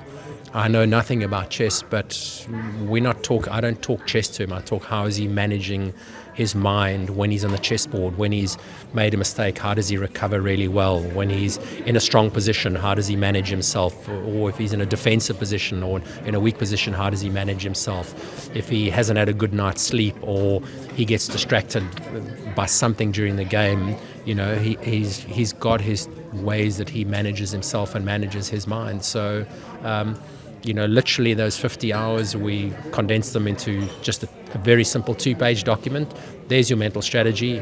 He's crystal clear, and it's been a nail biter, and he seems to be unfolding that plan quite nicely. Fascinating stuff. We've all remarked at how well an 18-year-old's been able to comport himself. I'm sure a lot of those lessons that you've been imparting have been involved. I'd love to talk to you more, but fascinating stuff. And if it works for cricket and rugby players, I'm sure what you've taught him can work for chess. So Paddy Upton, thanks for your time. Awesome. Thanks very much. Nice chatting. Back to you guys in the studio. Fascinating insights from Paddy Upton. Thank you for your time, Paddy. And it shows us that chess, it is very much a sport. It is a sport that requires tremendous mental exertion and, yes, physical exertion as well. And if you are a skeptic, then this game might serve to convince you otherwise. In the meantime, a big decision made by Ding Peter. We need to jump right in because he's made the decision to exchange a pair of pawns. It might seem good on the surface, but that means he is now saddled with a long-term weakness on G3. He played F3. Gukesh responded with F5. F takes G4. And H takes G4. What do you make of this transformation? Yeah, it's a very interesting transformation because on the one side, we have highlighted this, that it's kind of scary for white if black is able to cut that king with a rook d2. Yeah, it's a typical idea of cutting white's king off. But on the other hand, thanks to the pawn on g3 and also the rook on the 4th rank, black is controlling the only advance f5, f4 very nicely. So in this regard, I believe that black needs to get the rook to d2 and potentially start transferring his bishop from g6 somehow to e4. Yeah, that will be the challenge for white. Yeah, if somehow with the rook e2, bishop e4 construction, black can force white to take on e4, and then black will get the dynamic opportunity of capturing with the pawn and suddenly create a pass pawn. That's a scenario of how black can try to break through. White will, of course, do everything in his power to stop that, or only allow it if he knows exactly that he's able to hold move per move. And your story about the way that you broke down Zhigalko's resistance, it was a different endgame, but it stuck with me. The fact that an exchange of pawns, it creates a new set of problems. And under 20 minutes now is Ding Liren. There's a lot of ghosts that you can be afraid of here. Some of them are actually kind of real. So let's put some moves on the board. If white, let's say, withdraws the bishop to g2 and curls up into a corner, how does black maximize the activity of his pieces? I would imagine you want to start with rook d3 to gain a tempo. Yes, let's do it. And then it. give a check. And how does the bishop get involved exactly? Through what square? Yeah, well, okay, bishop f7 is a good starting point. Yeah, we hit the rook. Where do you go with the rook? c5. All right, c5. Then let's go king f6. That's an annoying move. Let's say I play primitively with a check. Yeah, okay, bishop e6. First, just to illustrate that also for white, it's kind of annoying that you cannot do anything. Yeah, you have to sit and wait. Yep, let's say rook b6. Rook b6, yeah, now I go king e5. Oof. Rook b5, bishop d5. But maybe that you can do, yeah? You can trade then the bishops and that should be draw. I can take with the bishop. Yeah. Yes. Yeah, that is not a problem. So yes, I might continue the journey with king d4. Okay. And if I keep checking you, I will run out of checks pretty quickly. Yeah, the only problem is that my king is doing absolutely nothing on e3. Yeah, it looks frightening. First of all, I shouldn't be blundering my bishop. Yeah, with rook e5 check, but yeah, just what I want to illustrate that actually this plan of activating the king, it might look very good. Yeah, of course we have to bring the king, but where is this king running? This fixed structure, this pawn g3 against f5, g4. Maybe actually it's more advisable for black to remain with the king on g5 and avoid any of these checks and really try at all costs to get this bishop via b3, c2 towards the e4 square. White has his own set of tactical defensive ideas with moves like bishop e4, but let's get back to the board because a move has been played by Ding, and we might get Gukesh playing quickly to put pressure on Ding's clock. Another great call by you as Gukesh does get his bishop involved. There's no immediate rush to play rook d2 because I'm imagining that Ding will not drop his rook back to d2, or will he? Yeah, well, actually also that with the rook on d6, just in case when you go back with the king to f6, yeah, get out of this pressure against the f5 pawn, then the rook protects you from checks, yeah, so the sixth rank is guarded. I really believe that Gukesh is somehow trying to set up that bishop transfer to d3. Yeah, if the bishop gets to d3, that would be a lovely square because it protects the f5 pawn, which means that then his king would be freed, and also potentially will always have this bishop e4 idea. Of course, it shouldn't be enough. Of course, white should be drawing it, but creating maximum pressure, playing against your opponent's clock, playing against his nerves, that's all what requires that maybe there will be a chance. And I mean, just observe the body language by Ding, and you really cannot help but notice he's already eaten into his time addition. He's down to 15 minutes to 16 minutes and change. And this is, I think, what you mentioned. This is what you see when Magnus squeezes out, these famous endgames that look like dead draws. The way he does it is he creates the illusion of progress. So his opponents, they start to fear ghosts, they start to burn time. And eventually the illusion of progress turns into real progress because suddenly black has actual ideas. Ding needs to stay composed. He cannot get into panic mode. And the hardest part about that is when you start feeling like you can actually lose this game, that it's a real possibility that the unthinkable will happen, you need to keep those thoughts at bay. Well, and usually because it's a step-by-step process, yeah? So black is continuing to improve the position. For example, now there's a nice way of going rook d3, hitting the pawn on gc, and then setting up this bishop b3 idea, and then get the bishop to c2, and then we take it from there, yeah? So that's a very nice concrete way of how black is actually planning to get the bishop to c2. Maybe this is also what makes Ding now nervous, yeah? He sees ways for black to improve the position. A very annoying moment. Yeah, king f2 played. It does not change anything. Yeah. Rook d2 check. King e3 is a very risky move for white because it leaves the g3 pawn unattended.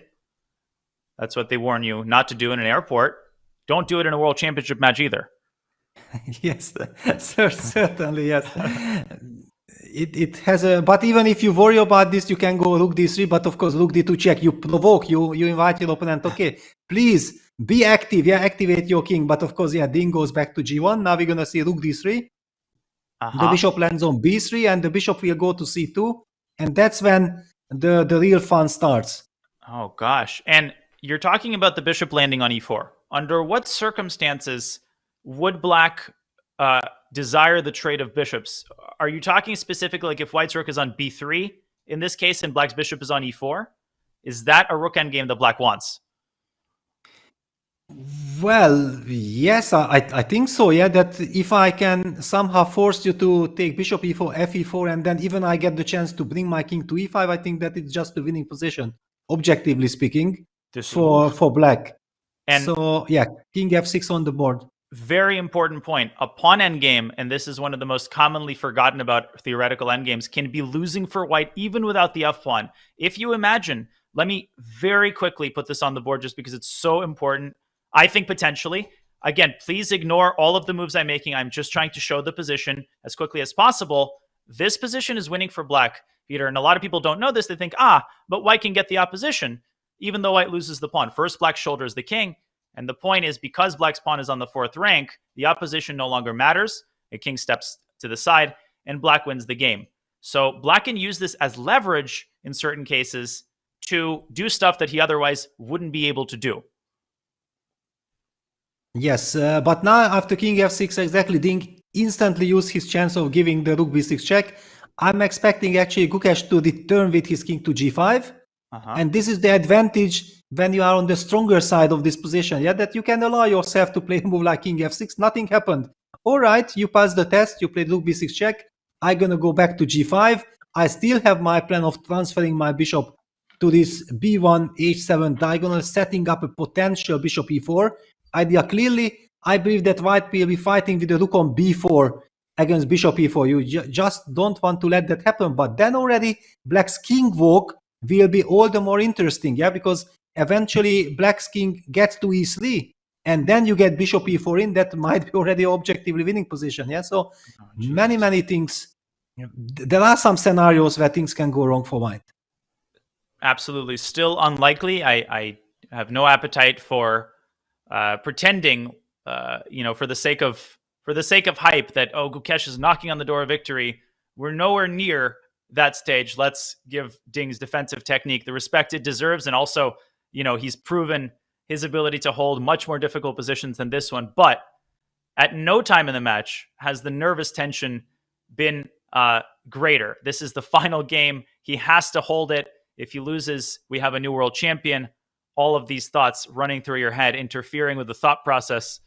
Where do you keep your rook, Peter? How do you wait here if you're Ding? That can be the hardest thing in these endgames, is just doing nothing, treading water without accidentally damaging your position. Yes, okay, one could make the argument that if you want to keep everything like this, then maybe just shuffle the king back and forth, king f1, king g1, but putting that king on a light square is already psychologically difficult, yeah? It's not a surprise that Ding is only using this king f2, king g1 squares, yeah, it's a common knowledge, yeah? If your opponent has a light squared bishop, stay safe. Also, white's rook on b4 does not want to go to the a file, yeah, because that would be a light square on a4. b4 is so. This gives us the feeling that maybe his bishop should shuffle, yeah, like bishop a8, bishop b7, or is he thinking that somewhere he wants to go bishop c8 if black activates that bishop? That's why he's keeping the bishop on b7. I don't see that to be a critical idea, but you never know. Yeah, when you start seeing ghosts, every move contains a drawback, and before you know it, you've persuaded yourself that you're in a Zugzwang. You're like, bishop a8, only move. I would be inclined to keep the bishop on the diagonal. I think the type of move that impacts the defensive construction the least is to shuffle the bishop on the long diagonal.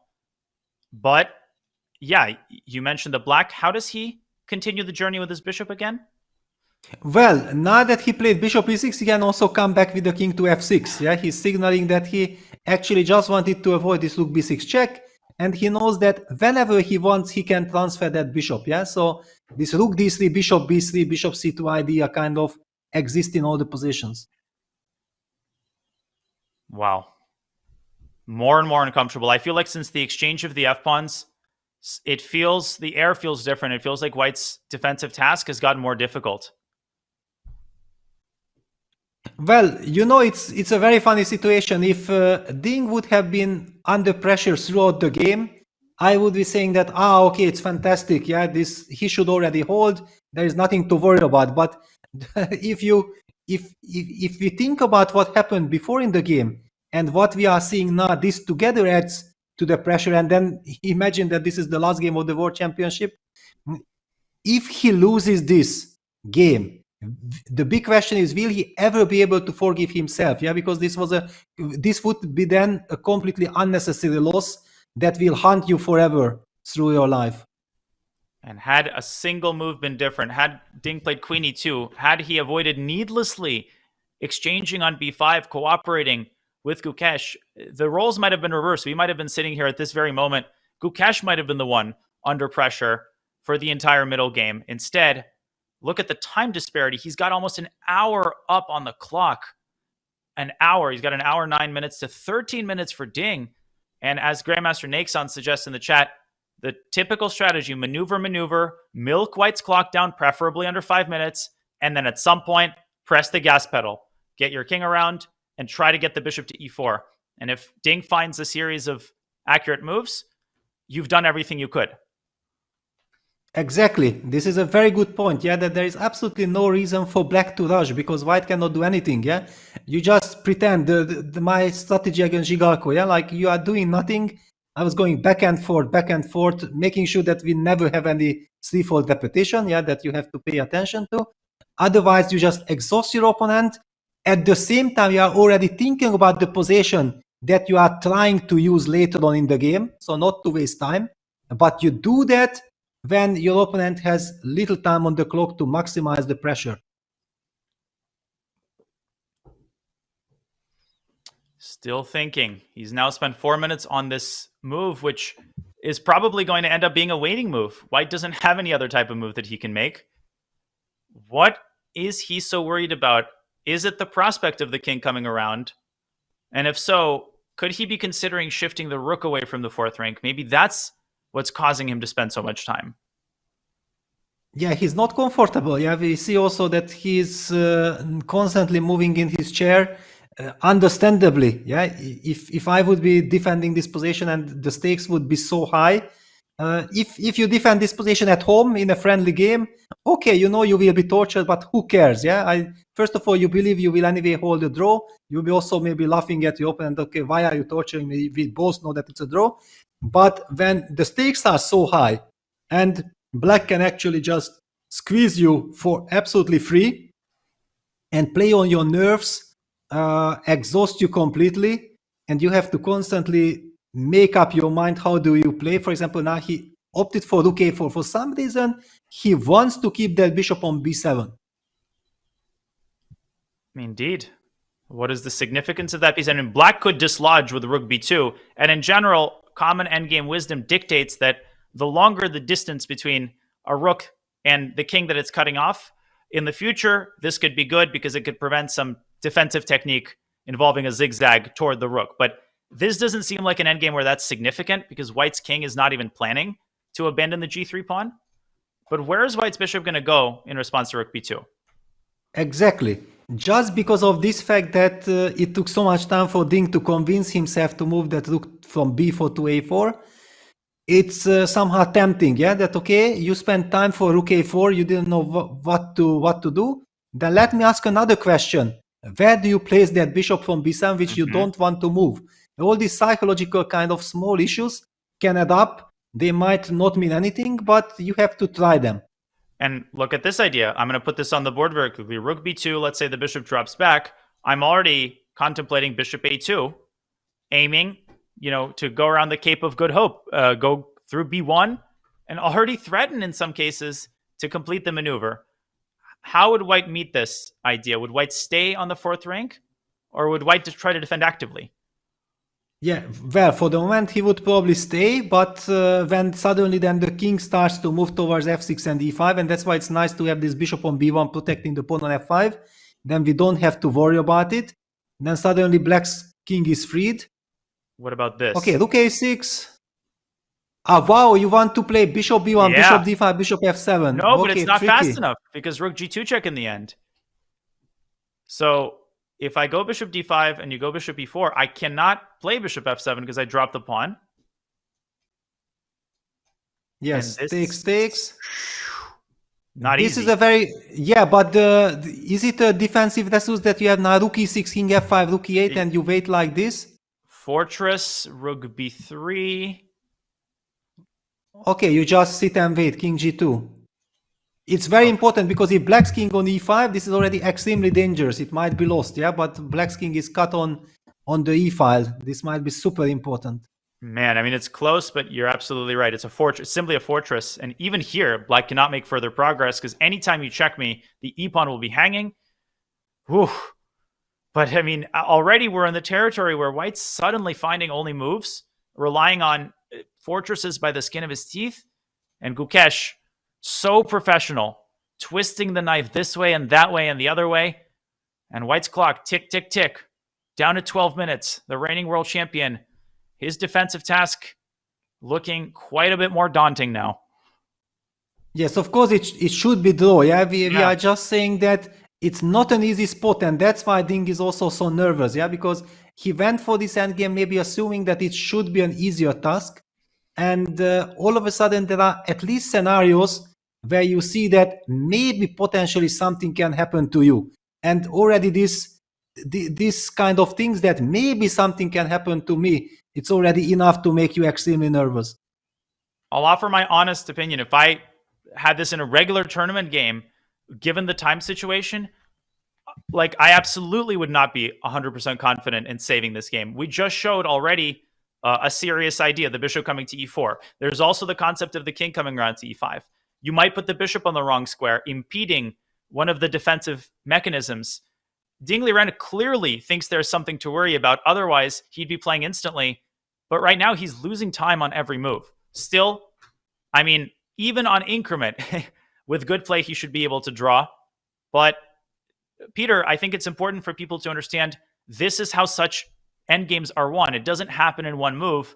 It happens when a player gets more and more nervous, loses time, and eventually something does give. Exactly. It's very unpleasant. Also, we see that Gukesh can always afford himself to just make an instant move because he cannot spoil anything, yeah, unless he does not allow the trade of rooks or the trade of bishops. Just keeping the position going, it's great, it's good, yeah, you can do it instantly, and it's up to Ding. And just like he was thinking, what do I do with my rook on b4, he moved it to a4. Now after rook b2, he's worried. Look at this, how he's moving back and forth with his he's not able to settle in quietly that, okay, that's my setup.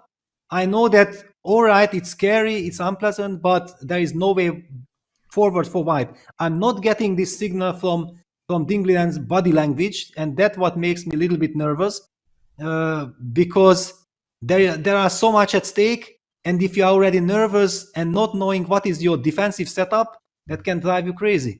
And when you analyze such positions with an engine, you get completely the wrong impression because you might follow the top engine line, which might even involve the black bishop getting to e4. Because the eval doesn't change, it stays at 0.00. You have no sense of when black makes progress from a human sense. Remember that if a bishop comes to e4, white's defensive task gets even narrower. So you have to look at this position and ask, is white's defensive task easy? Does white just get to sit and do nothing? Or does white have to find only moves? Even though the eval might be zeros in both cases, these are two completely different types of defensive tasks.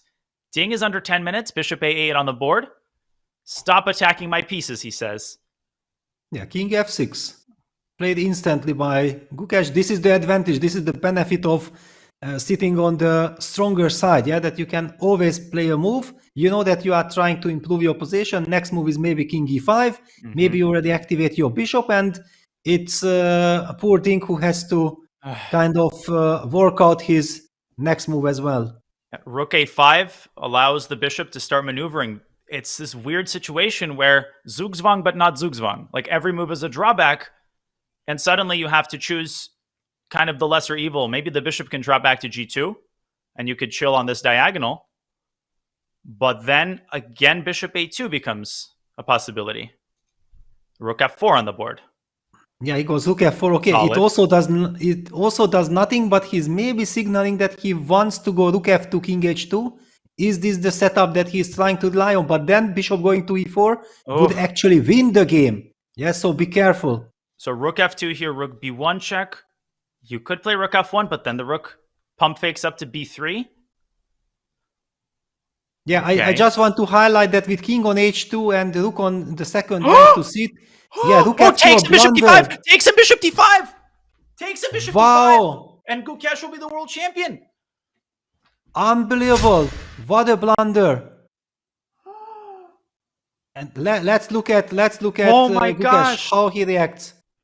Takes him bishop d5, and with the f pawn, it is winning. Look at this. Gukesh senses. He sees that. Wait a second. What happened? Bishop on a8. That's why Ding wanted to keep his bishop on b7 so that The his worst bishop has square. an open diagonal. Nowhere on the diagonal would be worse than a8 except h1.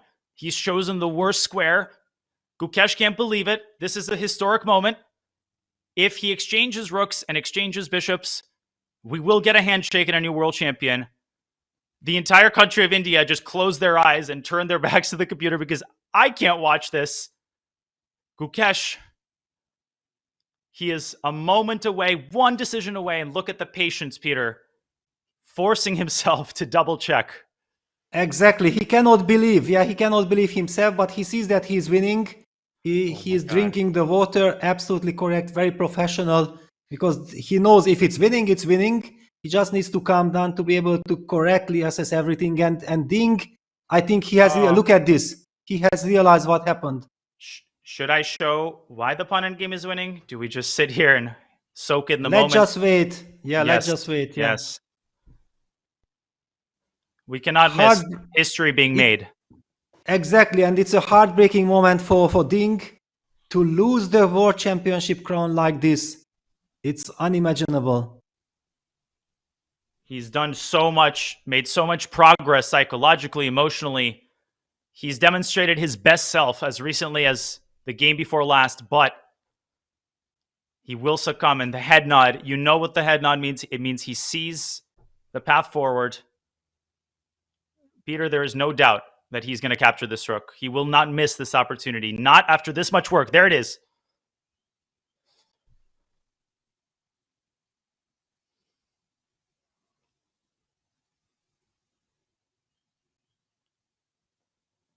Yeah, the nerves. Total collapse by Ding Liren. Yeah, he captures the bishop, nothing else to be done. But it's a lost pawn endgame. And even the arbiter cannot take his eyes away from the board. No one can, other than Gukesh, it seems. But his eyes are still on the board. His brain is on the board. This is unbelievable. The final moments before a new world champion is crowned, he will resign in this position. Unbelievable. Yeah, just we see that what the pressure does to a player. Yeah, it's just keeping the tension, and his nerves couldn't take it, and yeah, he just collapses. Heartbreaking. It's a heroic effort for the reigning world champion. There was speculation he wouldn't show up to the match. No, he did. He put on his best game. He came so close. And King e3 will be played, but King e5 followed by f4 in the event of King d3 is a well-known victory. That's it. Heartbreak and euphoria all rolled into one scene. And look at this. Gukesh cannot believe. Yeah, he was smiling a little bit. He's trying to push away the smile. But he will be the youngest world champion. Incredible what we are about to witness. And he's earned it. Not a single part of the smile has anything to do with wallowing, with enjoying the anguish of his opponent. He deserves a smile He has done so much work. He has come so far. The 18-year-old has demonstrated the skills of a champion, the play of a champion, and the composure of a champion. And he's going to defeat a very worthy opponent. A sip of water from Ding as he begins to come to terms with the disaster that struck in this final game. What a moment, Peter. Words can't capture the significance of this moment, and there it is.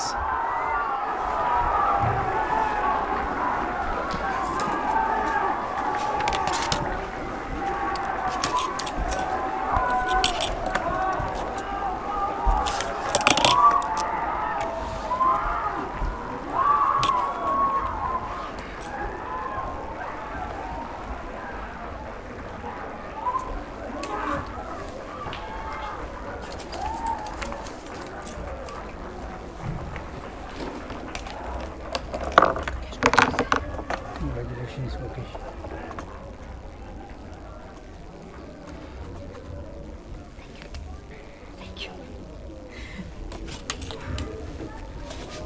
Incredible, and Gukesh is also crying. Amazing. What a picture.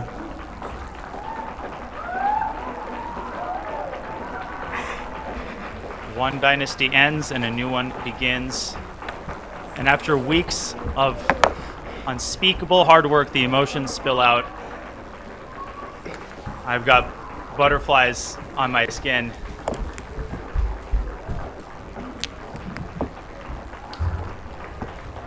How symbolic. Gukesh sets up the pieces like he always does, win or lose.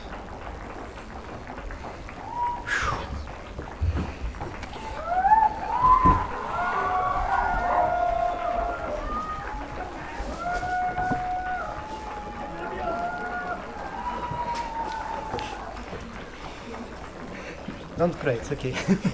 No, cry. Cry. Finally, stoic Gukesh shows us the emotion he's been bottling up inside. What an incredible result. And look at that. He's so unbelievably thankful to even be able to take part in emotion like this. He's so humble. He's so grateful for this moment, and it really shows. There isn't a shred of arrogance there. Absolutely nothing, like you said, Danya, wallowing in the defeat of his opponent. There's nothing of the sort. This guy is so wholesome. Wow. I feel like the images speak for themselves, mate. I'm going to repeat what I said at the conclusion of the Olympiad, and with recognition to the heartbreak that Ding will experience, there is really no one that you would rather lose to than someone like Gukesh. This is someone who's on this earth for one reason. He wants to succeed.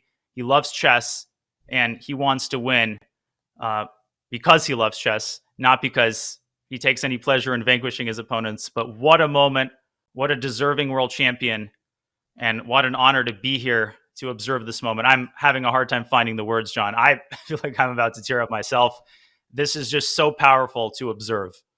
The last 90 seconds before Ding resigned, I had my microphone muted, trying to keep myself in check. Peter, I don't actually think I remember there being a more emotional moment on our screens. Certainly in the last year, that was all of the emotions at once. That was heartbreaking, but also jubilant, and the feeling of the tension finally releasing. And I actually just don't know where to start with that. That was the last 5 minutes have been amazing to watch. Yeah, exactly. It's incredible. Yeah, this incredible joy and happiness that we feel for Gukesh. At the same time, the absolute heartbreak, yeah, that we feel for Ding Liren to lose the world championship title like this due to your nerves. Yeah, a total collapse of nerves, this terrible blunder. At the same time, thanks to this victory, we are getting a new world champion, the 18-year-old Gukesh. And we have seen the last couple of moves, 2 moves towards the end. He was kind of smiling. He was enjoying the moment that, wow, my hard work pays off. And then when he becomes the champion, then he just cannot hold back and he just cries. Fascinating. It just shows that, yeah, 18 years of very hard work pays off. That's all that accumulates in such moments. grinding and fighting until the very end. Danya, I think Gukesh didn't need today's game to demonstrate that he's absolutely got the nerves and it's got what it takes to do that. But so many times in this match where it's been, oh, there's nothing you can squeeze out of this. He's proving us all wrong. And this is exactly the kind of champion's mentality that has allowed him to win this. Last gasp, yes, but a win is a win is a win. And it started with a loss of the white pieces. Imagine your first ever, not just World Championship match, your first ever match. You're on the big stage. You've got the pressure of being the favorite. You lose the first game with the white pieces, and then the slog begins. You recover. You've got ups and downs, and up until the penultimate game, you miss a forced win. You've got to deal with that baggage and arrive to the board with the black pieces. You've got a worse position, and then you manage to turn it around and then win the game. Of course, Gukesh, he's not just a world champion. He's a role model, not just for the burgeoning chess interest in India, but really to teenagers and adults across the world. He behaves like a champion. He fights like a champion. And honestly, so does Ding. That man put together an incredible effort. You feel his heartbreak. And I think as a conscientious chess fan, this is part of what makes the experience fun. You feel both of these emotions at the same time. You feel sympathy for Ding, and yet you share in Gukesh's happiness. And of course, I want to raise a glass to the entire team that made this possible, his seconds, and most of all, I'm biased in this, but most of all, his parents. I can't even imagine how Gukesh's father and mother must be feeling. Let's give them a couple of his rating points and a little bit of that trophy that he will be proudly displaying. Congratulations to Gukesh, the new world champion of chess. At 18 years old, we have the 18th world champion, the youngest ever. What an incredible and dramatic end to game number 14 that shows Gukesh has got what it takes and has now won the world championship. Folks, we're going to a brief break, even if it's just so we can get our heart rate down. And we will be back with the press conference because you don't want to miss a second of this.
Hello and welcome to the final post-game press conference. The match is concluded in favor of the challenger, 7.5 points to 6.5. I will have a few questions for Ding, and we'll then allow the press to ask a few questions, and then we will allow him to take leave, and then we'll have questions for Gukesh. Same thing online. Please press one question at a time, and we'll try to keep this as efficient as possible. No one can understand what it's like to lose a world championship match except world champions themselves. We know this is a very difficult moment for you. Do you have any thoughts as this has transpired? It's easy. Yes, I was totally in shock when I realized I made a blunder. His face expression shows that he's very happy, excited, and I realized I made a blunder. Yeah, takes some time to realize it. But otherwise, it's already not so easy to draw. Maybe I should just wait and to.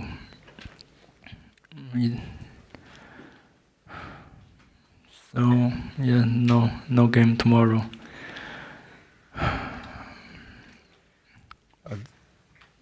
So a difficult moment again. Were you surprised he kept playing out this endgame? Because it just looked like one of those that we would consider a grandmaster draw, but he kept playing. This is not as draw as yesterday. Although also 2 versus 3, but he had a bishop. Reminds me some bad memories against Li Guanglian in the Olympiads. Also rook endgame, but this time with bishop, so more tricky.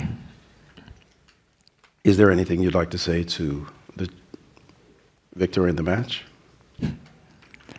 I think I played maybe my best tournament in the year. I could be better, but considering yesterday's lucky survive, it's a fair result to lose in the end. I have no regret. Any words to your fans, millions of fans out there who love your play and wish you the best? Thank you. I will continue to play, and I hope I can show the strength like this time. Any members of the press who wish to ask questions? I will say personally, I've been a great admirer of you for quite some time. I've called many of your games. I've seen your fantastic games. I know you've been a great champion, and I wish you the very best in the future. Thank you so much. Thank you.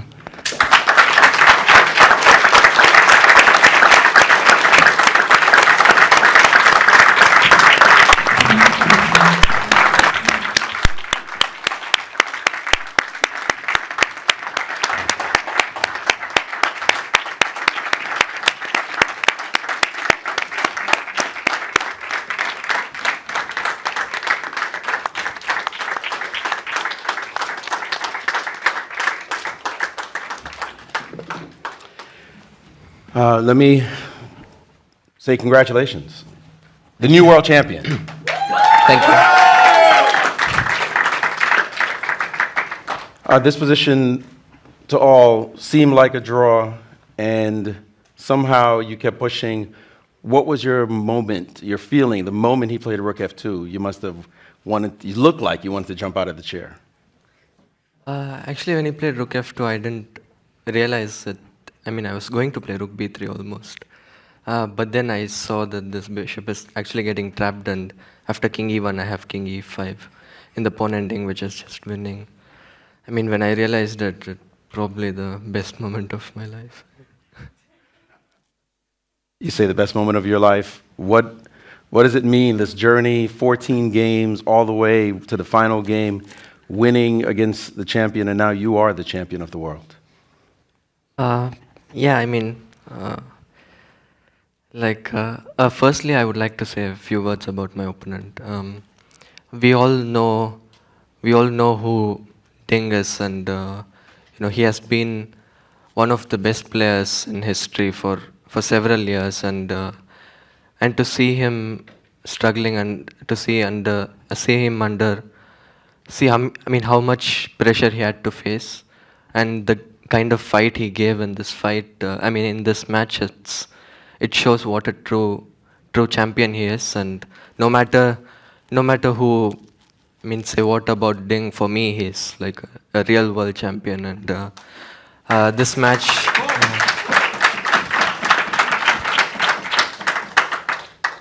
And yeah, this match, champions, they always step up to the moment, and obviously the past 2 years he hasn't been in great shape, but he came here, he was obviously struggling during the games, he was probably not at the best physically, but he fought in all games, he fought like a true champion, and yeah, I'm really sorry for Ding and his team. I mean, they put on a great show.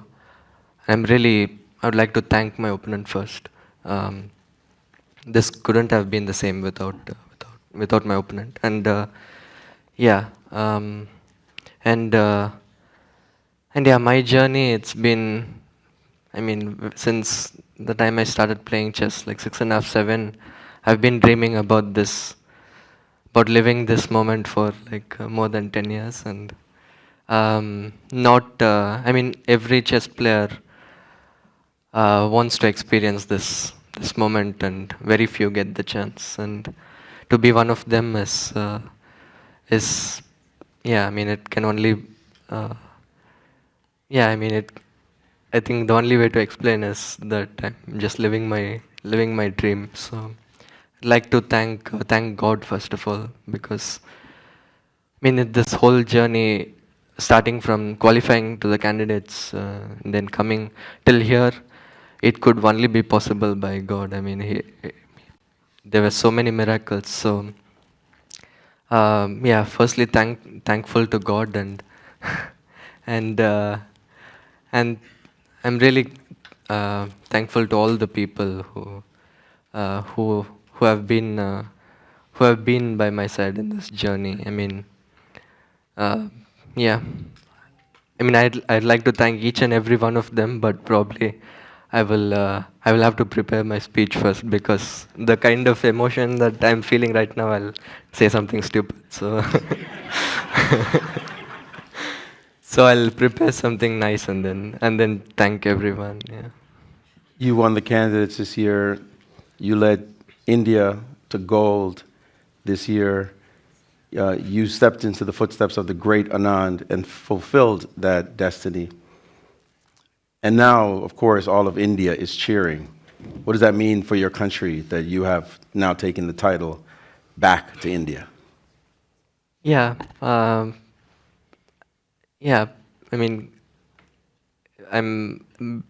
being here representing my country in any tournament, but especially this being, such a high level event, and for the 11 years back, Vishay sir, the title was taken away from India. So, when I was watching the match in 2013, I was in the stands and I was looking inside the glass box, and I thought it'll be so cool to be inside one day. And then, when Magnus won, I thought, I really want to be the one to bring back the title to India. And this dream that I had more than 10 years ago has been the single most important thing in my life so far. So doing this for myself, for my loved ones, and my country. It's yeah, like there's probably nothing better than this. My final question before I open up to the press. That dream you talk about, you were a 7, 8-year-old. Now you're an 18-year-old. You're the youngest champion in the history of this amazing game. What does that mean to you to have shattered this record? Yeah, means a lot. I mean, it probably meant a lot to that 8-year-old than right now, because I stopped like paying too much attention to the youngest, all these numbers, these records. But yeah, I mean, there is this famous clip, I think, with which I did with Sagar in 2017 or something, where I said I wanted to be the youngest world champion, and now that this is not just a dream but reality, it feels. I think that that 8-year-old kid would be really happy. Very cool. First question for the press. First of all, Gukesh, congrats from your fans around the world and on FIDE social media. A question for you is, what was the best part of this entire experience, on or off the chessboard? I think the best part was probably like when I entered the room for game 1. I mean the game did not go great, but like I've been, as I said, in 2013 I was outside the glass box. I did not get a seat in the audience to watch the match. So at that time I just looked at Vishy sir and Magnus, and I thought it'll be really cool to be there one day, and to actually be there and sit there and see the Indian flag next to me. It was probably the best moment.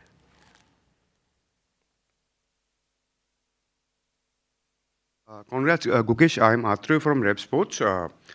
You are not the sort who shows emotions a lot of times. Today we saw after you won that you were in tears. And can you just take us through the feelings that went through your mind when that moment happened, when that moment arrived? Yeah, I probably got so emotional because I did not really expect to win that position. I mean, I was going to press it for as long as I could possibly press, but I thought, like, I mean, it's okay, we are going to play for 5-6 hours, it's going to end in a draw, and let's focus on the tie breaks. But then suddenly after Rook F2, and I saw this chance that, I mean, when I saw that this actually done, I was already preparing myself to go through that huge tie-break fight, and suddenly it was all over, and I had achieved my dream. Yeah, I mean, I'm not someone who shows a lot of emotions, but I think this one can be forgiven. Yeah. Thank you, and congrats again. Thank you. Hi Gukesh, congratulations. This is Aditya from ChessBase India. Just wanted to remind that you are the Olympiad gold medalist, the candidate winner, and also the youngest world champion ever. So 18th world champion. Yes. And also there's another record that comes with it, 3 world championship wins, the youngest wins ever. So we should also count that. Sorry? 3 youngest wins, like youngest challenger winning 3 games in a world championship match. That has also never happened. So we should never forget that. Yeah. So while I am still trying to catch my breath as we enjoyed the last 30 minutes, what advice would you give to that young boy who were trying to learn chess from your cousins and trying to beat them in the next moment? Your mother told this story that you learned it from your cousins and then you were beating them. So what advice would you give to that young boy? I mean, I wouldn't change a single thing about my career, because, like, I mean, right now I'm here, and any little thing that would make me not come here, I would not do. So I think I will just say, keep enjoying chess. You're going to achieve your dream one day. And Right, and as just following up on that, as your mother told the story, would you like to share with us what is the first thing you told your mom after you won the World Championship? You had a conversation. First thing, what your mother said? Not saying anything, we're both crying, yeah. But probably my first word was congratulations. Yeah. Thank you. Congrats again. Yeah, thank you. Gukesh, congratulations on historic victory. I'm Ajit Kumar from The Hindu.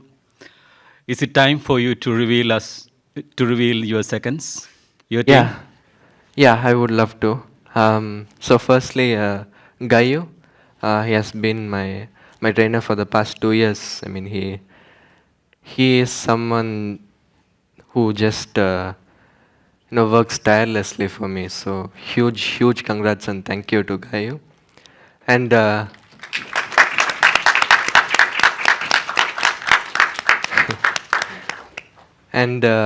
and also, since Paddy is here, I would like to mention, I mean, Paddy has been a huge support for me in the past 6 months for the preparation of the World Championship. So, although he's not part of my chess team, he has been a very important person in my team and my journey towards this match. So, I'm really glad to have you here, Paddy, and thank you so much. May we ask just to give full names if possible, so that sure. other people can know exactly what you're talking Gayu about. is Grzegorz Gajewski, and Paddy is Paddy Upton. And I would also like to thank Radislav Wojtaszek. He was he was also there for the candidates, and so the whole journey he was here. And Pentala Harikrishna. He has also been he has also been for the whole candidates World Championship journey. And Vincent Kema, he has he joined the team for the match, and Jan Christoph Duda. He was also there for the candidates, but more as a playing partner. This time he helped us in a couple of training camps. So, I mean, this list cannot. What? He's trying to suggest. There's one more. Wishes. Who are you suggesting? Just give us the name for us. For the candidates, like during the candidates, I mean, Jan Klimkowski was also helping Gayu assisting him for the preparation during the candidates. So I would also like to thank Jan. I mean, we haven't had the chance to talk with Jan personally to thank him for the candidates, but right now I think it will be a good moment to come all the way and then thank him. So Jan really helped Gayu during the candidates. So Jan Klimkowski and Vishy sir. I mean he was never officially a part of the team, but we all know that he was doing he was supporting me, and I mean he attended for one of the on one of the days for the training camps, but he was also helping remotely for a few sessions. So I mean, this team, every single one of them, they work their asses off. So I can't thank all of them enough, and I mean, this journey, I wouldn't have been here without every single one of them. So thank you so much, guys. I'm sorry we haven't still talking. I mean, I spoke with Gayu, but probably we'll get on a call and we'll just celebrate like crazy now. The guys are together in Spain right now, and And yeah, really looking forward to talking to them. Congrats on hiding your team so well too. Congratulations, Gukesh. The fan zone was crazy after Rook F2. It was just silence and then that's it. So my name is Ahmed. I'm talking on behalf of Kazakhstan Telegram channel Честно говоря, and we have a question. Whom would you like to play against to defend your champion title? I have 2 years for that. I just want to enjoy this moment. Yeah. Thank you. Thank you. Much congratulations, Gukesh. I'm sure you'll hear that more than once today. This goes and pertains to all the chess parents watching across the world. Can you describe how specifically your parents and their sacrifice has helped you along your chess journey, all the way leading up to winning the World Chess Championship? Yeah. I would like to thank is like a very small word for what they have done. So both my parents, my mom and dad, my dad is here. My mom, unfortunately, is not here, but she is back home and I'm sure she is very happy. Probably she will come tomorrow to celebrate. But both my parents, right from the start, it's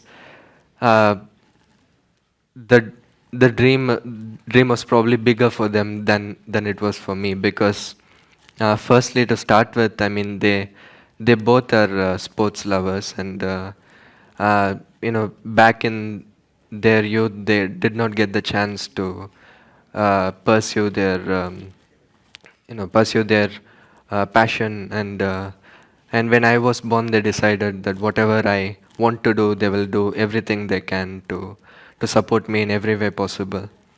And when I started showing interest in chess and showed some talent, they went to such lengths that I did not understand at that time, but around now I look back at it and they are just crazy. Yeah.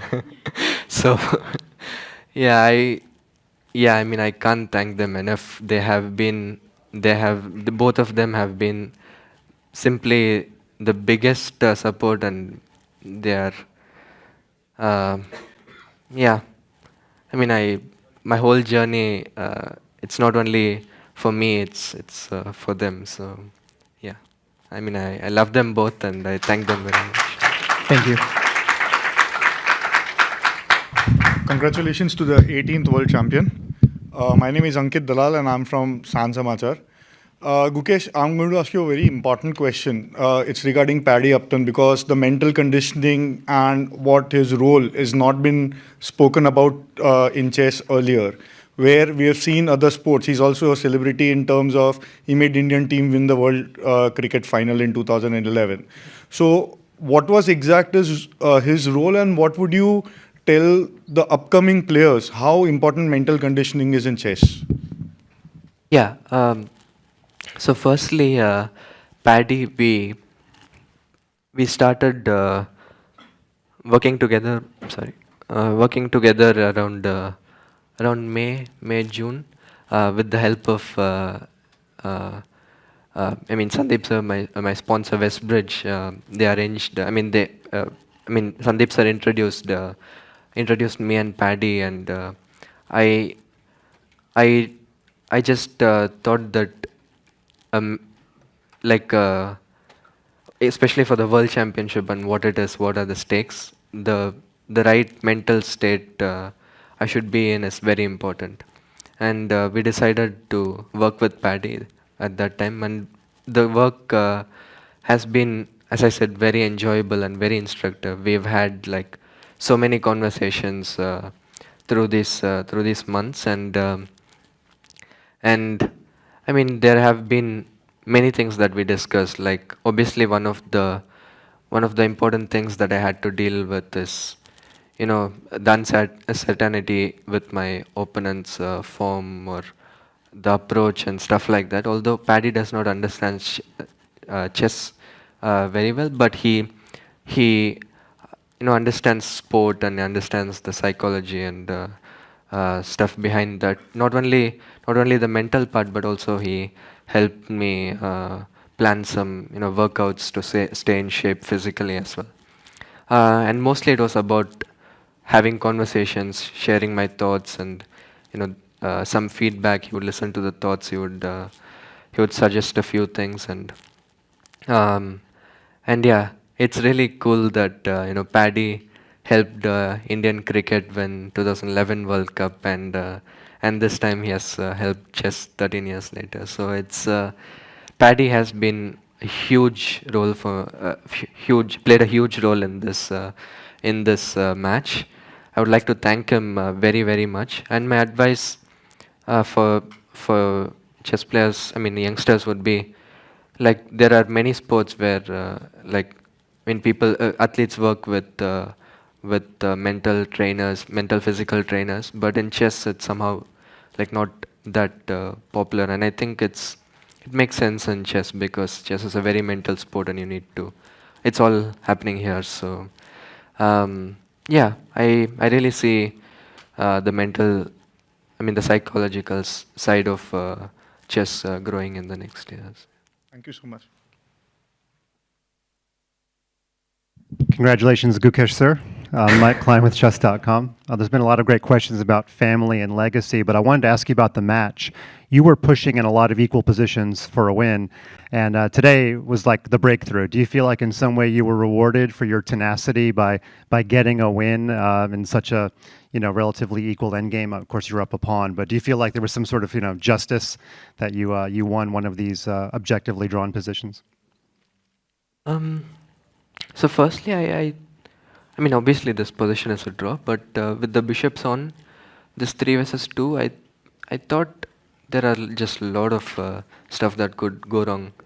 I mean, it shouldn't, but it can, yeah. I mean, like, for example, I was calculating some of the bishop endings. For example, if once we traded the pawns, for example, the bishop ending, if I get my king on e3, would just be winning, I think. So there were a lot of tricks that needed to be taken care of. So I don't think it was such a drawn position. But my whole strategy for this match was to push as much as possible in every single game with both colors. And I mean, it wasn't working till the last moment, but it just takes one game for the strategy to pay off. So I was confident about my strategy, my approach, and yeah, I mean, at the very least, I was tiring him out. Yeah, so it was good that way, and since I won, yeah, I could say it was a good strategy. Yeah, you gave a good lesson in fighting spirit. Thanks again. Hi, Gukesh. This is Rajesh from Trinity Mirror. Congrats on becoming the 18th world champion and second from India. So all the world champions, like we see the success aspect of it, but no one reaches the top without overcoming the tough challenges. So can you share some details of what was the toughest challenges you have faced on your journey to becoming the world champion, and also your biggest strength and the key to becoming world champion? Yeah. If we are talking about the match itself, I think the toughest challenge I had to face was losing the first game.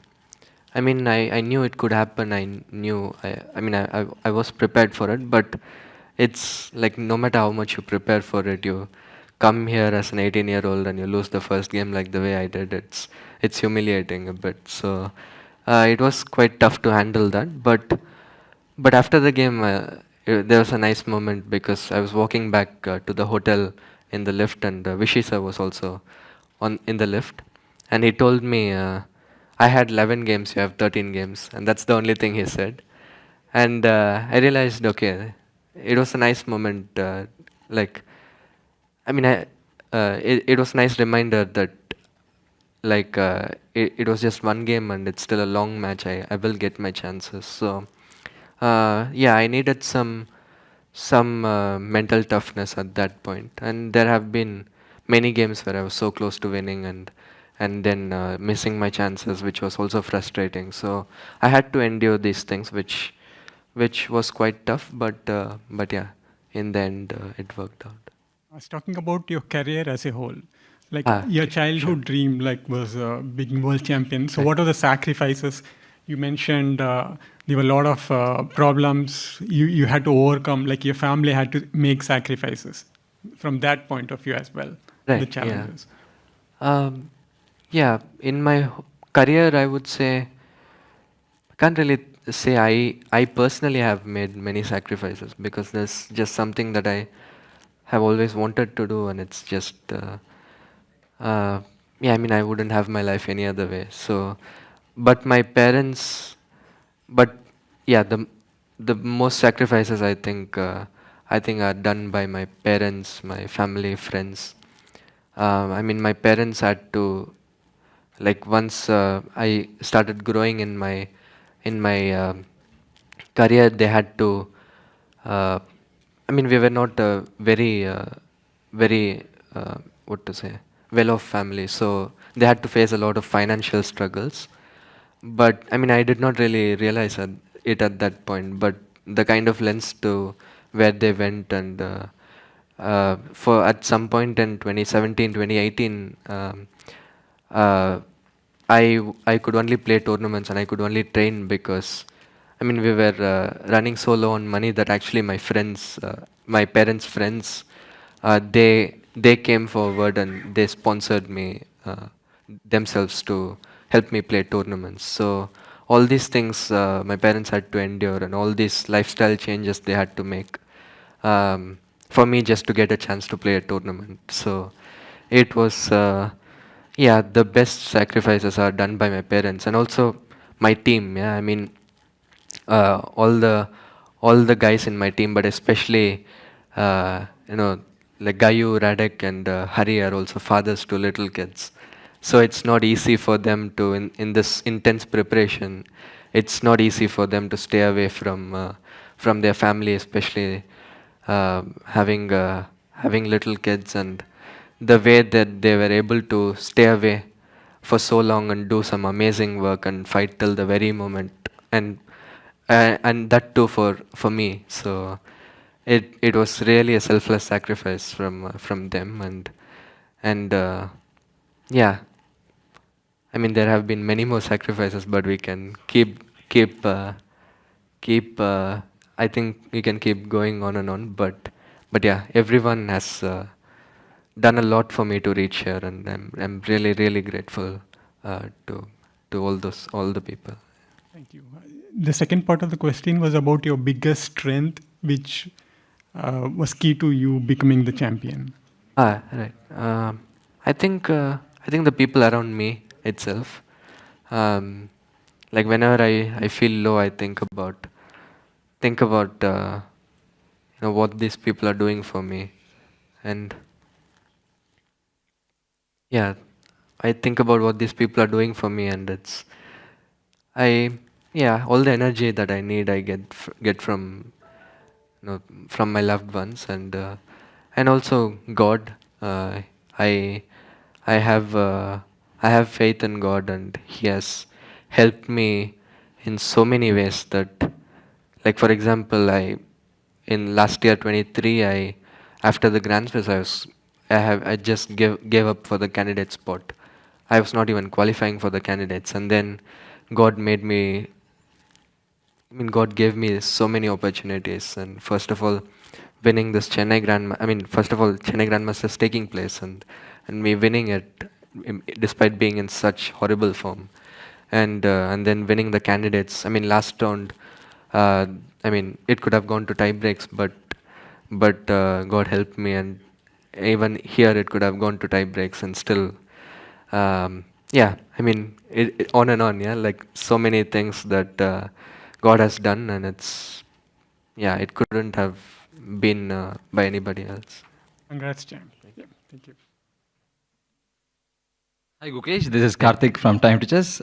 First of all, congratulations, man. And we know each other for past 10 years. I've always been curious how determined and passionate you are from very young age. Imagine yourself 10 years back, and have you ever pictured yourself stagnant at some point of time? If so, what did you see at that time? And now you have made history. What is your next big aim? Yeah, I mean, first of all, when I started playing chess, we were in the same academy, and we traveled to a lot of tournaments together. So it's really nice that you came here, and I was really glad to see you yesterday. So My pleasure. thank you for coming, and yeah. There have been a lot of phases where I was stagnant, where I was getting frustrated, where I was not, the results were not coming.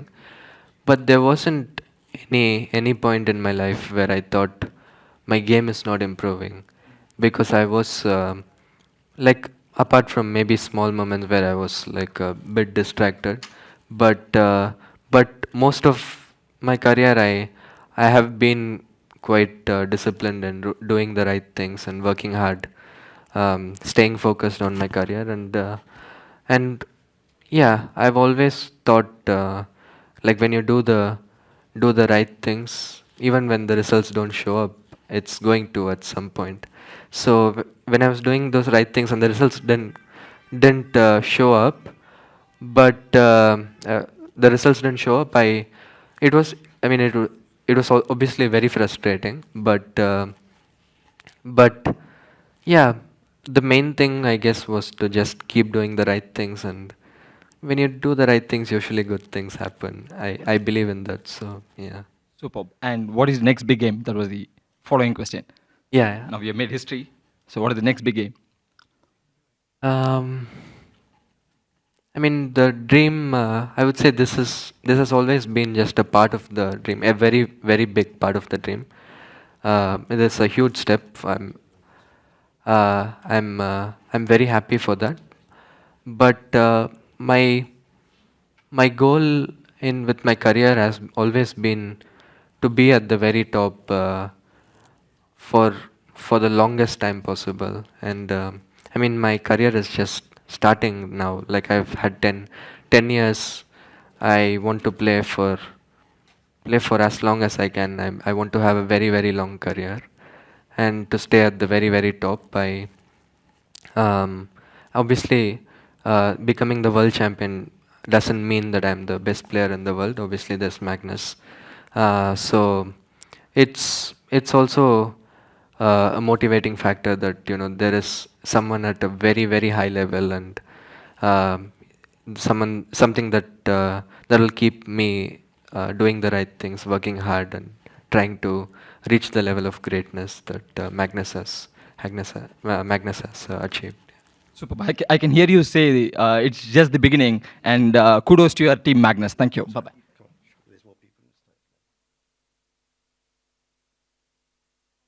My name is Radha from the Singapore Chess Federation. First of all, congratulations. We all had tears in our eyes watching you become the first world champion. My question is, what did you learn about your opponent Ding Liren in this championship? Yeah, the biggest thing that I learned about Ding is what an incredible fighter he is. Like, I think we all knew it, but especially for me, the way that he was fighting in all the games. I mean, he was obviously not at his best physically. He seemed to be, at least, but true champions, no matter the circumstances, they fight till the very end, and he just proved that. I mean, in the games where he was almost going to give up, where the position was completely losing for him, he kept finding resources, he kept fighting, and then once I took the lead, he played an amazing game to fight back. And it was actually quite, to be honest, after I lost the 12th game, it was also, did I lose the 12th game? Yeah, the 12th game. It was, I mean, it was a bit disappointing, but I soon realized it's also, I mean, I was getting inspired by my opponent, because like for the first game he won, and then I equalized, and then I took the lead. Any normal human being would have just given up at that point. But then he came the next day and he played a great game. He completely destroyed me that game. And yeah, and it was really inspiring to see, you know, how despite how like how the odds are against him, he kept fighting, he kept coming to the board, giving it his all, and yeah, he's a real inspiration for me.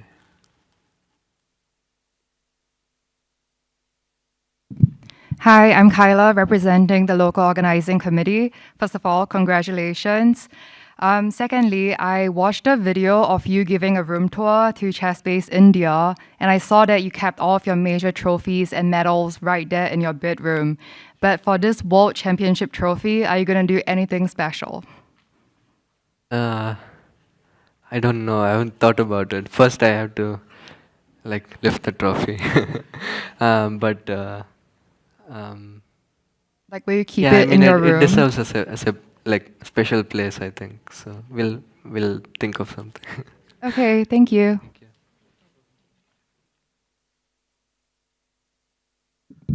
Congratulations, Gukesh, and thank you for creating one of the best moments of magic that Indian sport has ever seen. Thank you so much. My question is, if one looks at the life journey of a world chess champion, it pans like a chess game. The opening, when you choose to pursue the sport, the middle game, when you make the journey to being a grandmaster, and the end game, where you become the champion, and here you are. You've talked about the sacrifices.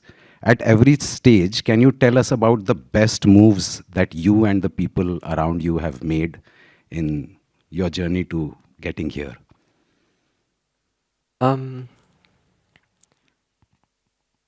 think the first thing and the most important thing that has happened in the whole in my whole career is the dream that I had as a kid. Yeah, I mean, without that, I think none of this would have made sense. So that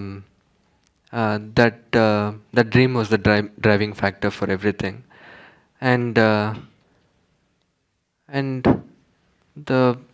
I am personally proud of how, like, personally what I have done. I'm quite proud of how consistent I have been. I mean, not my results, but in the way that I live my life, and the way the way I work on chess.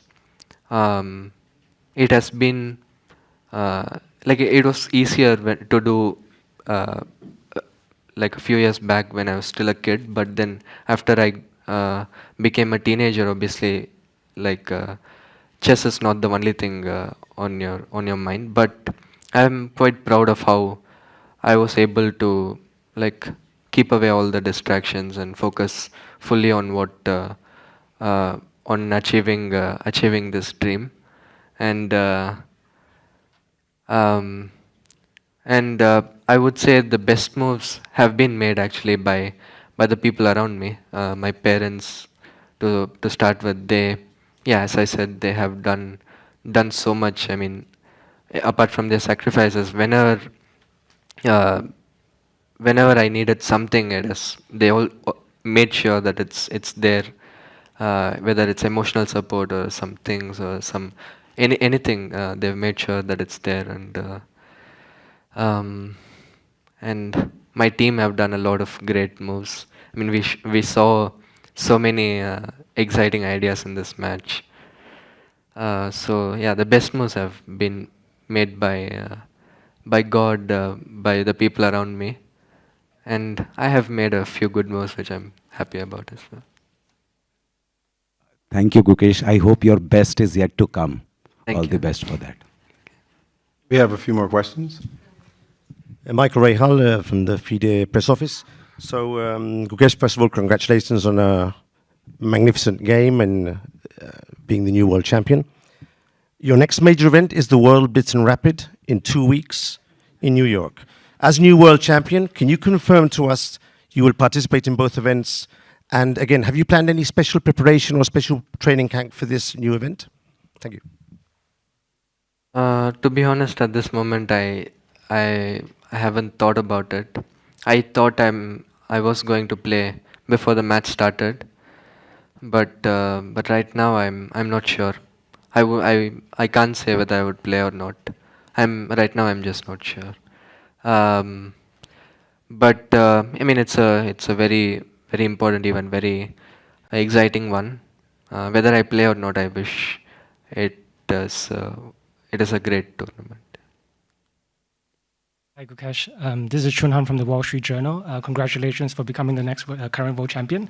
And my question is basically, you were part of a team of fantastic Indian grandmasters who won the Olympiad. And do you think there's a chance that given the dominance of this new wave of Indian grandmasters, the next future opponents could be your fellow Indian teammates?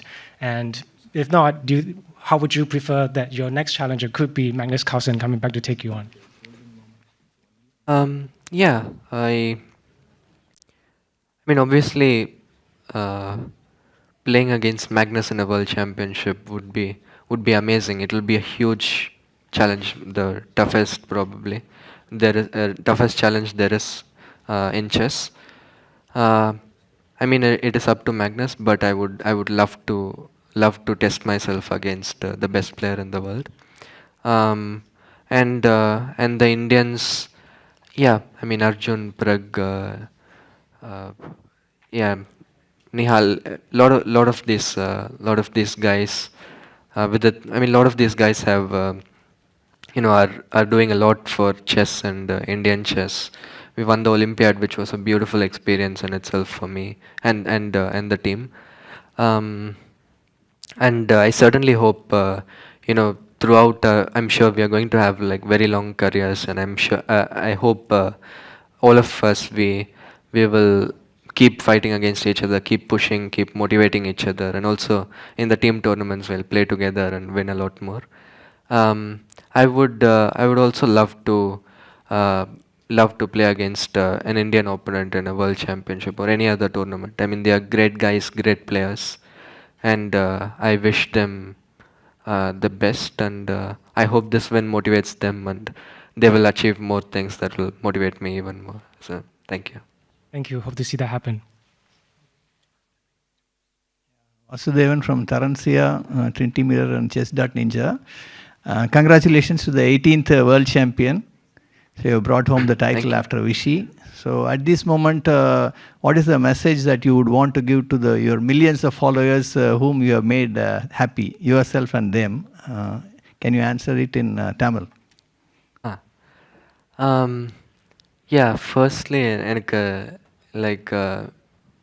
எனக்கு இந்த match ஃபுல்லாகவே like Indians என்னோட இருக்காங்கன்ற அந்த energy எனக்கு இருந்துகிட்டே இருந்தது. எப்போல்லாம் நான் லோவாக ஃபீல் பண்ணணும்னு நான் நினச்சேன், லைக் நாடே என்னோட எனக்காக எல்லோரும் ப்ரே பண்ணுறாங்க, எல்லாம் சப்போர்ட் பண்ணுறாங்க. ஸோ அவங்களுக்காக நான் இது பண்ணணும்னு நினச்சி எனக்கு ரொம்ப எனர்ஜி கிடச்சிது அந்த தாட்டில். ஸோ லைக் ஆல்சோ இந்த மேட்ச் எவ்வளோ எக்ஸைட்டிங்காக இருந்தது, எவ்வளோ ஃபேன்ஸுக்கு ரொம்ப லைக் எக்ஸைட்டிங்காக இருந்ததுன்றதும் எனக்கு ரொம்ப ரொம்ப சந்தோஷம். நான் ஃபேன் சப்போர்ட்டும் எனக்கு ரொம்ப இம்பார்ட்டண்ட். அவங்கள ஃபார் எக்ஸாம்பிள் நேற்று கேம் முடிச்சுட்டு லைக் ஒரு இந்தியன் ஃபேமிலி வந்து அப்பா கிட்ட லைக் பெங்களூரில் ஒரு கோயிலில் பூஜை பண்ணிவிட்டு எனக்கு பிரசாதம் கொடுத்தாங்க. ஸோ இந்த மாதிரி லைக் இங்கே பெங்களூர்லேருந்து சிங்கப்பூர் வரைக்கும் வந்து எனக்கு பிரசாதம்லாம் கொடுத்துருக்காங்க. ஸோ இந்த மாதிரி எனக்கு லைக் எவ்வளோ சப்போர்ட் பண்ணியிருக்காங்க. அண்ட் ஜஸ்ட் அவங்களோட சேரிங், அவங்களோட லவ் அண்ட் சப்போர்ட் எனக்கு நிறைய எனர்ஜி கொடுத்துருக்கு. ஸோ ஸோ அவங்களுக்கு ரொம்ப ரொம்ப ரொம்ப நன்றி சொல்கிறேன்.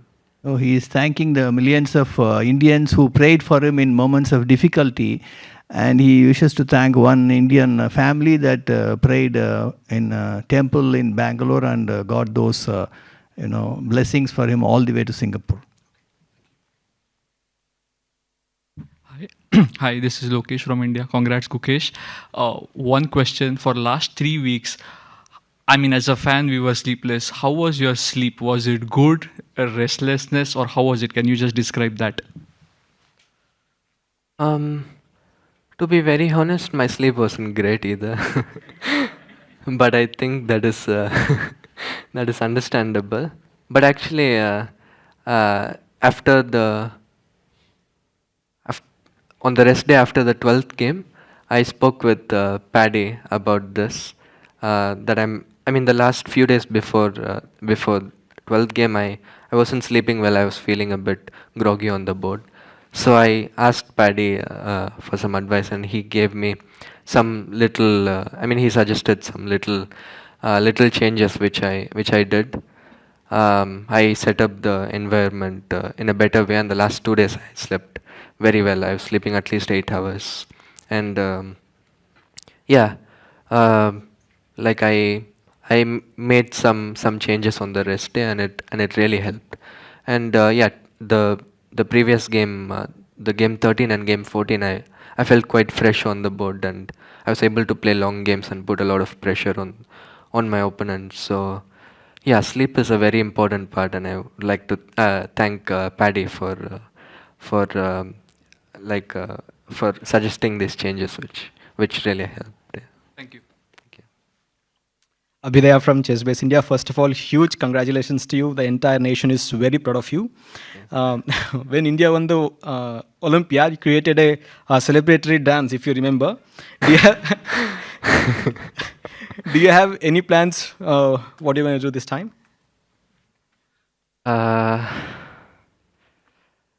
I know that I'm not going to sleep tonight, but what I'm going to do, I'm probably just going to hang out with friends, with my team. I like to talk with a lot of people back home, and who are here back home. And I can reveal one secret. Gayu will be very happy to hear this, I think. So on the rest day after game, I think the penultimate rest day, maybe after game 9 or something, I don't remember. But on that rest day, we went for a walk on the beach, and we looked at this. I mean, I'm personally quite scared of heights. So Gayu, we both looked at this people who were trying bungee jumping, and Gayu said, "If you win this thing, I'm going to jump off. I'm going to do bungee jumping."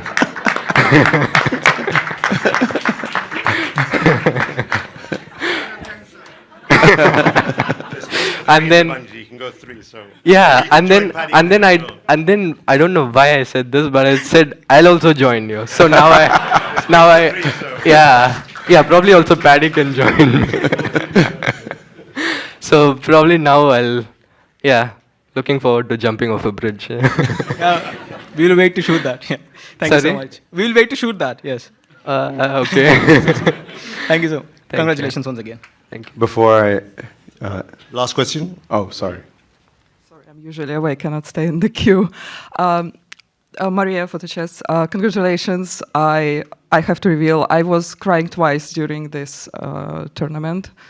Once was game 12, and once was today. But I still took the photo of you crying. Thank you. I wanted to ask 2 questions, actually, if I may. But first one is about Dubai. You were there at the training camp during the match. And what were your thoughts back then? I know that during Chennai you were like very small. Yeah. But during Dubai, did you think, I want to be there one day? Or did you think, I'm going to be there one day? Yeah, it was quite different in Dubai and Chennai, obviously. In Chennai, it was like, I thought, like a little kid would think. I mean, it would be cool if I have this toy. Mhm. So for me, I thought it'll be cool if I'm inside that glass door, and I'm a glass room. And in Dubai, I was more focused on the chess purely. Like, I mean, these games are so amazing by both Carlsen and Nepo that I was just enjoying the games for a few days. And at that time, I understood what it is more than in Chennai. To be honest, I did not think it would be so soon. But yeah, I certainly wanted to be in there, and when when I saw the match, I learned a lot of things. I mean, I could see. I mean, I was in the audience for a few games. I was watching them play. Also, some of the lessons I learned from that match helped me here. So yeah, these both matches where I was present, really. I remember, like, I can see the vision. I mean, I don't remember much from my childhood, but seeing Vishay sir and Magnus inside that glass door, I have a clear vision of that. So yeah, these both are very special moments in my life. Yeah. And the second question, I just really want to ask this.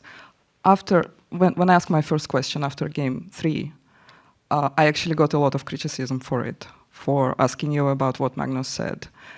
And I personally felt like that it doesn't matter that you're 18-year-old. If you're here, it means you are fighting for this and you're ready for any questions, for any tough situations. And I wanted to ask you, did you ever think during this match, I'm just 18?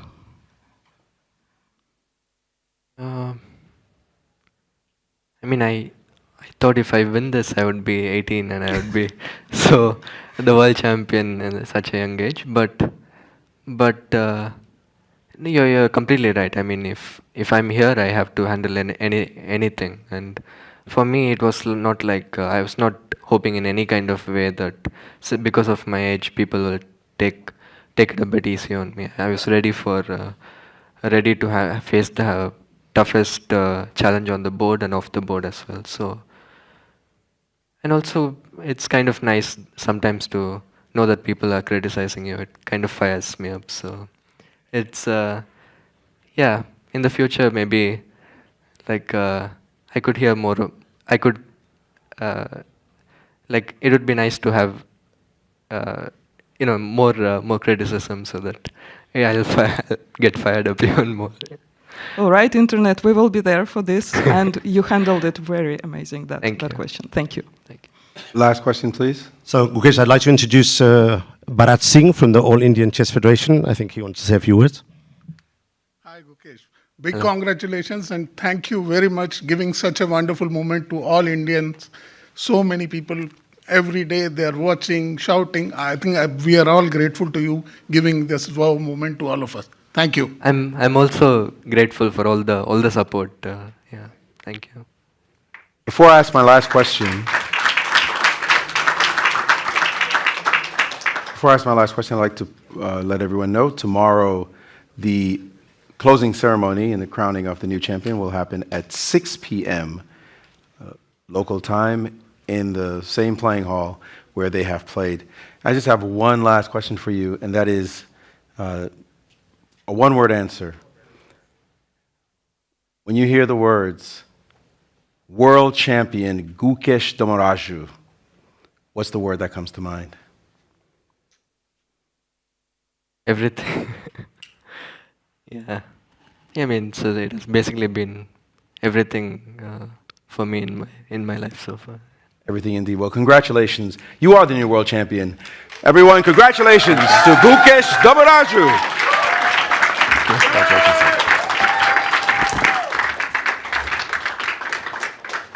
Congratulations to the new world champion. That was an emotional roller coaster of a press conference, never mind the game.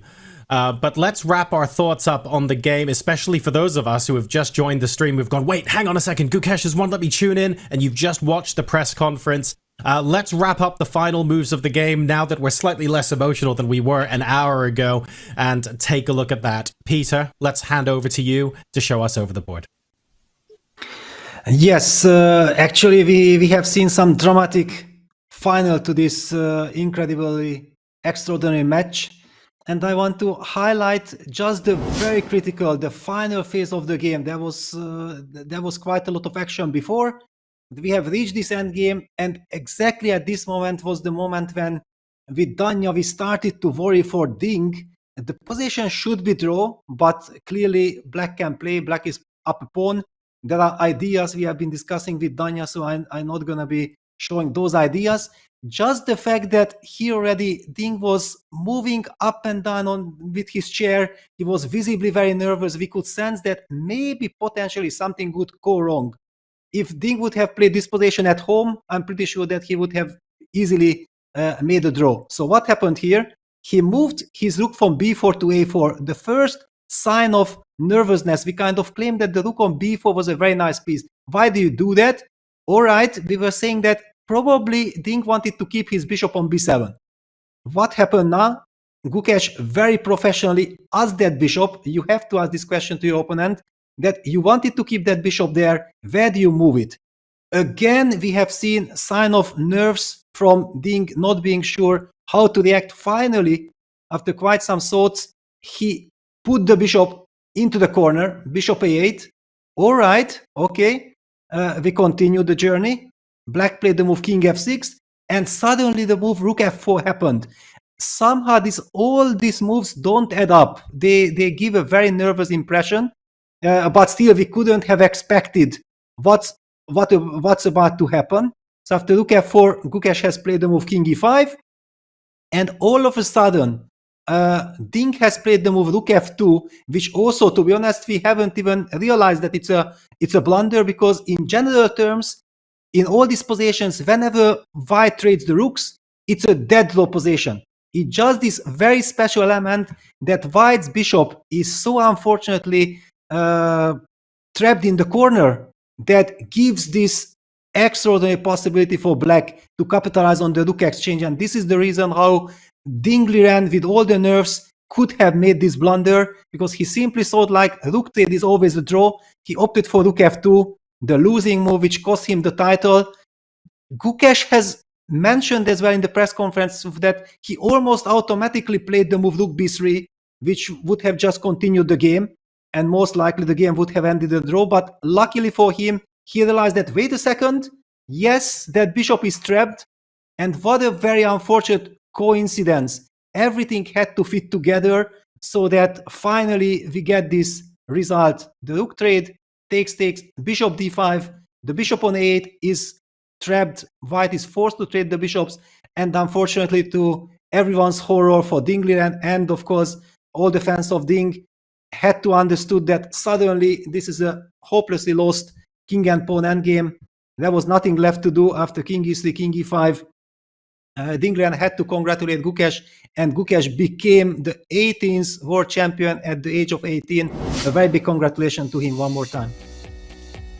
So this is the final score in the FIDE World Championship Singapore 2024. The challenger, Gukesh Dommaraju, victorious 7.5 to 6.5, and will be crowned tomorrow the new world champion. 14 days, 14 games, and an awful lot of emotion, not just in today's game, but frankly, over the last several weeks. Danya, there's a lot to cover, but if you had to summarize your feelings and your thoughts now at the end of this grueling match, tell us what you're thinking. Well, no amount of words and philosophizing and verberia will capture the gravity of this moment, so I'll try to keep my remarks brief. First of all, another hearty congratulations to Gukesh Dommaraju, not just for claiming the ultimate title in chess, but also for just being a role model not just for aspiring chess fans in India and across the world, but a role model as a young man who espouses all of the traits of a champion, not a chess champion, but a champion. First thing he does, say how awesome he is, say how happy he is. No, congratulate his opponent and highlight the contribution of his opponent, the 17th world champion, Ding Liren, to whom we all must take off our hats, and highlight his contribution to this match and to chess overall. Gukesh is awesome. He's so easy to root for. And I just want to address him directly and say that it's been a great honor and privilege to cover his games, not just in the World Championship match, but on his long and arduous rise to claim the world's ultimate title. And I wish him the very best of luck in what is sure to be a long and illustrious chess career, as he will face many difficult opponents in his title defense and beyond. For Ding, you feel the pain, but ultimately Ding will still write many chapters, hopefully, in his chess career. And finally, I want to shout out all of the fans, particularly, Gukesh's fans making their way through Mumbai rush hour to revel in the moment. Fans across the world cheering for Ding, cheering for Gukesh. And of course, John, to you for your amazing work. And Peter, you were the first Super GM that I met. It is the honor of a lifetime to commentate with an absolute legend. I don't take these opportunities for granted. So I'm exhausted. I've given this my all, but it really is a great privilege to have these courtside seats as we watch chess history unfold. This is an experience I'll tell my grandkids about. And certainly Gukesh will be telling his grandkids that I was, or maybe at that time I still am, the world champion. Congrats to the 18th world champion. What an occasion. What a day. And thanks again to everyone who made this possible. Thank you so much, Danya. Really appreciate your kind words, and I'm sure everyone watching appreciates your kind words as well. It's been an absolute pleasure having you on the show. Peter, your thoughts before we close out the show for the final time at this event? I think it's very difficult to add something to what Danya has said. I fully agree with everything.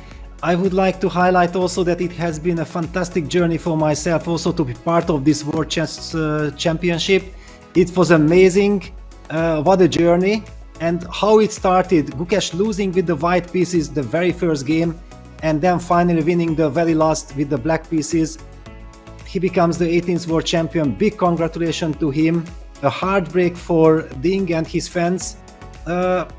Agree. I just would like to add two more words to Gukesh. Yeah, the humbleness and the determination. Yeah, these two things are so nice to see that it can work hand in hand with all this tremendous respect, this mutual respect that both gentlemen have showed towards each other. A fantastic match. Danya, John, thank you very much. And for all the other commentators who had been with us throughout this fantastic epic World Championship match, thank you very much. And that's why we love chess. Thank you so much, Peter, and it's been absolutely wonderful having you here with us. Thank you for joining us on this journey.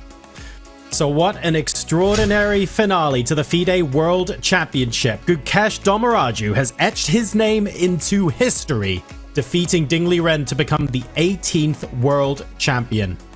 At just 18 years old, Gukesh has climbed the summit of chess, displaying resilience, creativity, and nerves of steel. But let's take a moment to honor Ding Liren, the defending champion who gave us an unforgettable battle and showcased the heart of a true champion, showing us his extraordinary abilities at their peak and proving his doubters wrong.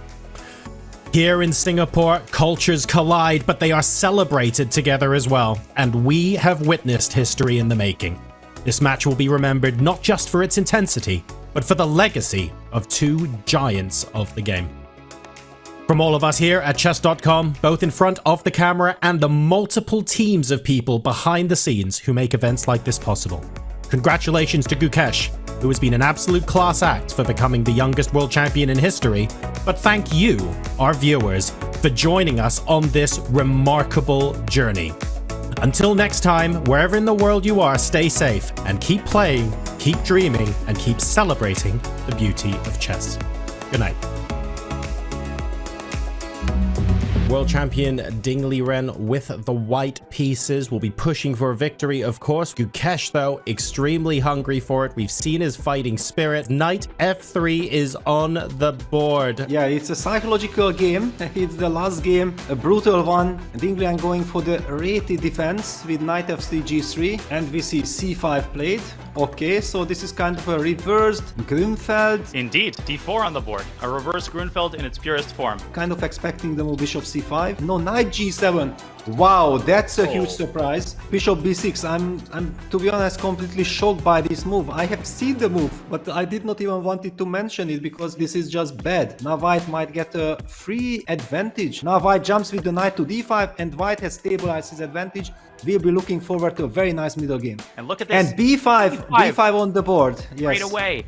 Black will be able to get away with the game. Cash would like to end it here and now, but Ding, he seems to be hoping to draw the game from a defensive posture. Wait a second. And the game that comes to mind that Ding Liren has lost at the Olympiad against Lek Wang Liam actually featured very very much similar kind of tendencies, yeah, that he was trying to liquidate force, and it was kind of a drawish position, but it was close and finally he lost it.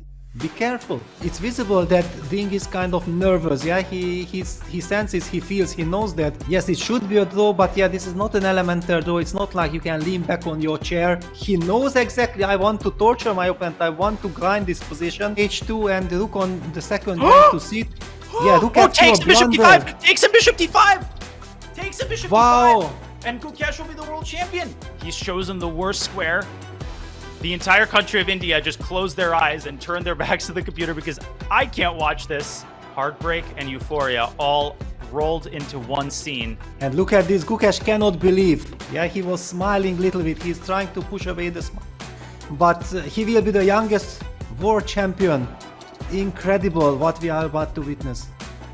Words can't capture the significance of this moment, and there it is.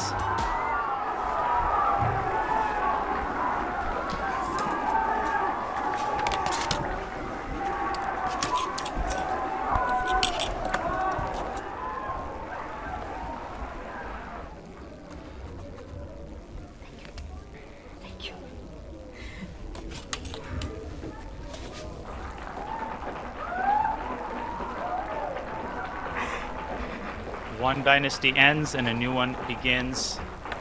And after weeks of unspeakable hard work, the emotions spill out.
Gemini, can you help me plan my 3-day vacation? Generate a photo of a muscly capybara. Explain the concept of supply and demand with OpenStax. Hi Gemini, quiz me on the rise of industrialization. Can you help me find an email? Yeah, I can help with that. This December, the world's top chess minds clash in the heart of New York City at the FIDE World Rapid and Blitz Championship. Witness world #1 Magnus Carlsen and other stars from across the globe. Rapid and Blitz, chess in its most thrilling form, unpredictable and unforgettable. Fast moves, tactics and blunders, and moments that will keep you on the edge of your seat. Witness the pinnacle of chess excitement. Get your tickets now at worldrapidandblitz.fide.com. This is the Google Pixel 9 with Gemini.